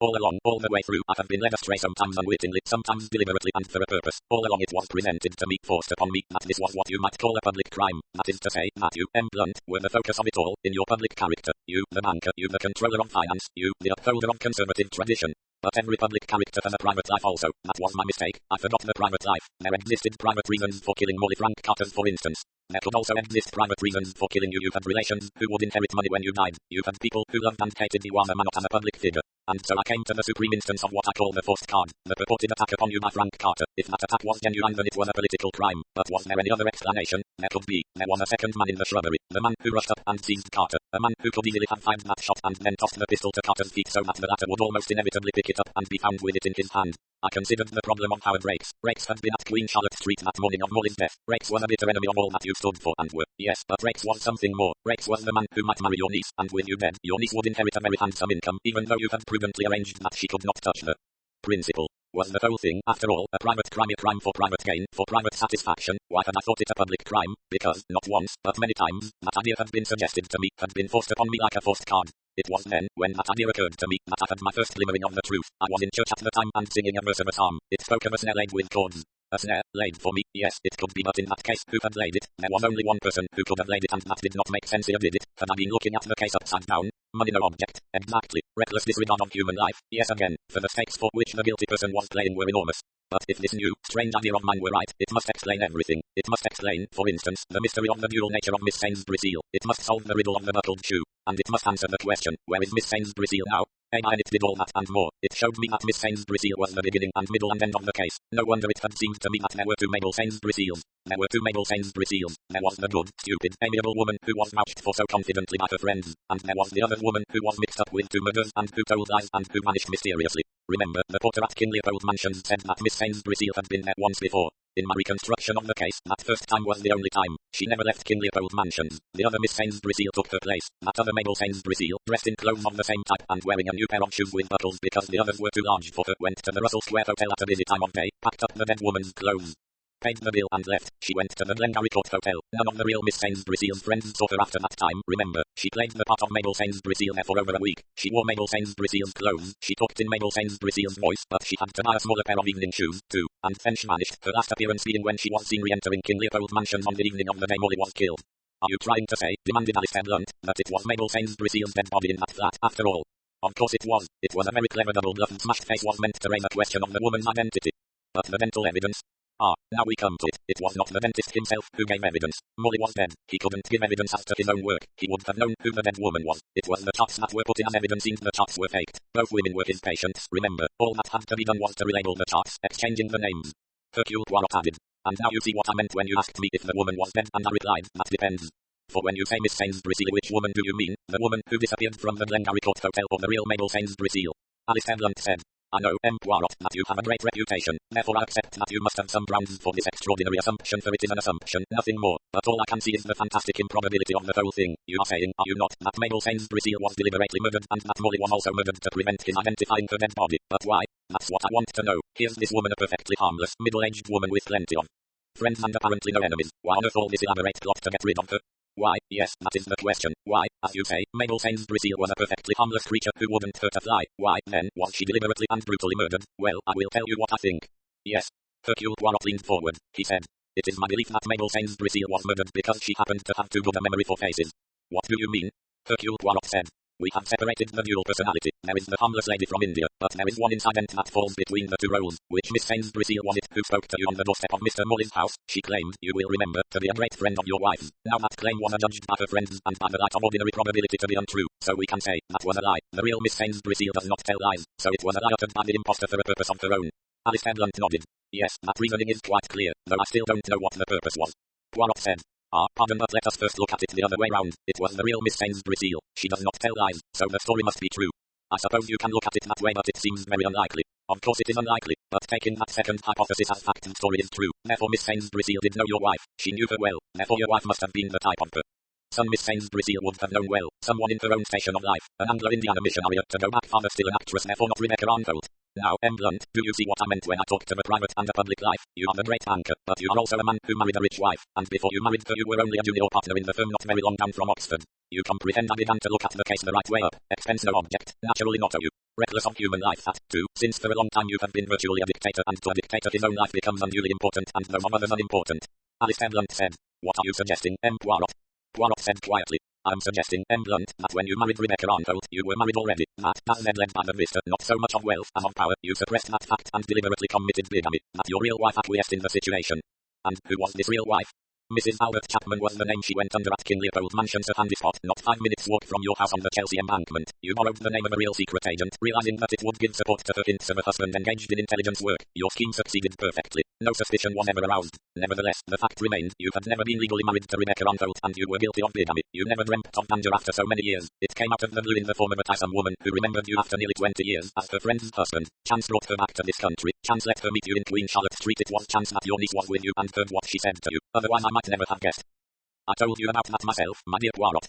No, it was your niece who insisted on telling me, and you could not very well protest too violently in case it might arouse suspicions. And after that meeting, one more evil chance from your point of view occurred. Mabel Sainsbury met Amberiotis, went to lunch with him and babbled to him of this meeting with a friend's husband after all these years. Looked older, of course, but had hardly changed. That, I admit, is pure guesswork on my part, but I believe it is what happened. I do not think that Mabel Sainsbury realized for a moment that the Mr. Blunt her friend had married was the shadowy figure behind the finance of the world. The name, after all, is not an uncommon one, but Amberiotis, remember, in addition to his espionage activities, was a blackmailer. Blackmailers have an uncanny nose for a secret. Amberiotis wondered. Easy to find out just who the Mr. Blunt was. And then, I have no doubt, he wrote to you or telephoned. Oh, yes, a gold mine for Amberiotis.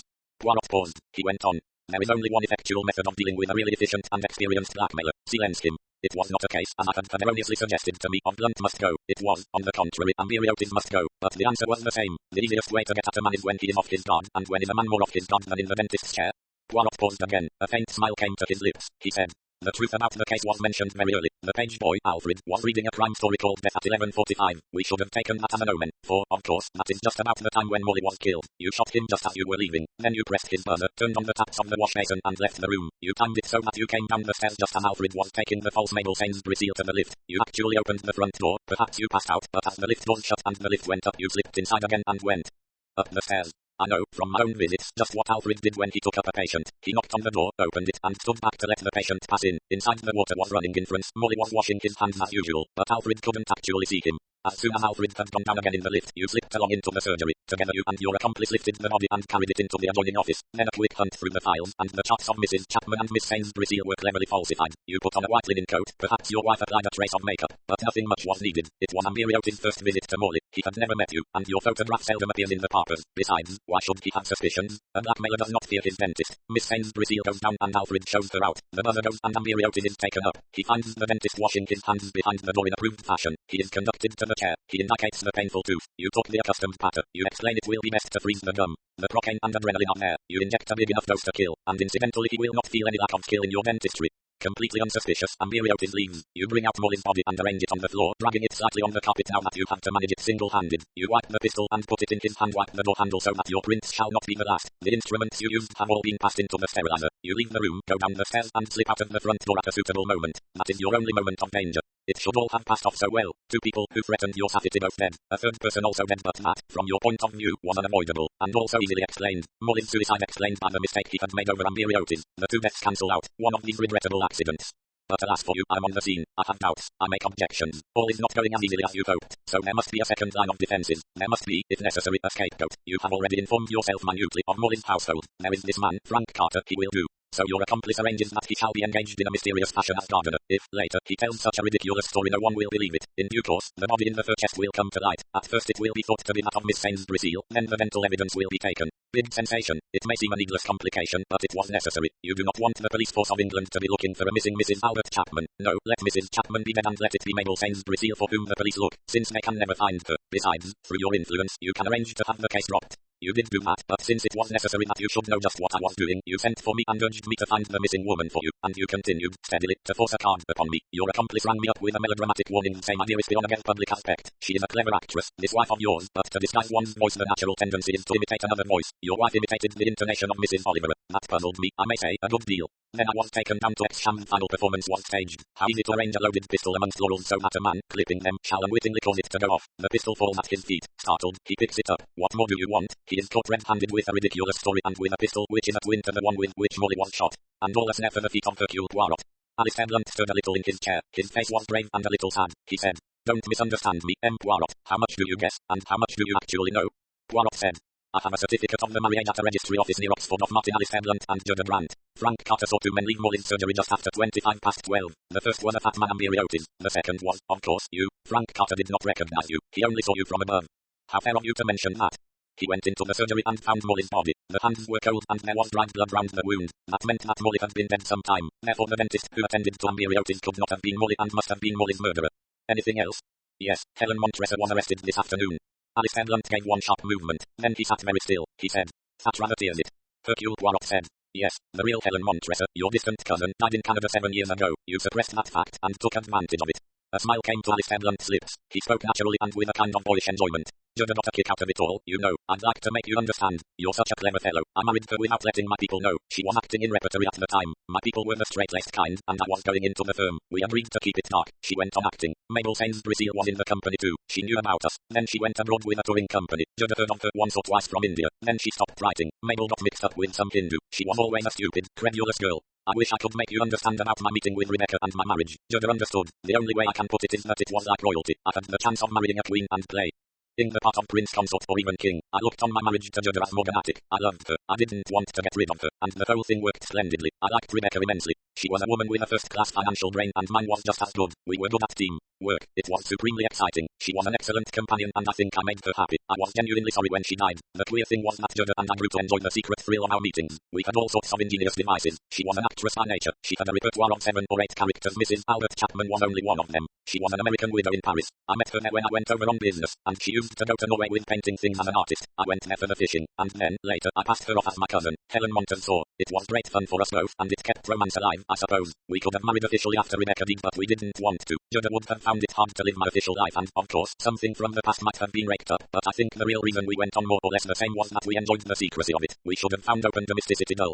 Blunt paused, he said, and his voice changed and hardened. And then that damn fool of a woman messed up everything, recognizing me for all those years. And she told Ambriotis, you see you must see that something had to be done. It wasn't only myself, not only the selfish point of view. If I was ruined and disgraced the country, my country was hit as well. For I've done something for England, M. Poirot. I've held it firm and kept it solvent. It's free from dictators, from fascism and from communism. I don't really care for money as money. I do like power, I like to rule, but I don't want to tyrannize. We are democratic in England, truly democratic. We can grumble and say what we think and laugh at our politicians. We're free. I care for all that. It's been my life work. But if I went well, you know what would probably happen. I'm needed, M. Poirot, and a damned double crossing. Blackmailing rogue of a Greek was going to destroy my life work. Something had to be done. Judge saw it, too. We were sorry about the Sainsbury Seal woman, but it was no good. We'd got to silence her. She couldn't be trusted to hold her tongue. Judge went to see her, asked her to tea, told her to ask for Mrs. Chapman said she was staying in Mr. Chapman's flat. Mabel Sainsbury came, quite unsuspecting. She never knew anything medical was in the tea. It's quite painless. You just sleep and don't wake up. The face business was done afterwards, rather sickening, but we felt it was necessary. Mrs. Chapman was to exit for good. I had given my cousin Helen a cottage to live in. We decided that after a while we would get married, but first we had to get Amberiotis out of the way. It worked beautifully. He hadn't a suspicion that I wasn't a real dentist. I did my stuff with the handpricks rather well. I didn't risk the drill. Of course, after the injection he couldn't feel what I was doing. Probably just as well.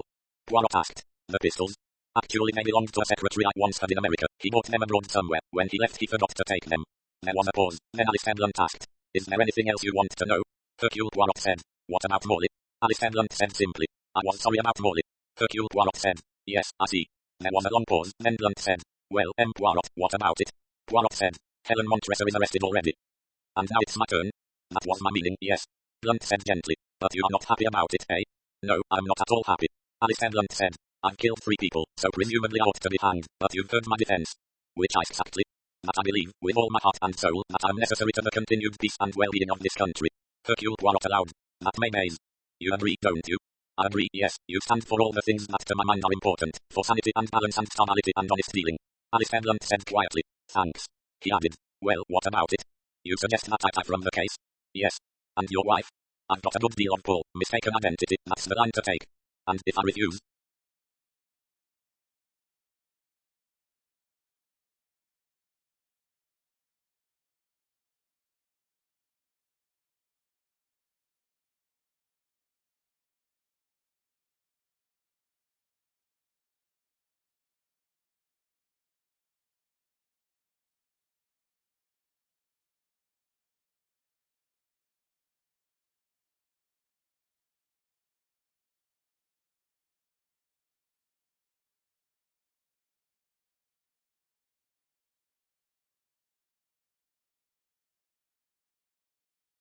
Then, said Alice Headland simply, I'm for it.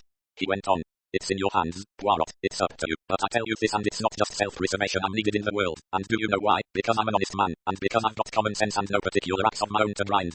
Poirot nodded. Strangely enough, he believed all that. He said, yes, that is one side, you are the right man in the right place, you have sanity, judgment, balance, but there is the other side, 3 human beings who are dead.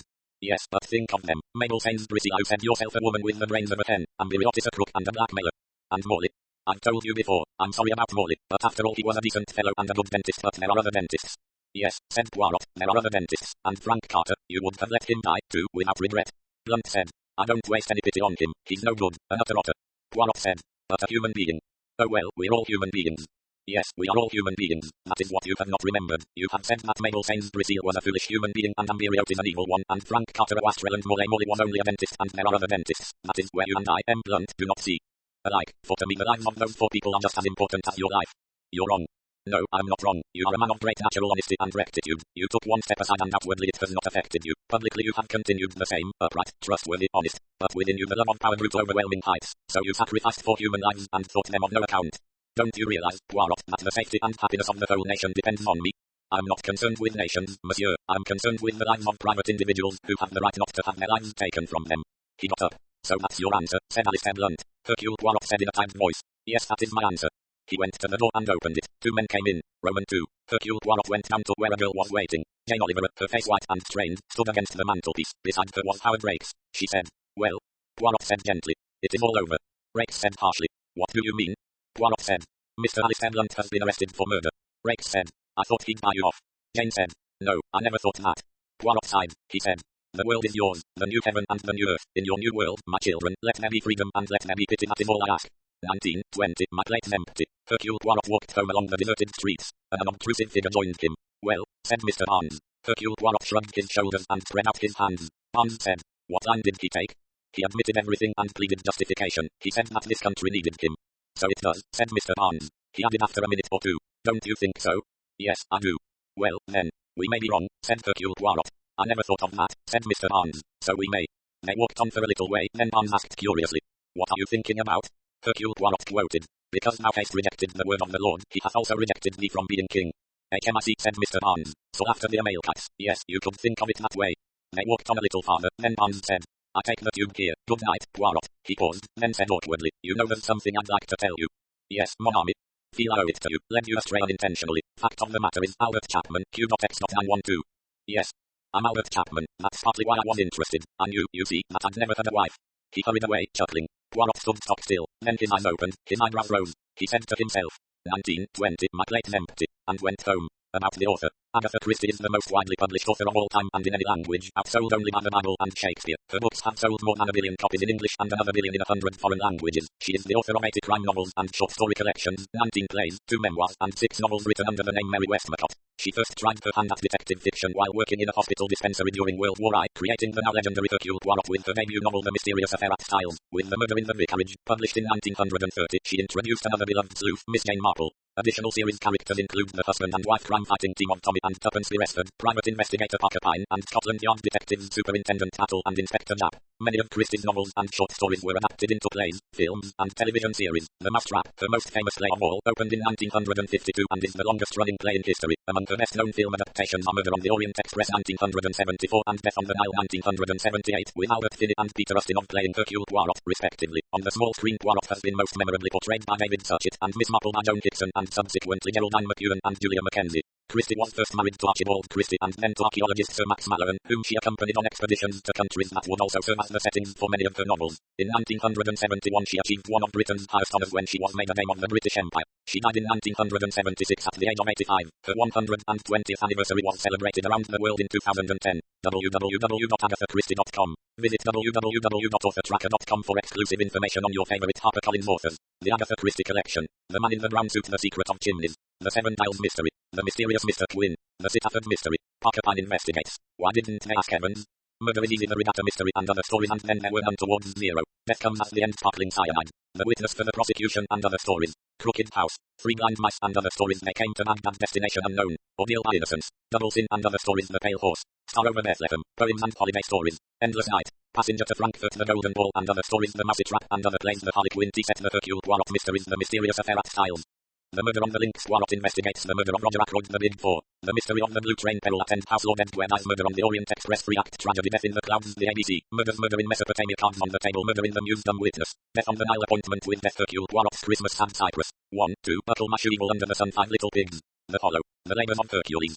Taken at the Flood. The Underdog and other stories. Mrs. McGinty's Dead After the Funeral. Hickory Dickory Dock. Dead Man's Folly. Cat Among the Pigeons. The Clocks. Third Girl. Halloween Party. Elephants Can Remember Curtain. Poirot's Last Case. The Miss Marple Mysteries. The Murder at the Vicarage. The Body in the Library. The Moving Finger. A murder is announced. They do it with mirrors. A pocket full of rye. 450 from Paddington. The mirror cracked from side to side. A Caribbean mystery at Bertram's Hotel. Nemesis. Sleeping Murder. Miss Marple. The Complete Short Stories. The Tommy and Tuppence Mysteries. The Secret Adversary. Partners in Crime. N.O.M. By the Pricking of My Thumbs. Poster of Fate. Memoirs. An autobiography. Come, Tell Me How You Live. Credits. Cover design and illustration by Faith Laurel. Copyright. This book is a work of fiction. The characters, incidents, and dialogue are drawn from the author's imagination and are not to be construed as real. Any resemblance to actual events or persons, living or dead, is entirely coincidental. This title was previously published as The Patriotic Murders and an Overdose of Death. Agatha Christie. Poirot 1, 2. Buckle My Shoe. Copyright 1940. Agatha Christie Limited, a Korean company. All rights reserved. 1, 2. Buckle My Shoe 1941. Published by permission of G.P. Putnam's Sons, a member of Penguin Group USA Inc. All rights reserved under international and Pan-American copyright conventions. By payment of the required fees, you have been granted the non-exclusive, non-transferable right to AC. Access and read the text of this ebook on screen. No part of this text may be reproduced, transmitted, downloaded, decompiled, reverse engineered, or stored in or introduced into any information storage and retrieval system in any form or by any means, whether electronic or mechanical, now known or hereinafter invented, without the express written permission of HarperCollins eBooks. Library of Congress cataloging in publication data is available upon request. ISBN 978-0-006-207,377-8. EPUB edition May 2011. ISBN 9780 Version 11162012. 11/12/13/14/15. About the publisher Australia. HarperCollins Publishers Australia Thai Limited. 25 Ride Road PO. Box 321. Pimble, NSW 2073. Australia www.harpercollins.com.au/ebooks Canada. HarperCollins Canada 2 Bloor Street East 20th floor Toronto on M4W 188 Canada. http www.harpercollins.com New Zealand. HarperCollins Publishers New Zealand Limited PO. Box 1. Auckland, New Zealand. http www.harpercollins.co.nz United Kingdom. HarperCollins Publishers Limited. 77-85 Fulham Palace Road London W68JB UK. http www.harpercollins.co.uk United States. HarperCollins Publishers Inc. 10 East 53rd Street New York NY 10022. http www.harpercollins.com.